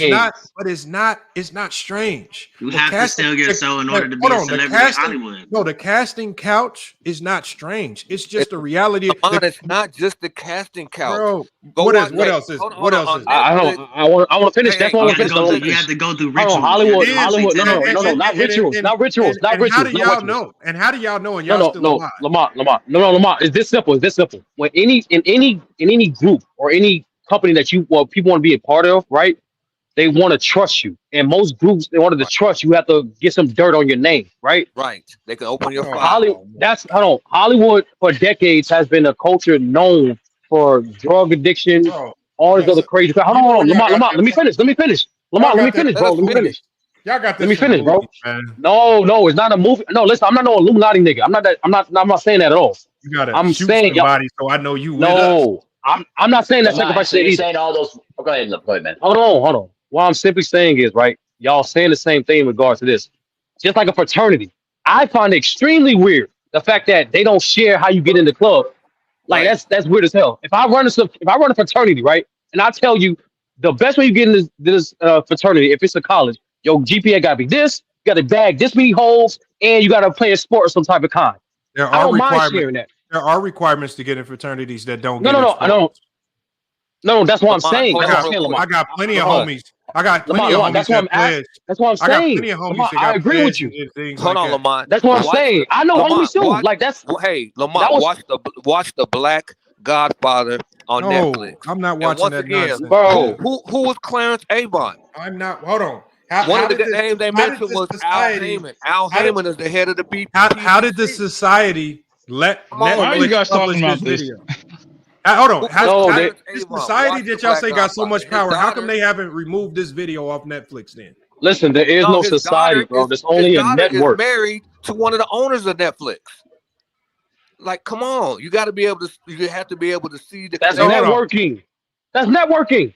God damn. And What the even on the Black Godfather, you had Barack Obama was on there and said, "Hey," he called Clarence Avon and said, "Hey, I'm number such and such on the Democratic National Convention to speak." Who do you think moved them up? Clarence. You know what problem? You know my problem I'll with tell you you what, conspiracy as niggas. soon as I saw my- You know my problem with you conspiracy niggas. You niggas say the most common sense shit in a different way. You think you're saying something different, bro. You're literally describing networking. That's all you're doing. That's what I'm saying, man. It's a conspiracy. Well, I'll tell you what. Until As it soon as I actually saw my happens. favorite rapper, Fabulous, It's funny how everything is a conspiracy until it I'll tell you actually what. happens. Well, Dude, I'm telling you, that it's not a hold on. It's not a conspiracy where everyone know what it is, bro. That's networking. Right.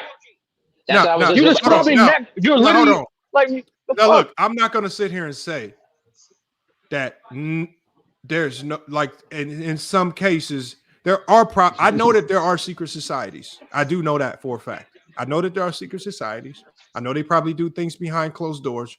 But what I'm not going to do is I'm not going to sit here and act like these secret societies apply to everything.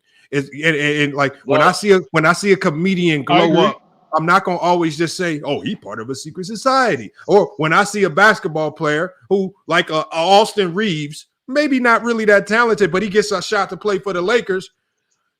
Well, he with the boule, man. He's not that good, but he got to know. He just got an opportunity to make the most of it. Lamont, I agree. Look, man, come on, y'all. Everything listen, ain't I agree always with you, Lamont. conspiracy.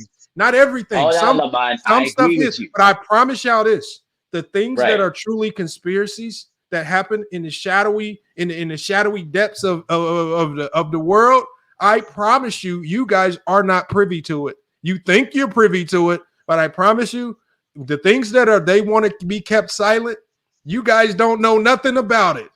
And it wouldn't be in no movie or won't be on no YouTube channel that you can go look up. Come on, man. Y'all got to get real, man. No. Hey, Lamont. Hold on, brother. Hang on, guys. Let me take this realm real quick. Lamont, here's the deal, bro. Here's the thing. When I told you before that about what Tyler Perry did, I'm saying that because of his experience. I'm not sitting here to say that it applies to everybody. Now, I'm sure there's been I know there's been actors that have worked hard to get to where they wanted to be, and they had the machine of the same movie companies that really drove them to the next level. That's based on sometimes on their own merit. But here's the thing too: you have to look at every different situation and look at it and try to see what really transpired at the time. Did they really got there? Because on their word, or do you believe they made it based on the fact that they were driven by a machine? Y'all said the answer is usually in plain sight. You know what's in plain sight? Is that a lot of these people in plain sight to you? A lot of these people are just talented. What's in plain sight to you? A lot of these people are just good at what they do. That's what it. That's what's in plain sight. And that's the truth. I'm sorry to say, that's fine. Then that's the truth. If they made it based on their hard work, then that's fine. But here's the thing: not every single. Hold on, watch this. Every single thing. Hold on. Check this out. Hold on. And this is no shade to Jay. Look, Jay, and when I say this, Jay, hold on, Jay. When I say this, Jay, I promise you this is no diss or anything. But Jay, you came up here. Hold on, Jay. You came up here the other day. You dropped a freestyle. Jay, I promise you, I don't care what casting couch you try to sit on or what ritual you join. You ain't getting signed to nobody's record label. I'm not trying to get signed. I'm not trying to get signed, Lamont. I'm not trying to get signed. I'm not gonna lie, you got him there. I'm not trying to get signed. Jay. What I'm saying is, I'm really not trying to get signed. No, Jay, and I know that, Jay. But what I'm saying is, Jay, talent is talent. And what I'm saying is, when you got guys that are talented, every time somebody is talented comes up, we can't say it's a secret society because we know, Jay, the one thing we know is that I don't care. You can go sit on Diddy's casting couch. You can go to 10 different rooms at his party, right? Get worked over, get ran through. And I promise you, ain't no Rockefeller deal. Ain't no. So why people like Tekashi 6ix9ine famous then? You know why? Because when you watch Tekashi 6ix9ine's glow up, what did he do? He started off on promoting his songs and putting a lot of money, whether he was getting the money from the streets. He did massive marketing campaigns on Facebook. Massive. He was putting like $5,000 into pushing his music on Facebook and marketing dollars. So what I'm saying is, then why is Fabulous hanging out with Diddy then? Hold on, in the industry, this is where I say the industry is rigged, and the rigging part comes into this. So when you talk about the streams and the numbers being fake for certain artists, because again, once these music labels invest a ton of money into their artists, it's their job to then get their money back somehow. And if they got to get their money back somehow by faking stream numbers and using stream farms to run numbers up on Spotify or something, or to go get, they're going to do whatever they got to do to finesse to get their money up out of these people. Because generally what happens is once they get their money out of these artists, they done with them. And that's when you see the artists fall off. And then it's on but a lot of these artists, like if you take somebody like Fantasia, she lost the label backing, but Fantasia is still been able to make money as an artist. She's still been highly successful. She just don't have the label backing no more. But she's still rich. She still has a lot of money. She's still highly successful. But so the level of success and notoriety she has went down, but she can still do shows. She can do all that stuff. You can go all the way back to artists like Genuine. Genuine up there, dances looking broke, looking crazy, and still doing shows. Right? I mean, come on, man. Like if you talented, you talented, and people are gonna show up if you talented to a certain degree. If you have no talent, ain't nobody about to buy them tickets. So do you think? I agree with that. I agree that you gotta look deeper. You gotta look deeper. And look, and this is what I get tired of. There's so many people here talk about these guys wearing dresses. I know there's what 1, 2, 3, 4, 5. There's 7 of us on the panel right now, y'all. There's 7 people on the panel. If all 7 of us today were offered $50 million to wear a dress on FYF Sports tomorrow, all 7 of us are going to be up here in a dress tomorrow. FYF I got integrity. I got integrity. I don't know what you're talking about. That's you. Speak for yourself. Literally. At this point. You're really I'm not trolling at this point. I am not trolling. Because I am a good I'm not waiting on Dan. You're bugging. I got integrity. You trolling. Hold on. You crazy as hell. That will never happen. You know we're gonna go to the Discord. We gonna go to the Discord sturdy. We're gonna have a good laugh about it. We're gonna turn on that. I might even. Y'all can do that. I might even spice it up. I I might even put a green screen with it. I'd rather have sex with Cardi B than to wear a freaking dress. You kidding me? You must be out of your mind. You better not. Hell no, I ain't doing that. that. You know what? Never going to happen. And you know what? And you know what? All y'all talking about, all y'all talking about, y'all got too much integrity. Well, I'm gonna turn on my camera. I'm gonna be doing live streams out of my Lambo, out of my 15 bedroom mansion. Enjoy it for you. Enjoy it. Enjoy it. Y'all lying. You can't think y'all lying. Enjoy that. Enjoy it. No, sir. Y'all need to stop. No, See, this is sir. the thing. No, Hold on. sir. See, the thing, it's easy for y'all to say no now because there's no real offer on the table. But I promise you, And I would have still said no, even if like, what if they said, look, just to know we legit, we gonna drop 10 million in your account right now, just so you know we legit. Bro, how about you without doing that? That's y'all gonna be running. Lamont, hold on. In that case, y'all gonna be running to in that Forever case, 21 right now in to go that get case, a dress. hold on, Lamont. In that case, if they just put 10 mil in my pocket, I'm walking away. Nigga, you just gave me 10 mil. No. Hold on. No. You give me 10 mil in my damn I ain't doing nothing, nigga. Hey, 30, you might as well just join. That's all. You might as well just join. That's all. That don't make no sense. That don't make no sense. You just joined. No, Lamont changed it up. He said to make sure we legit, we gonna drop $10 million in your account. Nigga, that's it. I And ain't putting on no technically, you fucking dress, just nigga. You just gave joined. me That's 10 all you million. did. You technically just joined. They're not gonna. Thank you, sir. They're not gonna let you walk away with that 10 mil. They're not letting you walk away with that 10 mil. So wait, Lamont. They're not. That don't make no sense. Watch me, nigga. They're not going to. It don't make no sense. Jay got something for us. What you got for us, Jay? I'm showing you it right now. Is this a coincidence? Looking good. There you go. Go ahead. I mean, I'm not gonna lie. I definitely saw Deion Sanders in the dress too. Hold on. I know your ass is Hold on. Jay. So hold on, Jay. You telling me all I got to do is start doing this, and I'm gonna get a 50 million? That's the yoni. That's not what I'm saying. That's what they show. That's what they cash show. me out. They showing somebody cash me out, y'all. Every stream, if Hey, all I gotta do, if all I gotta do, your man's showing, get his ass. If all I gotta do every single stream.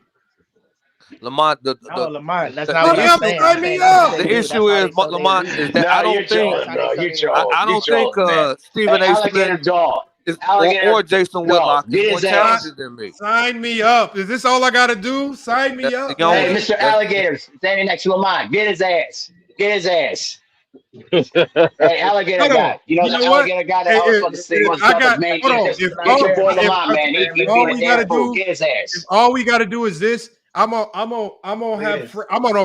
have somebody build hands on the Fred's face, and Fred gonna be doing this the whole stream. Man, we both gonna be locked in right here. If that's all we gotta do. It's the Illuminati. My question is what happened a year ago? CGA said that a year ago, the powers that be came to you content creators, and they offered you the deal. Some of you guys took it, some of those didn't. Bro, I keep telling you, there's some truth to that because one of the main content creators. Lamont, you turned out a deal, Lamont? Bro, you turned out a deal, Lamont? Hold on, I keep telling y'all. One of the main content creators had over 1 million subscribers. Was he not removed? If somebody offered me a deal, who? That's part of the deal is that they could remove. Who you talking about? You got to give an example, bro. You can't just be vague, bro. You got to give an example. I gave you but part of the deal is that you can be removed. Okay, who though? Who was it? What content? Who got removed? That's what we asking. Who had 1 million subscribers? I don't know, man. That's what we asking. You know how many niggas got? Niggas got millions of subscribers on YouTube, man. YouTube was KS not removed? Who? All right, y'all. I gotta go. Y'all have a good one. Was not Kevin Samuels removed? Bro, the man was doing cocaine. That's part of the contract. Is that they can have you removed at any time. That's part of the deal. What? Part of the deal is that they can have you can be removed. You know what? See, this is the problem is. See, this is another problem. See, we can't accept. I'm confused at this point. I gave you an example. As great of advice as Kevin Samuels was given. Oh, he was great. I'm sorry. I promise you. But the thing is, everybody has their demons. And this is one of the reasons why the family did not want to release the toxicology report, is because all indicators is that the man died due to an adverse reaction to cocaine. Oh. And so, but the thing is, obviously the family with a Every reputation. movie star died because of drugs. But hold on, because drugs is highly prevalent in Hollywood. In Hollywood, dummy. Yes. This is a man that owned 3 black belts and was the head of a spin. And that don't mean he could. Hold on. What that supposed to mean? Hold on. Hold on. Did you know, Anthony? This is crazy. This is the crazy thing, especially with the older generation of cocaine. My rest in peace to my grandmother. My grandmother was doing cocaine. You know how I knew this? I'm a little kid in Mississippi. We traveled to Mississippi. I'm not even little. I'm probably like 15. I got a toothache. Grandma, I got a toothache, man. Go into her bra. Dab some of this on it, man. That'll numb it up. What the fuck? What is this? My mom was like, nah, don't put that on your tooth, man. Don't do that. Just put an ice pack on your face. That's when I found out cocaine for that generation, the Kevin Samuels era, that was just y'all choice of so cocaine was popular. Hold on, this era's choice of drug is weed. Kevin Samuels' era choice of drug, which was the weed of their era, was the dabbling the cocaine. My age group. That was y'all was the cokeheads. Yeah, y'all the cokeheads. Never touched it. Never.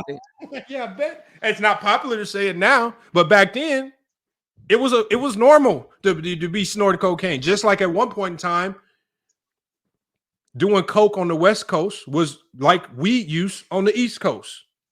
Again, everybody has their vice, and when Kevin Samuels has his own vice, and when people start dying, all of a sudden he can't just die because he had a vice that caught up with him. He got to die because the people was after him. But ain't nobody got Tommy Sotomayor yet, right? Tommy Sotomayor just out here pissing the whole world off. You got Hassan Campbell out here just pissing everybody which way off. Ain't nobody have to know. I mean, and they so-called exposing people. But they're not outside the matrix. Lamont, why would they take out Kevin? They're not outside the matrix, bro. What was he pumping? What was the information? I don't know. Nothing. What I keep telling you, Lamont, is that he was making solely, YouTube videos. You can make it solely from meaning that Kevin was solely being sponsored by what? Black brothers, by brothers. No. Yes, he was. Kevin Samuels built a humongous brand during the pandemic, and people should follow that format that he did. He went to work. He got studio equipment. He put out high quality content because he was for the longest time, because his blow up was kind of accidental because he was putting out YouTube video to men, primarily giving advice to men. And then his video that blew up was when a woman came on and she asked for his advice. And because he gave similar harsh criticism to a woman, that's the video that blew him up. And then he had the men and the women fan base all clamoring to his video. He went viral, similar to Kwame Brown, how Kwame Brown went viral. Sometimes it takes a little luck to blow up. Kevin Samuels went viral, blew up. That's luck. Kwame Brown went viral, blew up. That's luck. Sponsored by his main sponsor. There was 3 guys that got in the room, okay, and they said, "Hey, you're too short. You have a disability. You walk with a cane. This other brother, you got too many tattoos. Hey, but you look the part. You're 6'4". We can create a character. We put you on that night slot. We know black people love that time slot, and you will blow up." So somebody was selecting the times when Kevin Samuels went live. It wasn't Kevin Samuels just saying, "Look, I'm gonna set my live stream." See, what was the he literally had a video. He had a video explaining why he changed his time slots. The money behind him was Obsidian. Obsidian was the money. That's the guy that started the Manosphere. That's the money behind him. And then once again, you had when he was doing 20,000 views a night. He was just nice. He was just a good content creator. Not women. He was just like Fresh and Fit. Fresh and Fit are elite content creators. They came in, they bought elite studio equipment, they put a lot of money into their marketing, and they blew up. The people that come in, and because this is what I preach. If you want to blow up on YouTube, start learning SEO. Start learning how to Facebook market. Start also saving up your money to buy 4K recording equipment, because what does YouTube do? YouTube automatically will boost videos that are broadcast in 4K or recorded in 4K. See, all these people that ain't blowing up, sitting in somebody's basement talking about I'm shadow banned, they recording on their phone, on the back camera, on 720p and all types of crazy stuff. They have no. They put $0 into their marketing because you know one thing when we go into the YouTube studio, y'all. When you go into this YouTube studio and you're looking at all your videos, there's a button you can click next to all your videos. It's called promote, and it takes you to Google Ads. And if you have the budget, you can literally you can put your video in Google Ads. And if you want to market your content through Google Ads, they will significantly push your content and you will blow up, but you got to put money into it. All these people think you could just sit back and your channel just blow up on its own and people just going to come watch. That's a myth. All the people like Kevin Samuels, like Fresh and Fit, and all the other people that are blowing up, unless you go viral, you're not going to blow up unless you actually put a lot of money behind your content. But y'all want to lead people to believe that these guys where they get the money from? Fresh was the money. Y'all saying that these guys blew up. Y'all saying that these guys blew up. Obsidian was the money behind Kevin Samuels. What's Obsidian's channel doing? It's not doing what Kevin's is doing, but what? Well, he better start buying it. He needs to follow the Kevin Samuels format. That's what he needs to do. What he's done is he's changed the whole narrative. That's what you have the Black Manosphere Conclave. He did not, bro. Kevin Samuels will critique men as well, though. Kevin Samuels glowed up because he took production and marketing seriously. All these people, Obsidian, you know why his channel will never blow up? Until he does what Kevin Samuels does, which is get your studio equipment, get your 4K recording cameras that not only can record in 4K, but you can live stream in 4K, which they're expensive. They about $4,000-$5,000, so not everybody can get them. But the people that get their equipment, they get their setup, right? They purchase the necessary studio equipment. So when you go live, you have the professional looking setup, and it's not cheap. The people that can invest in their channel are the ones that do the best. You will never find a YouTuber that's invested $50,000 into their studio setup and their marketing that's sitting around with 200 subscribers. You will never see that. Yeah, I agree with you. Medium Man is blowing up because he's putting a lot of money into his content. That's what is required. But all I'm saying is with Fresh and Fit, Fresh was the money behind Fresh and Fit. Okay, but you have to have money. Right. And so with the money, you can buy the equipment, you can buy the marketing. You don't just turn on YouTube and then blow up. Like I said, unless you go viral, and even when you go viral, that has its pitfalls. Unless you go viral, these blow ups don't just happen. It's a slow grind. So Lamont, what about like Kai Cenat? Are we gonna say that he's got a machine behind him? No, Kai Cenat, he had a viral moment. What was his viral moment? The motherfucker had a New York City rat walking through his damn room. Viral. Right. Sent his ass viral. And what did he do? When he went viral, instead of being like Kwame Brown, getting stagnant, he capitalized on it. When he got that money, he capitalized on it.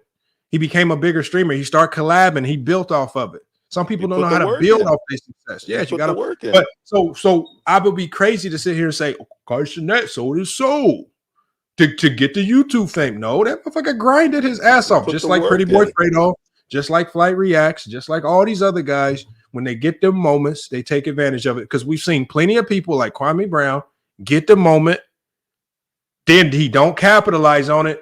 Then now he's still running around arguing with old 75-year-old women on YouTube, still arguing with men in the backside of Alabama, talking about let's pull up.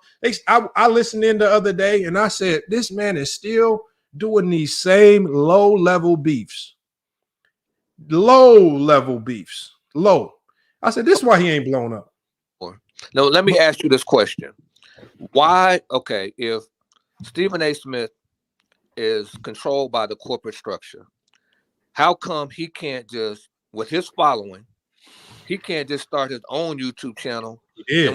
He did. On the Stephen A. Smith show. Followers. How come he got a shit ton of followers. How much subscribers he got now? How much subscribers he got now? Bro, he damn near got 500,000, don't he? Hold on. Let me already, see. Right? So how come so shouldn't he be generating enough? No, he got more. He got more than that. Time to where he should be able to walk away from ESPN and do. Bro, he signed a contract. He signed a contract with ESPN. No, I'm if he really wanted to, I'm sure he could walk away. Okay, so he has 491,000 subscribers. And he just started that channel, bro. He just started, bro. That's correct. But that leads into my narrative is that why would you want to be controlled when you're doing what you're doing, Lamont. Bro, maybe he don't feel controlled by ESPN. Maybe he actually enjoys what he does with ESPN. Because sometimes when you get these big time jobs and you on in front of the cameras every single day like that, you getting the notoriety, you getting access to NBA games and the players. Sometimes you fall in love with just the job itself. No. He's being smart with his money. He's doing what every successful billionaire or millionaire does: diversify your portfolio. Why the hell would I give up 30 million? Why I give up a 20 to 30 million contract just to do YouTube? Like, what? I'm gonna do them both. I'm gonna do both. What stopped me from doing both? Because you can make Stephen A. makes $8 million a year off ESPN. But that makes no sense every year. But the one thing I will say is that Stephen A. Bro, like, what Joe Biden just said. This nigga gets paid. This dude get paid like a minimum. He get paid he get paid better than some minimum contracts in the NBA, bro. Cool. Like, what are you talking about? He's getting paid better than some minimum contracts in the NBA. Right, but he's controlled. You're still not. Yeah, everybody who works anybody that works a regular job is whatever job y'all work. You acquiesce to the company that you work. You are controlled to a certain degree. Right, so but no matter what job you work, you're controlled. Even right now, this is not even.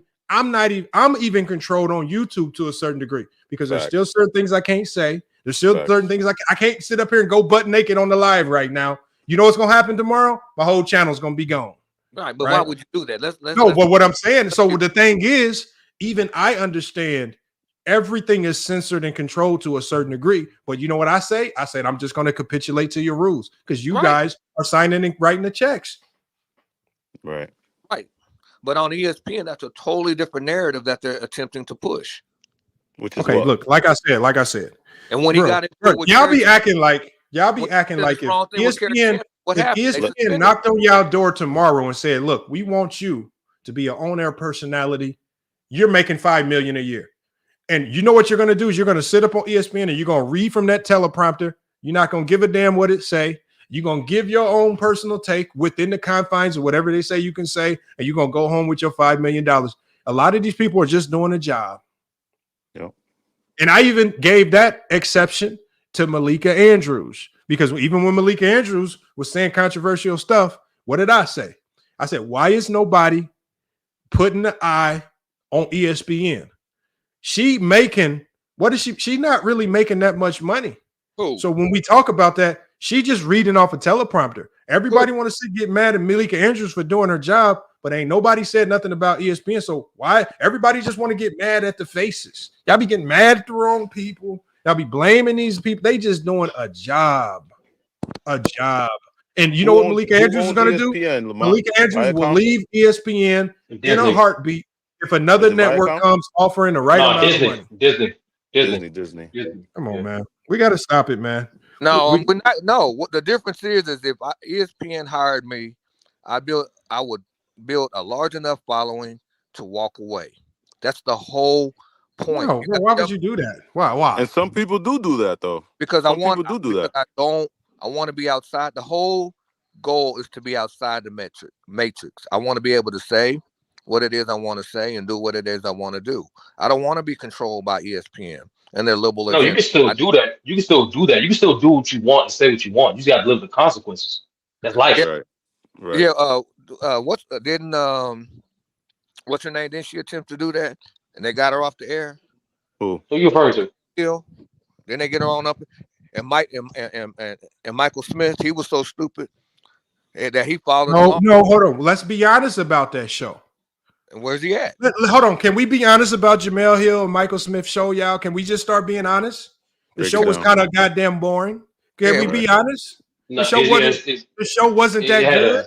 This was cap to it. Jamel Hill don't go ring to it. But, she don't deserve a show. Michael Smith was boring. He belongs in writing. He's a writer. He's a journalist. He does not belong as an on-air personality. Jamel Hill, first of all, not the most attractive by the face, and she don't have the best takes. I'm not about to sit here and keep doing it. I mean, at least with First Take, as long as Molly Karam is kind of silent, is a very pretty face to look at. We can't deny that much. So the thing is, Well, bro, the marketability of that show was horrendous, man.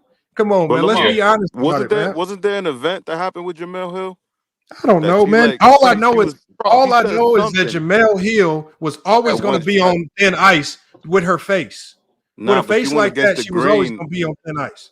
She went against the that's what Lamont is saying. That's what Lamont is saying. Like, you can do certain things depending on your but value. y'all be scared. If so many people in media right now that's just scared to say that, because can't nobody on ESPN say that, they gonna get super canceled. Like, you know. But the thing that's real talk. If you ugly, fat, or old, you have to be elite in something. Like George Burke is Brian Whithorse. George Burke because they want to watch sports. They won't want to hear your woke agenda. That's the reality. People the point is this. The point is this. Hear your woke ideas. They want to tune into ESPN. The point is this. The point is this. Like any company, right? That's part your of it. value is your value is determined by it. So just like ESPN is a company. Every company has an image and a growth they're trying to promote, right? So being an employee there, you acquiesce to that. So I don't like. So what I'm simply saying is, right? We can't blame these people. Like life is a choice, bro. Like you agree, it's all about comfort to a certain degree. I'm not going to blame these people just working a job. If you want to blame the direction of the company or how these people look in a certain way, blame that on the people that put that image out there, not the people that's employed by it. Hey man, like look, I just know the media game, y'all. Look, the media game is very simple to understand. Like when it's time for Molly Cameron to get replaced, she's not gonna get replaced by a man. She's gonna get replaced by a younger woman, fresher woman who can look the part a little bit better than her.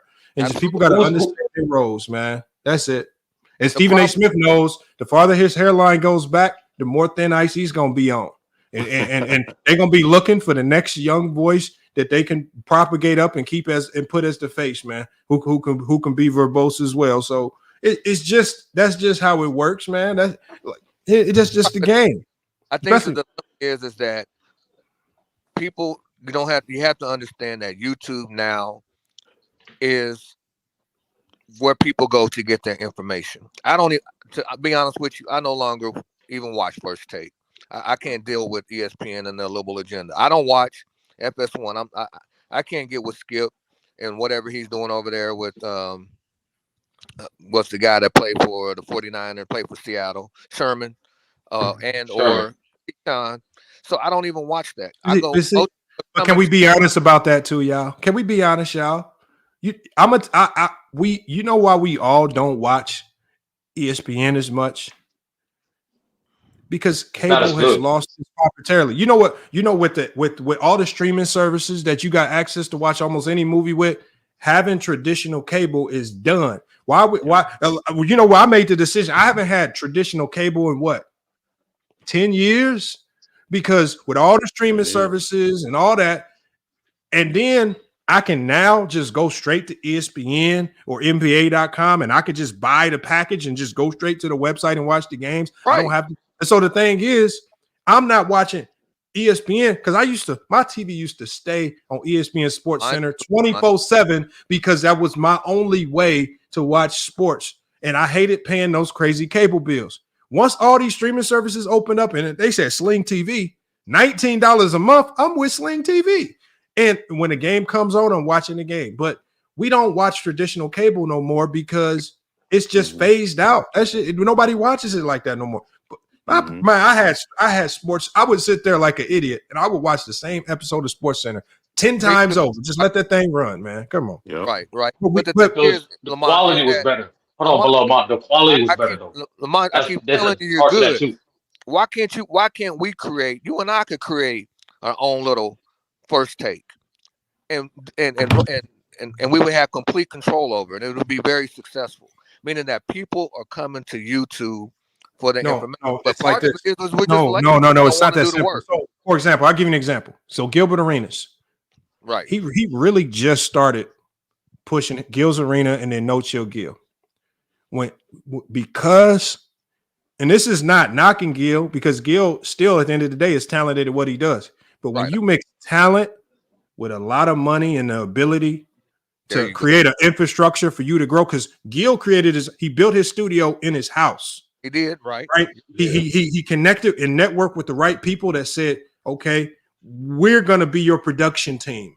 So the money and his notoriety helped him get access to certain things that me and you probably couldn't do. So me and you can say we starting our own First Take all we want. But if we don't have the money or the infrastructure to make it grow, it's never going to grow. And I don't care what type of, like I said, we can send you off to go sit on 19 casting couches and our show ain't going to grow. It just ain't going to grow, man. Unless you had the money and infrastructure.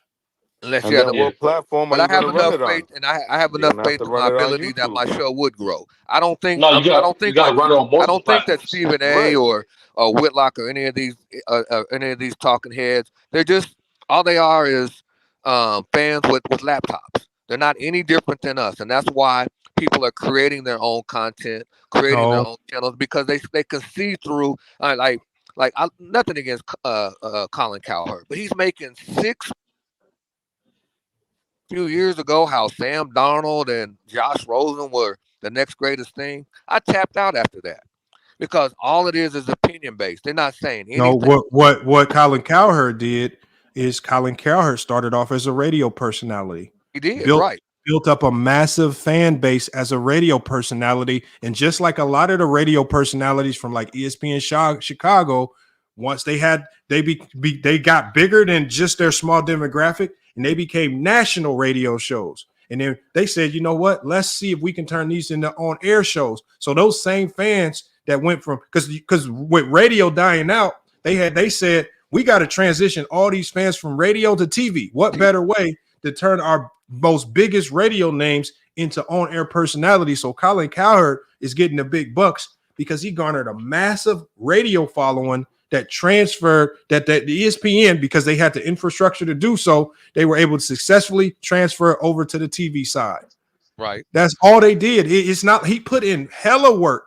Like when we go to the, remember the Mike and Mike? Y'all remember? Anybody remember the Mike and Mike show? To know he stole the concept. Yeah. Remember you remember Bob the Mike Kemp. and Mike show? These guys put in their work super overtime for years and years and years on end before they got these big TV dollars. Colin Cowherd put his legwork in. Let's not act like a lot of people didn't know who he was unless you were listening. Sometimes you would have to. And there was one point in time where you could only hear Colin Cowherd on AM radio. Right? No, he was on Sports Nation. He followed. He started rising when he was on Sports Nation. Bob Kemp. He was in Arizona the same time as a guy named Bob Kemp. See, I know I've followed sports for a long time. I know all of these personalities, but he's not doing anything at the present time that's garnering a $6 million a year salary. I'm sorry, it's just not. No, your opinion, but like just like you. No, I'm saying exactly. That's what if your value is that. How do you know ESPN got all types of algorithms that determine a person's value? Yeah, I mean they ain't just giving. He's on FS1. No, and that's what I'm telling you. Like FS1 has like 17 plus sports shows, but you only mentioned 2. But that's his value. Once again, going back to Whitlock. Whitlock said that's where the disconnect came in when he started his show. What was it, Speak or whatever? For yourself. That his show became the #1 rated show at FS1. But when he didn't negotiate his contract, they weren't willing to pay him for it. That nigga lied. He walked away. But that nigga lied. That shit was never. That was never the #1 rated show. Yes, it was. Go back and look at the numbers. Yes, it was. When he had number one compared to what? To what show? FS1 it was never. It was the #1 show on FS1. No, it wasn't, bro. Okay. Yes, it was. Yeah, I don't. It wasn't. But go ahead. No, with Whitlock and Marcellus Wiley, it was the #1 show on FS1. Yes, go back and look at the numbers. But when it came to renegotiate his contract, they weren't willing to pay him for being the #1 show at FS1, and that's when he walked away. You can go back and research that on your own. Oh yeah, I'm doing it right now. I got FS1. FS1 didn't want to negotiate a contract with him at all. Period. But go ahead. Well, no, they had contract negotiations, but once again, they weren't willing to factor in that his show was the #1 show on FS1. They thought it was going to be Shannon and Skip. It just turned out to be that was not the case. I don't think Whitlock was on there when Shannon was on Skip. Yeah, it was Skip and Shannon, and then you had later on, then you had Colin Cowherd, and then right after that, you had Marcellus Wiley and Jason Whitlock. When the show first started, Colin Cowherd was on the show, and then he eventually left the show. And then it was this Whitlock show. It was initially Whitlock show to begin with. They brought Colin on to get the ratings up, and then eventually Colin faded away. And then you had Whitlock on there, and he would bring every now and then he would bring Christine Leahy on there. I always, bro. But I told you. What are you referring to? Yeah, I'm telling you, because I don't remember. I sit back at home and watch nothing but talk shows and sports talk shows. Pretty much all I watch. Sorry. What year I don't remember. I don't remember that rolling down like that. Yeah, but I also do remember that that network didn't want nothing to do with Whitlock anymore, and they didn't offer him a contract. But you go ahead. But no, that show was good. I'm sorry.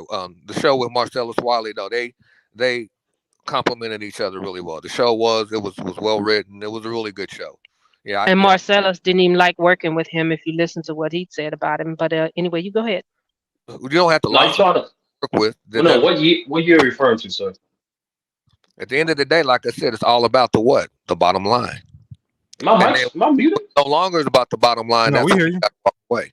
No, I'm saying, like, I'm trying to verify what he's saying, his whole premise of the argument, and I'm on the site right now. I just need the year he was referring to. You need to hear what again? What year are you referring to when they had the best ratings on FS1? Go back to when the last year when Whitlock left FS1. I don't know this shit. I watched like 3 episodes of this shit. I don't know what year he was on. Just Google it. That's bro, I ain't your assistant, bro. I ain't your assistant, bro. Like at this all point, in love. I'm just saying that's my show. It's no, bro. You gotta do your research. No, because like majority of arguments is based on your personal opinion, and your personal opinion is separate from a fact. No, this is no. Hold on. Let's pause. No, I don't interject my personal opinion. This was per. You just said Whitlock. It was a quality show. What Whitlock said. No, you literally told one cool P that it was a quality show. That's your personal opinion. All right. Hey, y'all, look. No, I'm saying is I want to keep this going, y'all, but I got to start shutting it down, man. I got to shut this one down, man. When you do Whitlock was the one that said that they had the #1 rated show at FS1. That's not my opinion. And so far, Lamar, have Whitlock has shown to be a credible person on FYF Sports? No, hell no. No. Okay. By what he's saying, he was the one doing it. Supposedly, like she said, maybe there wasn't any negotiation. But when he ran so far, man, I'm 5 years in, and Speak for Yourself has never been #1 on this site. Yeah, bro. But that's what I'm trying to figure it out. But do your thing, man. Like, Lamar, you said you got to shut it down. But go ahead. No, but Colin Cowherd has value. Like I'm not going to never act like Colin Cowherd hasn't had value. Like, no, you talking about Jason Whitlock. Yeah, but even with Jason Whitlock, I'm not even going to act like Jason Whitlock because Jason Whitlock came from a form of journalism where he came in with some type of clout and cachet. The Fox and the other these places, they elevated it to a new degree. But so these guys all have value. But like I said, when you're a guy like Jason Whitlock, you always going to be thin off no matter how talented you are, especially when we're dealing with on-air stuff. He's always going to be contingent on how ugly or how fat he is. The more handsome and how skinny he is going to determine a lot. Y'all wonder why Shannon was able to get a job. It's a lot of people. I promise you right now, it's probably a lot of women that just tune in to look at Shannon's muscular frame every show. Just like it's a lot of weird guys that probably tune in just to stare down Molly Karam. And so, hold on. Let's try to verify that. Uncle P, when you tune in, do you watch Shannon because of those reasons? Or not just but she can attest to that being true. Probably. Actually, I don't know. No, I personally don't. I used to tune in to Unc when he was on Skip because he was funny as hell. He brought in all the props and all the isms and this, that, and the other, and it was just damn right funny. Now, to be honest with you, if you go back and look at Shannon Sharp when he first got on, I think he was over at ESPN. CBS. He had CBS. Okay, CBS. He had a real messed up look that they told him he need to go fix himself. Go back and look at them. Go back and look at them olden days of Shannon Sharp. Look at how God, I sure don't want to say what I want to say, but go back and look at them early on pictures of Shannon Sharp and look at him now. He's had some crack the jaw, fix some alignments, and this, that, and the other done in his face. optics is a mother. Yep. And just to kind of as a caveat, now if you go back and watch old interviews with his brother Sterling was really good. He was awesome as a player. His career ended abruptly. I think he had a neck injury, but Sterling is really good on air as well. But he walked away from it all.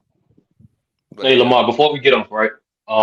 My question to you is: you think Jason Whitlock could? I do agree. His time on mainstream sports media is about to be up. Like he's literally burning bridges everywhere he's going. That's in his track record, right? But do you think he can take the route of Sadi Mayor?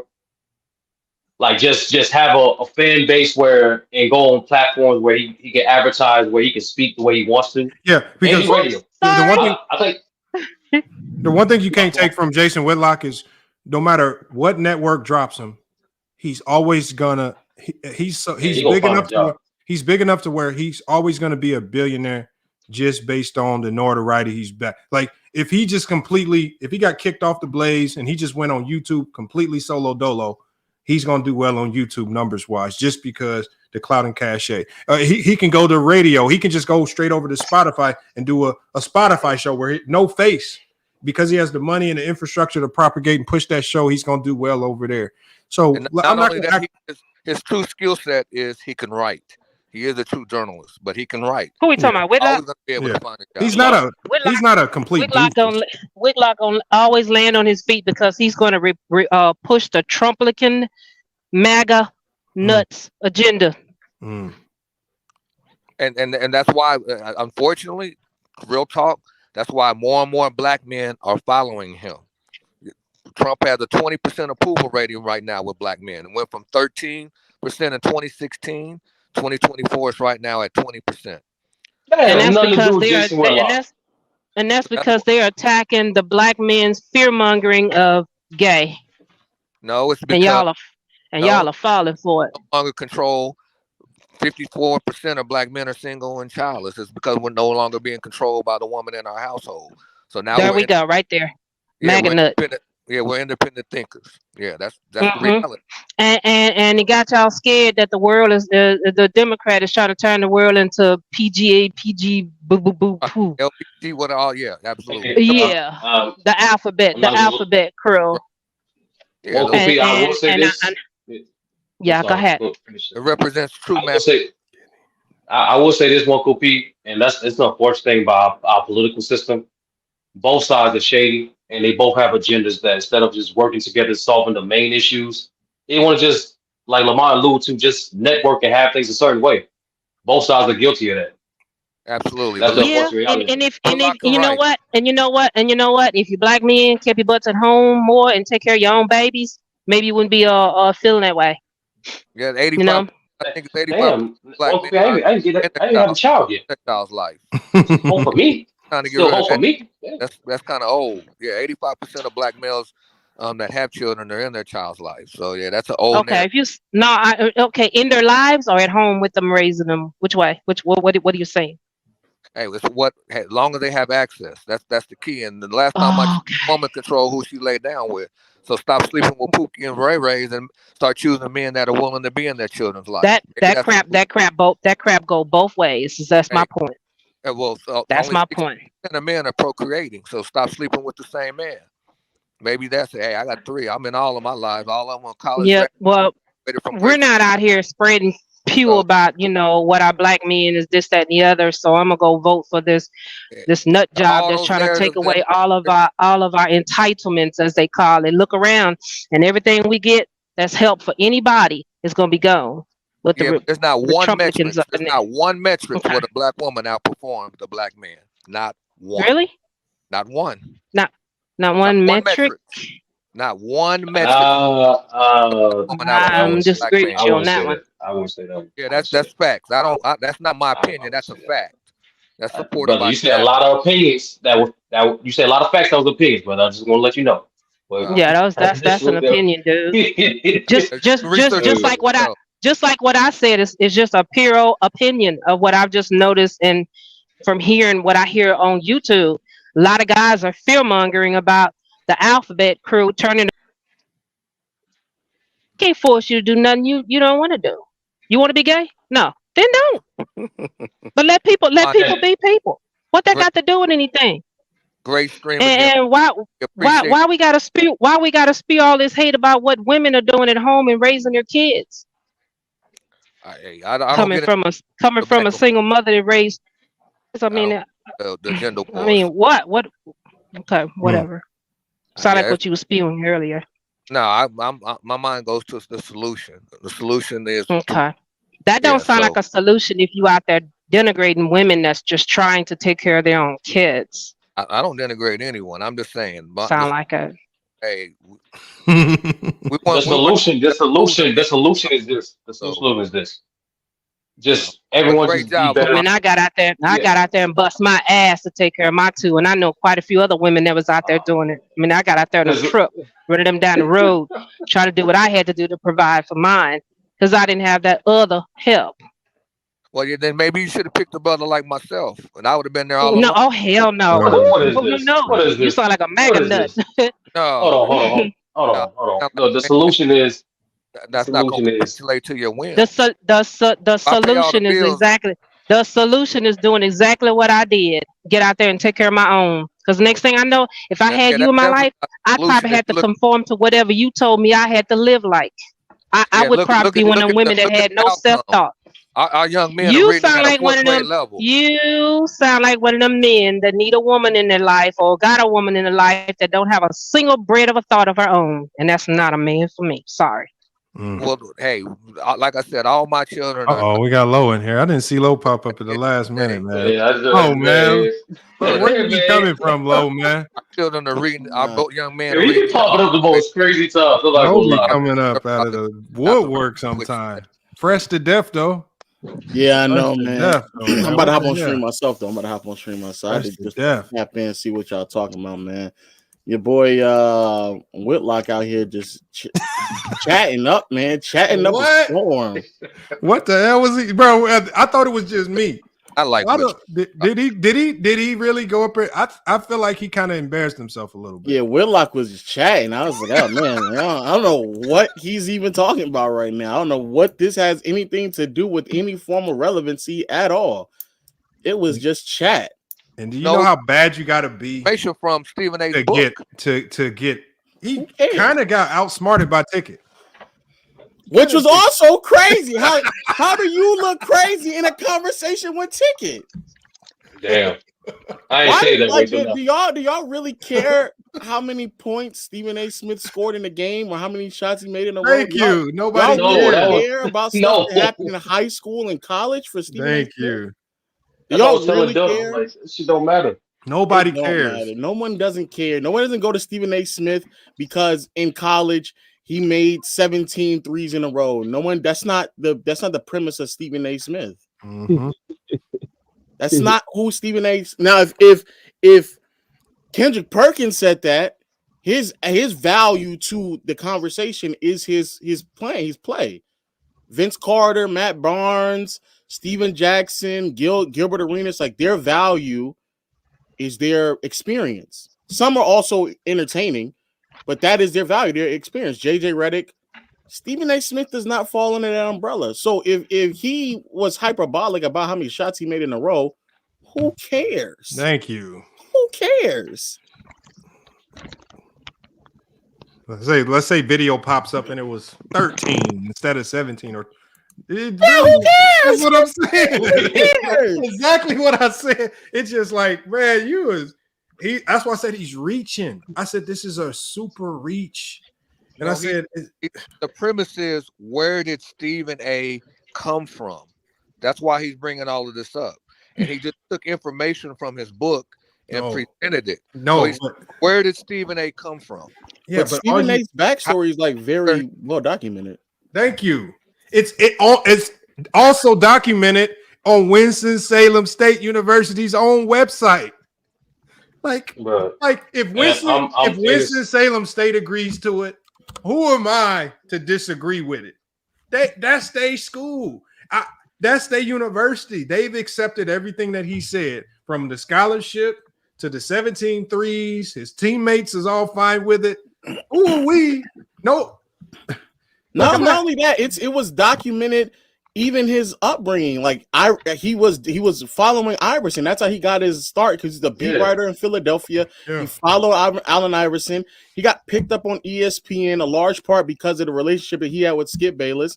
Like, all that stuff is like, he didn't just pop up out of nowhere on First Take and nobody know where he came from. Bro, everybody knew who, like that. It's very well documented. Exactly. He's on TV for decades. Hey. Hello. And Hey. Thank you for coming up and changing the subject. In all honesty, I don't mean that in no shitty, smart way. I really appreciate it. Because if I had not been driving and seen some of them comments in there when they say what I said, Lord, look at here. The things I would love to say. But I'm driving right now and I ain't got time. So, Lo, thank you for changing the subject. Content. And Lo can jump. Lo is an expert at the manosphere content. Oh my gosh. Oh my. No, I mean I'm good. I'm good. We can stick with sports. It's supposed to be a sports talk. That's what your topic was. I just heard some. Hold on, Lo. dumb What shit. you about to go live on playback? Yeah. What's your link? Put it in a private chat. I'm gonna let everybody know to go pull up, man. Yeah, I see it now, bro. They got the notification. Thank you once again, Lamont. There it is right there. But yeah, no, I that, and then also I watched the video, the stream that you did like a few days ago about the Lakers head coaching situation. It's fine if they fire Darvin Ham. It's not that big of a deal, man. Damn, man. He'll be all right, brother. He'll be fine. Man, you want another black man fired, Lo? That what you want in the league? Below. What I said about the firing, which I think he'll be fine if he gets fired. I just think that firing Darvin Ham solves zero problems. I think it's gonna put you in the worst position, Lo, because you know how at this stage in the season, who gonna be a head coach? Phil Handy? Like, I agree. There aren't the only like coach with experience is Coach Bud, but like firing a coach in the middle of the season is like a very dire situation. But the reason why I was like, and I agree, like it may not be the best thing. Like going after personnel is like obviously the best course of action first. Like we're literally in the middle of the season. Like that's ridiculous. Yeah, but go ahead. But the idea of firing a coach is like a very common thing that has happened throughout NBA history in his first like 2 to 3 or 4 seasons. Like that is very, very common. I don't know why people are acting like it's crazy. Well, I think I said history too. I said it can only have impact. I said it can impact the Lakers to fire him because it's shock value to the team. It'll probably wake a few people up and make them do their job a little bit better. So if you can fire a coach that probably is very easily replaceable, I think a lot of us could agree. Darvin Ham is a very replaceable coach. If you can fire somebody and it just galvanizes everybody to do their jobs better, then maybe it's an option to consider. I never thought he was the greatest hire to start. And now that things are going right, I would hate to see him be the scapegoat, but what do you mean things are going right? You mean 2 games? What you mean? No.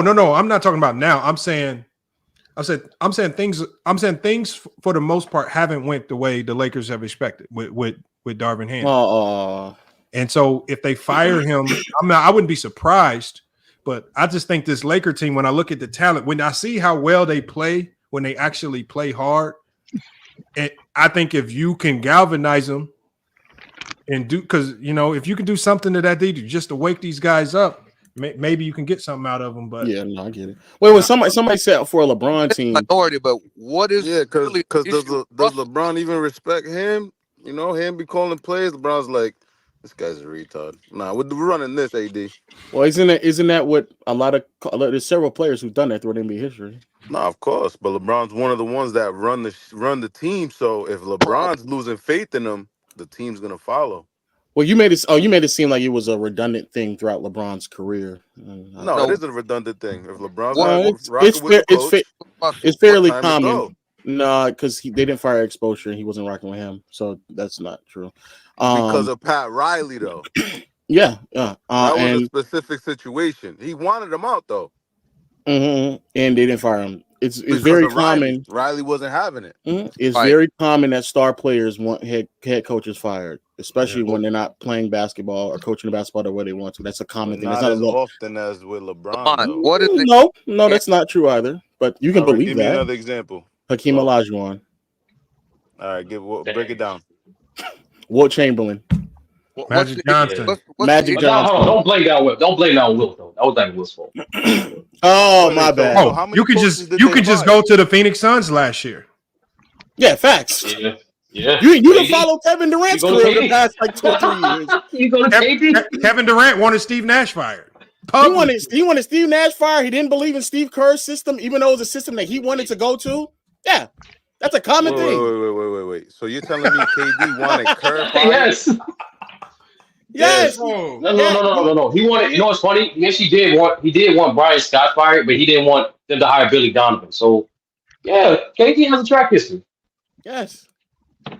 I don't know. I never heard of KD issue with D'Angelo. And that right there is the problem. Is that when these things happen with other players, no one doesn't care. They don't document it. They don't talk about it as much. But it's happened. Oh yeah, it's happened several times. No, but the real problem is, and hopefully the coaches got a union because it's kind of unfair. Like these coaches getting fired for flawed rosters. That's crazy. Like Frank, still this day, Frank Vogel got fired. That's because of flawed roster. That's the power of the GM. The GM, like it's all scapegoats. The owner's gonna look to the GM. Something going wrong, man. Fix this. The GM's gonna say, "Well, I can't be the scapegoat." Well, head coach, you out of here. You know, if you can't blame if the GM can't blame the coach, they're gonna look to the star player, just like we see with the Bulls. Oh, blame Zach LaVine and DeMar DeRozan. Let's trade everybody. You know, it's just everybody turns into a scapegoat. Nobody at the top is going to want to take culpability for when these things go wrong. Rob Pelinka's never going to come out publicly and say, "Hey guys, I messed this up. I thought this was going to work and it didn't. I recommend to Jeannie Buss that she fires me and replaces me with the Warriors GM who's sitting over in ESPN right now." Like, the onus is on us. The onus on us as that fans to be more educated and like blame the culprits of the real flaw of the team. That's us cause fans. That's a big reach for fans, or a very, very big reach. And also, like the only person who can fire the general manager, like Lamont said, is the owners. And most of these owners are not involved on the day-to-day things that happen on these NBA teams because they have so many other businesses to take care of.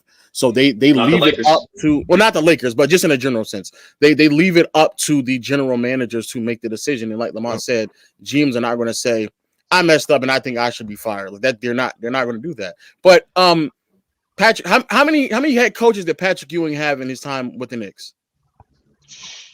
I'm not sure, but are we saying that Patrick's firing these dudes?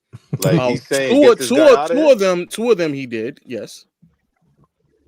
Nah, you're educating me. How many did Reggie Miller have? How many was out there? I mean, even in the 90s, there's only like 3 or 4 teams that had head coaches for like more than 7 to 8 years. Phil Jackson kept his job. Jerry Sloan kept his job. Actually, Joe Bond. Now just thinking about it, remember that graphic last like 5 years, only 4 coaches held a coaching job. Right, but to say that the star player is getting these guys fired, is no, I'm saying Magic Johnson is well documented. Magic Johnson got Paul Westphal fired. Very well documented. That's documented. Very, very well documented, actually. So that's a common thing. That's all I just want to say. People make it seem like it's not common. The reason why you think that it's not common is because the only players that people focus on are the players who are winning. And when you win, you tend to be able to keep your job as a head coach. That is it. But if you don't win, you tend to be in and out of teams in 3 to 4 years. That is a very common theme throughout NBA history. Don Nelson had a job with the New York Knicks. He got hired, I believe, in the summer of '92. 3 or 4 months later, he was already fired. He was fired in the middle of his first year in the head coach as the New York Knicks head coach. And in between the time that he was there, he was pushing for them to trade Patrick Ewing. Yes. But Bud got fired. The Lakers coach that just won a title with them got fired right after they won championships. Why did he get? Hold on, he got fired because the GM didn't want to take accountability for the bungled Russell Westbrook move. So what did they do? They publicly came out and said Vogel couldn't figure out how to utilize Russell Westbrook, so they fired him. That's just the GM not taking account. Like you said, he's not going to fire himself. But he's going to definitely make somebody the scapegoat for that not working. And then we clearly saw that even when you brought in Darvin Ham, he couldn't figure it out either. So they ultimately scapegoated the player, and they got Russell. Yo, bro, it's a culture thing. Like, think about it. Like I said before, bro. Like, there's only been since 2019. Only 4 coaches held their job, and those coaches in the franchise that either have established culture or front office that have a history of trusting their head coach. It's not a star. It's not a star thing. It's a culture thing. But why is it that we're not saying that LeBron is the issue? Because I think LeBron is the issue in the Westbrook trade, but outside of that, I don't know what else. Oh, because look at so going back to the players, if you're a guard, LeBron's not going to change his style of play to accommodate you, but the guards have to change their style of play to accommodate LeBron. Like, there's really no issue with D'Angelo Russell. They say, oh, he doesn't play defense. Neither does Austin Reeves. Okay. Wait, did Kyrie perform? Then last year, the reason why the players have tapped out is because last year you had Lonnie Walker, who played well in the playoffs, but throughout the course of the season, Darvin Ham had him sitting on the bench. Yeah. But they're like, oh, you got to be ready to play. That's the life of any rotational player. Sometimes you play, sometimes you don't. Like when you're a rotational player, your role is to always be ready, because you never know when your number's getting called, and when your number gets called, it's expected of you to come in and be ready to go just like you were in the game for 30 minutes. That's just your job. That's what you sign up for. So D'Angelo scores 35 in a win, LeBron's out, and then D'Angelo pretty much taps out. He showed, hey, I can play. I can handle the ball. I can get the ball inside. Then it comes out a couple of days ago that LeBron and AD got together and told them that they wanted Russell to go to the bench. No, he said that he was okay with the decision from Darvin Ham for him to go to the bench. But the idea that putting a ball handler next to another, but to put a ball handler next to 2 other ball handlers, like D'Angelo Russell was going to, like D'Lo and Austin Reeves trying to catch rhythm with LeBron is going to be a problem just because they're all ball handlers. That's not really it's not hard to believe. It's part of the reason why they gave D'Lo the contract that they gave him is so they have the ability to maneuver around him when it's time to trade him. Because the perfect guard for that role is going to be a Malcolm Brogdon type guard. Yeah. Guard that's going to be defensive pass first, because you can't have, because D'Angelo Russell, his natural propensity is to score first, not pass first. And so it's just not a good fit. This is why Rondo, even at his old age, looked better alongside LeBron. But it's just right now just a matter of fit. This is no shade. And I think D'Lo even understands this, which is why he waived his no trade clause. I think he understands it's just not the most ideal fit. He'll make the most of it. He'll make the most of it while he's there. But I think if they make a move, I don't think he's going to have any hard feelings if they bring in a guy like Brogdon who just fits better. He's on an expiring deal. It just works out better for the Lakers long term as they go into the offseason, and they might want to look at his star going into the summer. But it's just all about fit right now. That's all. That's it. No, the proposed, even though it will never happen, if it was me, I would just go with the young players, and that's what I think Pelinka was attempting to do. LeBron's going to maybe be there a year or 2 to move him, and to bring in a Donovan Mitchell would be ideal. You can't say that Donovan Mitchell could trade LeBron. Absolutely, but he has a no trade clause. Okay. Do you want to know the number one way for Rob Pelinka to get his house burned down in LA? It's to trade LeBron. But also you're saying trade LeBron to get a worse player? I would trade what I'm saying.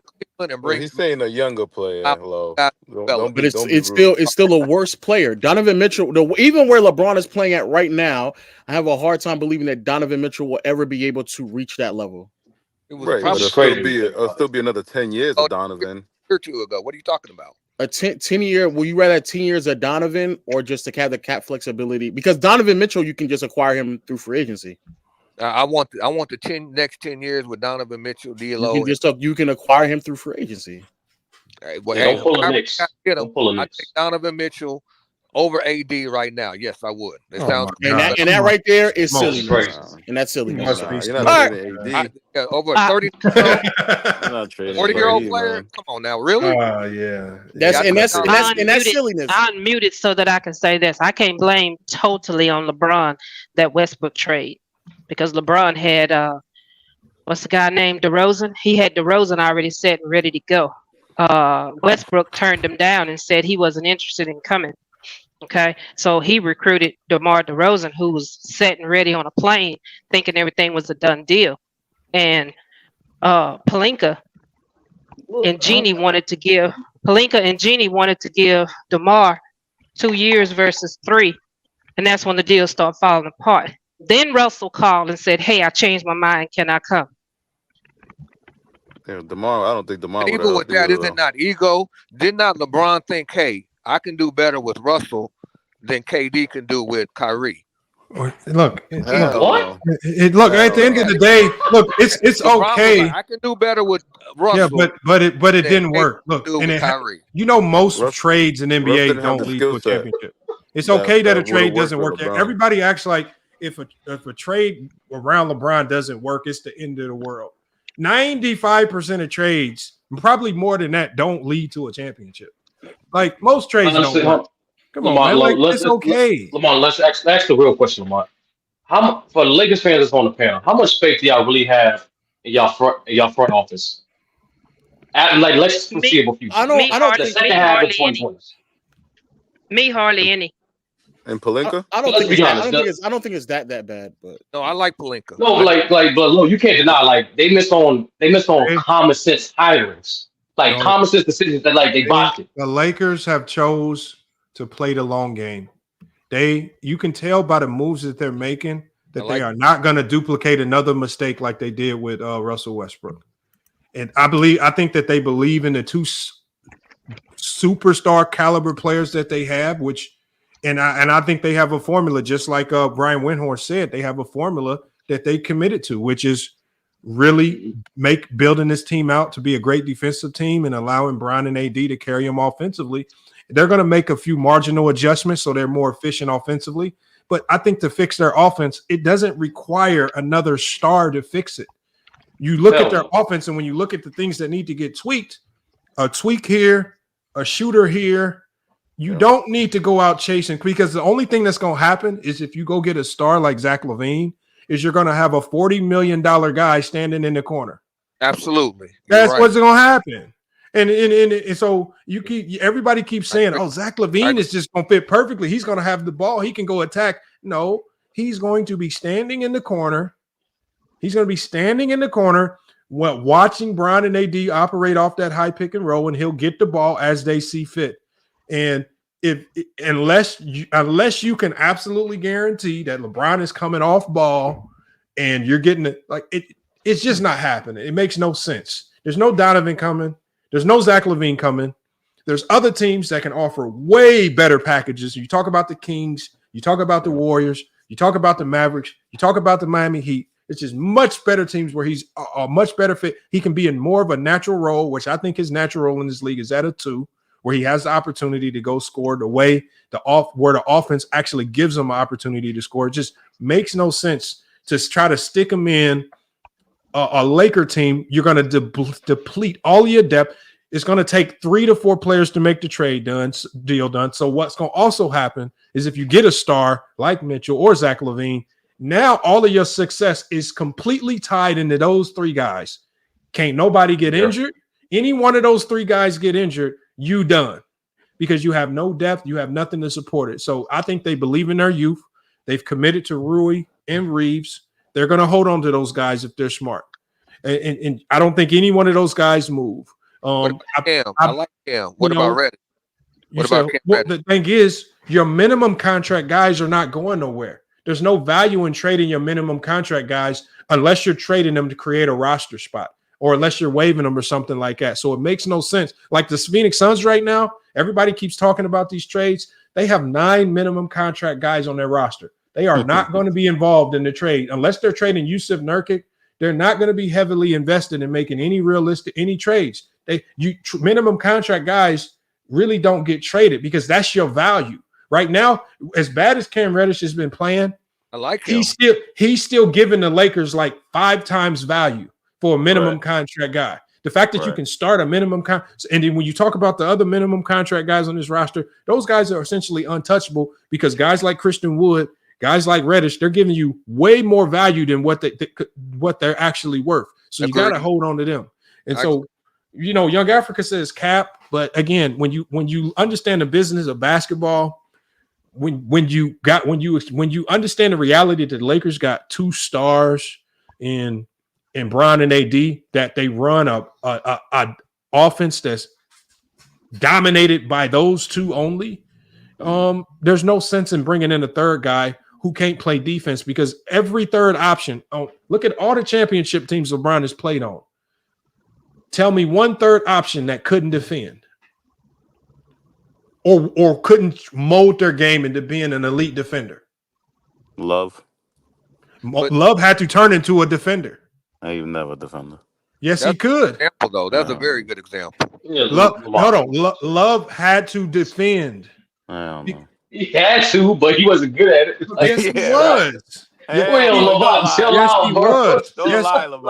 he was. Just be honest, bro. How you doing this? Hold on. Okay, so explain to me how he was a bad defender. Come on, Lamar. No. Wasn't he part of the shot, the block, the stop? He was not a good shot blocker. Okay, Ben, hold on. Shot blocking is hold on. Whoever says shot blocking shots does not make you a good defender. All right, but y'all were tricked. Y'all were tricked into believing that with Jaren Jackson. Jaren Jackson is not a good defender just because he led the league in blocks. Just like leading the league in steals don't make you a good defender. Yeah, but he has good lateral quickness. He could defend guards. Yeah, Love ain't doing that. Okay, yeah, I mean, y'all say that. Y'all say that stuff. You know it. What do you y'all mean? know? I know. Y'all just make saying your it. point valid. No, hold on. Okay, so what I'm saying is, Joe Biden. What I'm saying, Joe Biden, is now make your point valid without just saying, because all you're doing is speaking in generalities. Oh, he couldn't move laterally. I said, show me he couldn't defend. Show me film of Kevin Love's trash defense where he's out there defending like a Zach LaVine or somebody. He had to improve his defense as a third option because his scoring volume went into the garbage can. Chris Bosh, when his scoring plummeted in Miami, he had to become a 3-and-D type player. He had to become much more of a defender. When you look at Kyle Kuzma in 2020, what's the number one thing that changed about Kyle Kuzma's game? Everybody was talking about how he became a much better defender as that third option on that particular team. His defense had to go uptick. Whatever you want to say about his defense, that year he became a much improved defender for the success of that team. If the third option don't buy into defending with LeBron James, then you will not work with that team because you're not going to touch the ball a lot. The problem is the LeBron James system, and it's not going to be good teams like Denver or that are well coached. It's just not going to work. You see that night out where teams have a third player that shows up and performs, even against Memphis. Like, it'll be a no-name player on the opposite team. And once again, the Lakers aren't getting that. And then what was it the other night? They were like 4-29 from 3. The Lakers not getting what? They're not getting at least one additional player to step up night in and night out. Yes, they are. Like 4 for 29. Yes, they are. The problem is, see, this is what I say about the Lakers. This offense that they run, LeBron James offense. It's not a LeBron James offense. It's just a high pick and roll ball screen where guys flatten out, which is really called what I call, when I run it, we call it Spain, because what happens is they flatten the guys out. AD's running a high ball screen. When AD comes up to set that screen, a Spain pick and roll is set on AD, which allows him to roll. Bron gets downhill. Usually you can get a clean lob. This is how they picked apart Toronto. And then when that pass ain't there, because what they'll do is they'll usually involve Austin Reeves. Austin Reeves is popping to the top of the key or the wing on the AD and LeBron roll. And so Bron has options. He's either hitting corner 3-point shooters, Reeves at the top of the key, or AD on the roll. We just call it Spain. I don't know what the Lakers call it, but it's not very complex. The problem is it results into people keep talking about Reeves missing all these catch and shoot threes. Reeves has to shoot them, but Reeves' primary skill set is not catch and shoot threes. So this offense by design, the one that LeBron picks when he goes away from their flex or their floppy actions, when he goes to this, he's basically telling teams, I can be elite out of this pick and roll, even though you know it's coming. And there's some teams he can pick apart, like he did with the Toronto Raptors, but there's other teams like the Boston Celtics that don't fall for it as much, and they got elite defenders. And then so right now I've seen him completely ditched the floppy and flex action just to run back to the high ball screen. I don't know what Darvin Ham's supposed to do when your best player is checking out of plays, running back to an offense that he's more comfortable in, but because they don't have the right personnel to suit that, it's never going to be highly efficient. It will be highly efficient if they fill them 2 corners with knockdown catch and shoot players. Yeah, but snipers. they don't want to do that. And Reeves right now as the third option, what's the number one area where Reeves struggles right now? Catch and shoot. No, defensively. So when that third option with LeBron, when that third option has struggled to defend, those teams have struggled with being great. So until they bring a guy in, which is why I said they should have went after OG Anunoby, until they bring a guy that can be considered the third option who can defend at a high level, is always going to be rough because teams are just going to target Reeves. If y'all watch them, what game was it? Was it the Toronto Raptors game? Well, I forgot what game it was. No, it was the Clippers game. The Clippers game. These dudes ran a boxing one on Austin Reeves. See, that's how important they knew it was to take away the third option, because they knew we can contain this AD pick and roll. We can't contain it if this third option Reeves get to going off from the top of the key. So they just went boxing one on Reeves. They said, Brian and AD, you can have that bullshit pick and roll all you want. We don't trust these corner 3-point shooters. Didn't they have the shooter that ended up going to Milwaukee? What's his name? Beasley? Yeah, and he was Beasley already said Beasley came out publicly and said the Lakers offered me more money to stay. He took less money to leave. Right. So it's not like the Lakers didn't try to keep him. Beasley just came out and said, go look it up. He just came out and said there were 2 teams that offered him more money. He said he went to Milwaukee so he could basically get his value up and go push for a bigger contract. He took less money with Milwaukee. There were 2 teams that offered him more money. It was the Lakers and another team. I can't remember another team. Got 39% with the Lakers. He's shooting mid. But the Lakers saw his value, and the Lakers tried to keep him. He left on his own. Bro, Beasley's hitting my props every night. He's hitting the over on threes every night. No, he just can't defend. That's the problem. That's all his problem. He just can't defend. Essentially, from the defensive perspective, isn't that what Vando is there for? As that third defender? No, it's a catch. It's a catch 20. Like, but he's honestly in today's defense, but he's not the he has the zero offense. So in today's NBA, in today's NBA, if you're a guy like Vando, right, who's not a good shooter, who's not a good cutter, and be honest, just not a good isolation player at all, you have to involve him in the offense. So if, like Lamar was alluding to, he's going to be stationary if they just run a high pick and roll, than opposed to having him be in some of the dribble handoff action. Like, look at what the Nuggets and the Warriors do with Draymond Green and Eric Gordon. They involve them in the play. You can't just load up on the strong side if they're involved in the play. Well, Eric Gordon is actually with Phoenix. No, I'm talking about Aaron Gordon from Nuggets. Denver, yeah. People forget he's the only guy to start the 5 who can't shoot.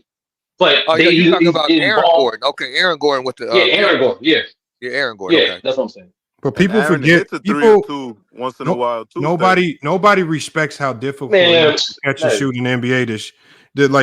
Most guys in the NBA are great off the dribble shooters. That's generally how you practice throughout the summer, right? Off the dribble, off the bounce. To be an elite catch and shoot shooter, man, it's just hard. And then to go entire possessions without touching the ball, and then to finally touch it in the corner, and you're asked to shoot it. That's the hard one. 2 seconds on the shot clock. That makes it even harder. So, do I get mad at these guys when I watch these Laker guys struggle to make threes? No, I just know you brought these guys in. You're asking them to do something that they're just not. This is not who they are. There's not. They need to go get a Kevin Huerter. Go try to go get Kevin Huerter. Quick release, catch and shoot off the dribble. Go try to get the Bogdanovich from Detroit. Quick release, catch and shoot. Right, it's a super spark plug. He's gonna give effort. Go try to get the Kelly Olynyk's. But you're right. But you get to the Lakers and they for some reason they're not unable to find that shot. But this is the issue that I see is that the players don't even look like they're having fun. Now with the second unit, I don't mind you moving D'Lo to the second unit, but the second unit, like the first unit, is pretty much all happening. Second unit, you have young legs, young fresh legs. Why not get out and push the ball with the second unit? That's the issue. Can't push the ball if you can't defend and get stops. They can't defend the 3-point line. So there's no pushing the ball if teams are raining down threes on you like they have for the last 15 games. Teams are averaging over 15 threes per game, shooting close to 40%. So if you can't get stops, you ain't running nothing. In the NBA, that's part of the problem. Is the mid-range game pretty much is non-existent in the NBA, and that's why games they're not even exciting to watch. No, that's not true. The mid-range game exists. It's just clogged up, and you got to be highly skilled. Because the players that are scoring in the mid-range still are most generally your elite scorers. The Devin Bookers. Watch Phoenix. Watch Phoenix. You tell me the mid-range game is dead. Like, nah, bro. The mid-range right now is reserved for the elite offensive players because teams are zoned up and they're killing it. The Clippers just ran over Phoenix. The Clippers are really Phoenix good. got a whole bunch of problems. And the Clippers definitely got a mid-range game. Yeah, they do. What's your point? Kawhi is mid-range.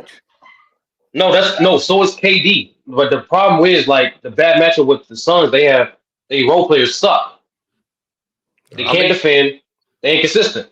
And Westbrook was talking. Yeah, but look, y'all, all the players y'all naming who are elite in the mid-range, these are stars. I'm talking about elite stars, bro. If they're scoring the mid-range in today's game, you got to be nice. You ain't just no average Joe. I mean, and it surprises me that Austin Reeves is able to do so well in the mid-range, and that's one of his best skill sets. So, that's just one of the reasons why I believe the Lakers are not letting that man go. They are not. No. It's true what Lamont's saying because the Celtics, they got snipers that are just catch and shoot snipers. I don't know where they're getting these white boys from, but they're snipers. No, you know what they do, Joe Bond? You know what they doing, Joe Bond? Like, so for example, when you got a guy like Peyton Pritchard and you draft him, it could have been so easy to give up on him and say, we're going to let him walk. He's just some little white dude. But what they do is when the Lakers had Matt Ryan, they so thirsty to go get other players, they let Matt Ryan go. Hold on to your shooters and develop them. Why don't you hold on so you can have your shooters for the cheap? But every time they get these shooters, they always letting them go for the cheap, chasing the next hot golden pot at the end of the tunnel or something.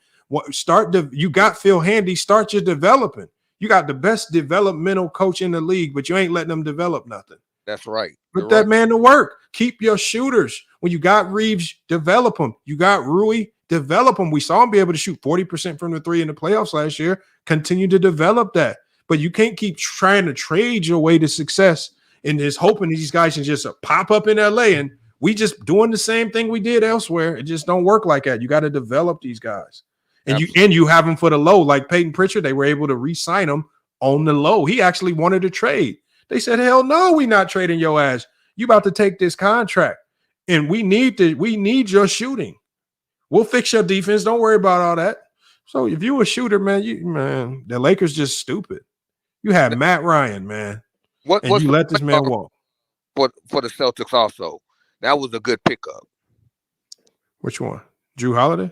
No, the light-skinned guy. Grant? Who? The guy with the beard. The guy that handles the ball for the Celtics. He plays both ways. Yeah, the starting. He's pretty much. He's talking about Derek White. He's talking about Derek White. What's his name? Derek White from San Antonio. Is that who's runs the offense for the Celtics now? Yeah. Yeah, he's pretty good. He's solid. All right, y'all. Look, man, we got these games coming on. I'm gonna shut this one down, man. We'll get live. We'll talk about it. If something crazy happens tonight, I'll probably go back live. But I got to get to the gym, man. I got to knock out a quick workout, man. Got to get my. Hey, look, y'all. I might try to record it, man. Let me see if I can knock down 17 threes. Be like Stephen A. Smith, man. I'm gonna try to record it. I'm gonna try to catch it on camera, man. Lamar, I'm surprised. Lamar, I'm surprised you didn't try to enter that Gill contest for 100K. Nah, I should have, man. Nah, I said no. I just didn't have time, man. I got too much. I got just to get out there and do all of that stuff, man. I just have too many commitments elsewhere. But I'm definitely gonna try. I'm gonna try to link with. I'm gonna reach out to Gil, see if we can partner up and do something. In and collaboration, man. But like I said, he super busy, man. His channel going to another level, man. So I'm just trying to link up and try to get interviews, man. Trying to get people to pull up, but it's hard out here, man. It's hard. It ain't easy. Appreciate you, Lamont. All right, man. All right, y'all. Yeah, good show. All right, Sturdy, man. Sturdy, I'll probably see you in the Discord. If you decide to do a voice chat, let me know. I'm probably gonna pull up. Bet. All right, I'm gonna drop y'all down. Salute to One Cool P for pulling up, man. I see you here. Salute to Dante Williams, man. Appreciate you pulling up, man. Anthony as well, man. Salute. And then we got A Sturdy, man. Appreciate you for pulling up as well, man. Look out, FYF Sports, man. Another great podcast episode. Kobe said I'm fat and I can't jump. All right, you can say that. I mean, that's what people say. You know, I didn't know 190. If you call 190 fat, then I'm fine with that. Then come on. I'm taking all bets. I'm taking all bets, man. Look. Now Kobe saying he's 6'1", man. Like I don't entertain the YouTube hoopers, man. Look, it's the people. If you have to type into a chat that you 6'1" and you a dunk on me, you probably can't hoop, man. It is what it is, man. I mean, this don't even sound, the way you type this just don't sound like you can hoop, man. Come on, man. Come on. I mean, at least I got a resume. I don't know. What's your resume, Kobe? Give me a resume of something that I would need to fear. I mean, you played EYBL or something, right? You was ranked a 3-star somewhere. I don't know, prep school somewhere, AZ Compass or something, man. Let me know you was elite somewhere down the line. I mean, geez, y'all be up here just chatting it up, man. Then we mess around and get in the gym. I done spotted you I done spotted you 8 points to a game to 10, and then you messed around and got dropped off. Come on, man. Don't do that. Don't be one of those. George, man, I don't entertain these YouTube hoopers, man. Like I said, man, what I do, man, I'm in the gym every single day, man. Kobe, when was the last time you was actually in the gym? Right, like 4 or 5 weeks ago? When you snuck into LA Fitness or something, man? Come on, man. Y'all got to stop. Thank you, Najee. Everybody got these fake heights. 9, I'm 6'1". I can dunk. Bro, that's not really that impressive that you can dunk, man. You know, I think everybody on my team at GCU can dunk. You know, my point guard, 5'9", can dunk. That is not impressive, man.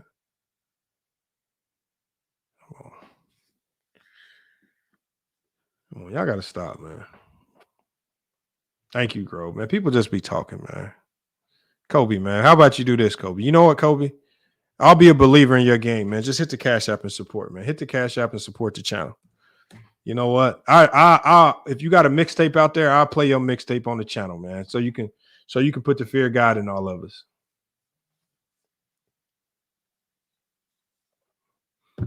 You know, it is what it is, man. I don't know what's wrong with these people, y'all, man. I think, and it'd be crazy because I feel like Kobe's one of them guys that actually try to do the moves that he see in NBA 2K. Y'all wonder why these kids' games be looking so weird these days. Some of these kids be really trying to do 2K moves, man. I don't waste no time, man. I just get to work. Yeah, height don't matter to me, y'all, man. If you can hoop, you can hoop.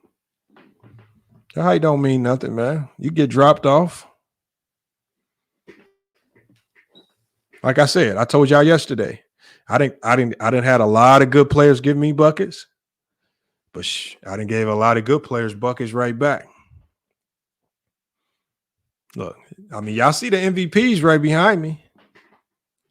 Y'all see the MVPs right behind me.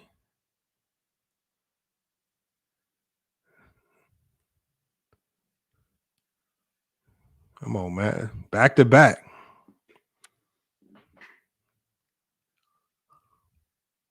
I mean, you got anything, Kobe? You got anything, a trophy, a certificate, a participation or something, man? Kobe, you're not trolling. You're not trolling, Kobe. I'll be really wanting to play y'all.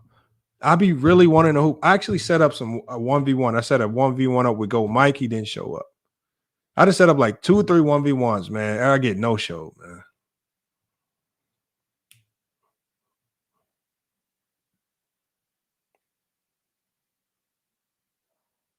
Nah, Najee, I'm not 20. Actually, my coaching record, Najee, 1-3 in the championship games.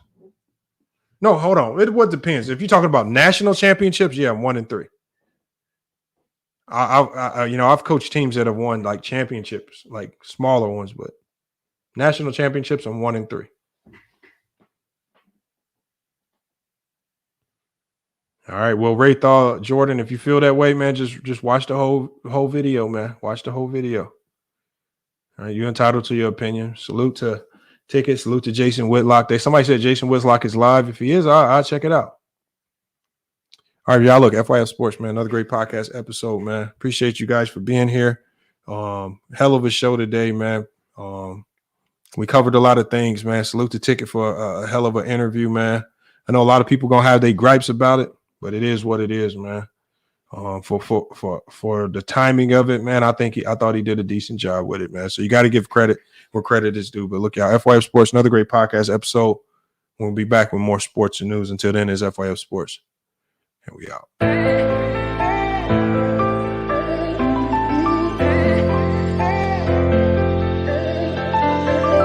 Yeah, we done came from the bottom, mad that we up, but I don't hear him talking. Started with knowledge inside of my noggin. We took a dream and then we started blogging. Put my city on the map now. I'ma say how it is and I don't back down. On the road to 100K, we finna act out. We gon' show them that we not just in the background. We the main event, we the main show. We the one that people always gonna pay for. FYF, we the best, no debate though. Number one sports channel, every angle. I'ma show them all how we ride. Best sports talk show, we not like them guys. We playing it safe while they feather the lines. We pushing the narrative all the time. Like who to go in the game is not MJ. Kobe Bryant top 10, not what we say. I keep my life, you one is very overrated. Keep it real, if it ain't fact, we don't say it. Now it's stable, we won't be ignored. Missing the liquor, I'm missing the drugs again, a hell of pain. I got a lot to deal with in my mind, it's kinda slipping away. What's on the line? I made up my mind, some shit, I'll just taste it great. Whatever it is, whatever it was, it's never gonna be the same.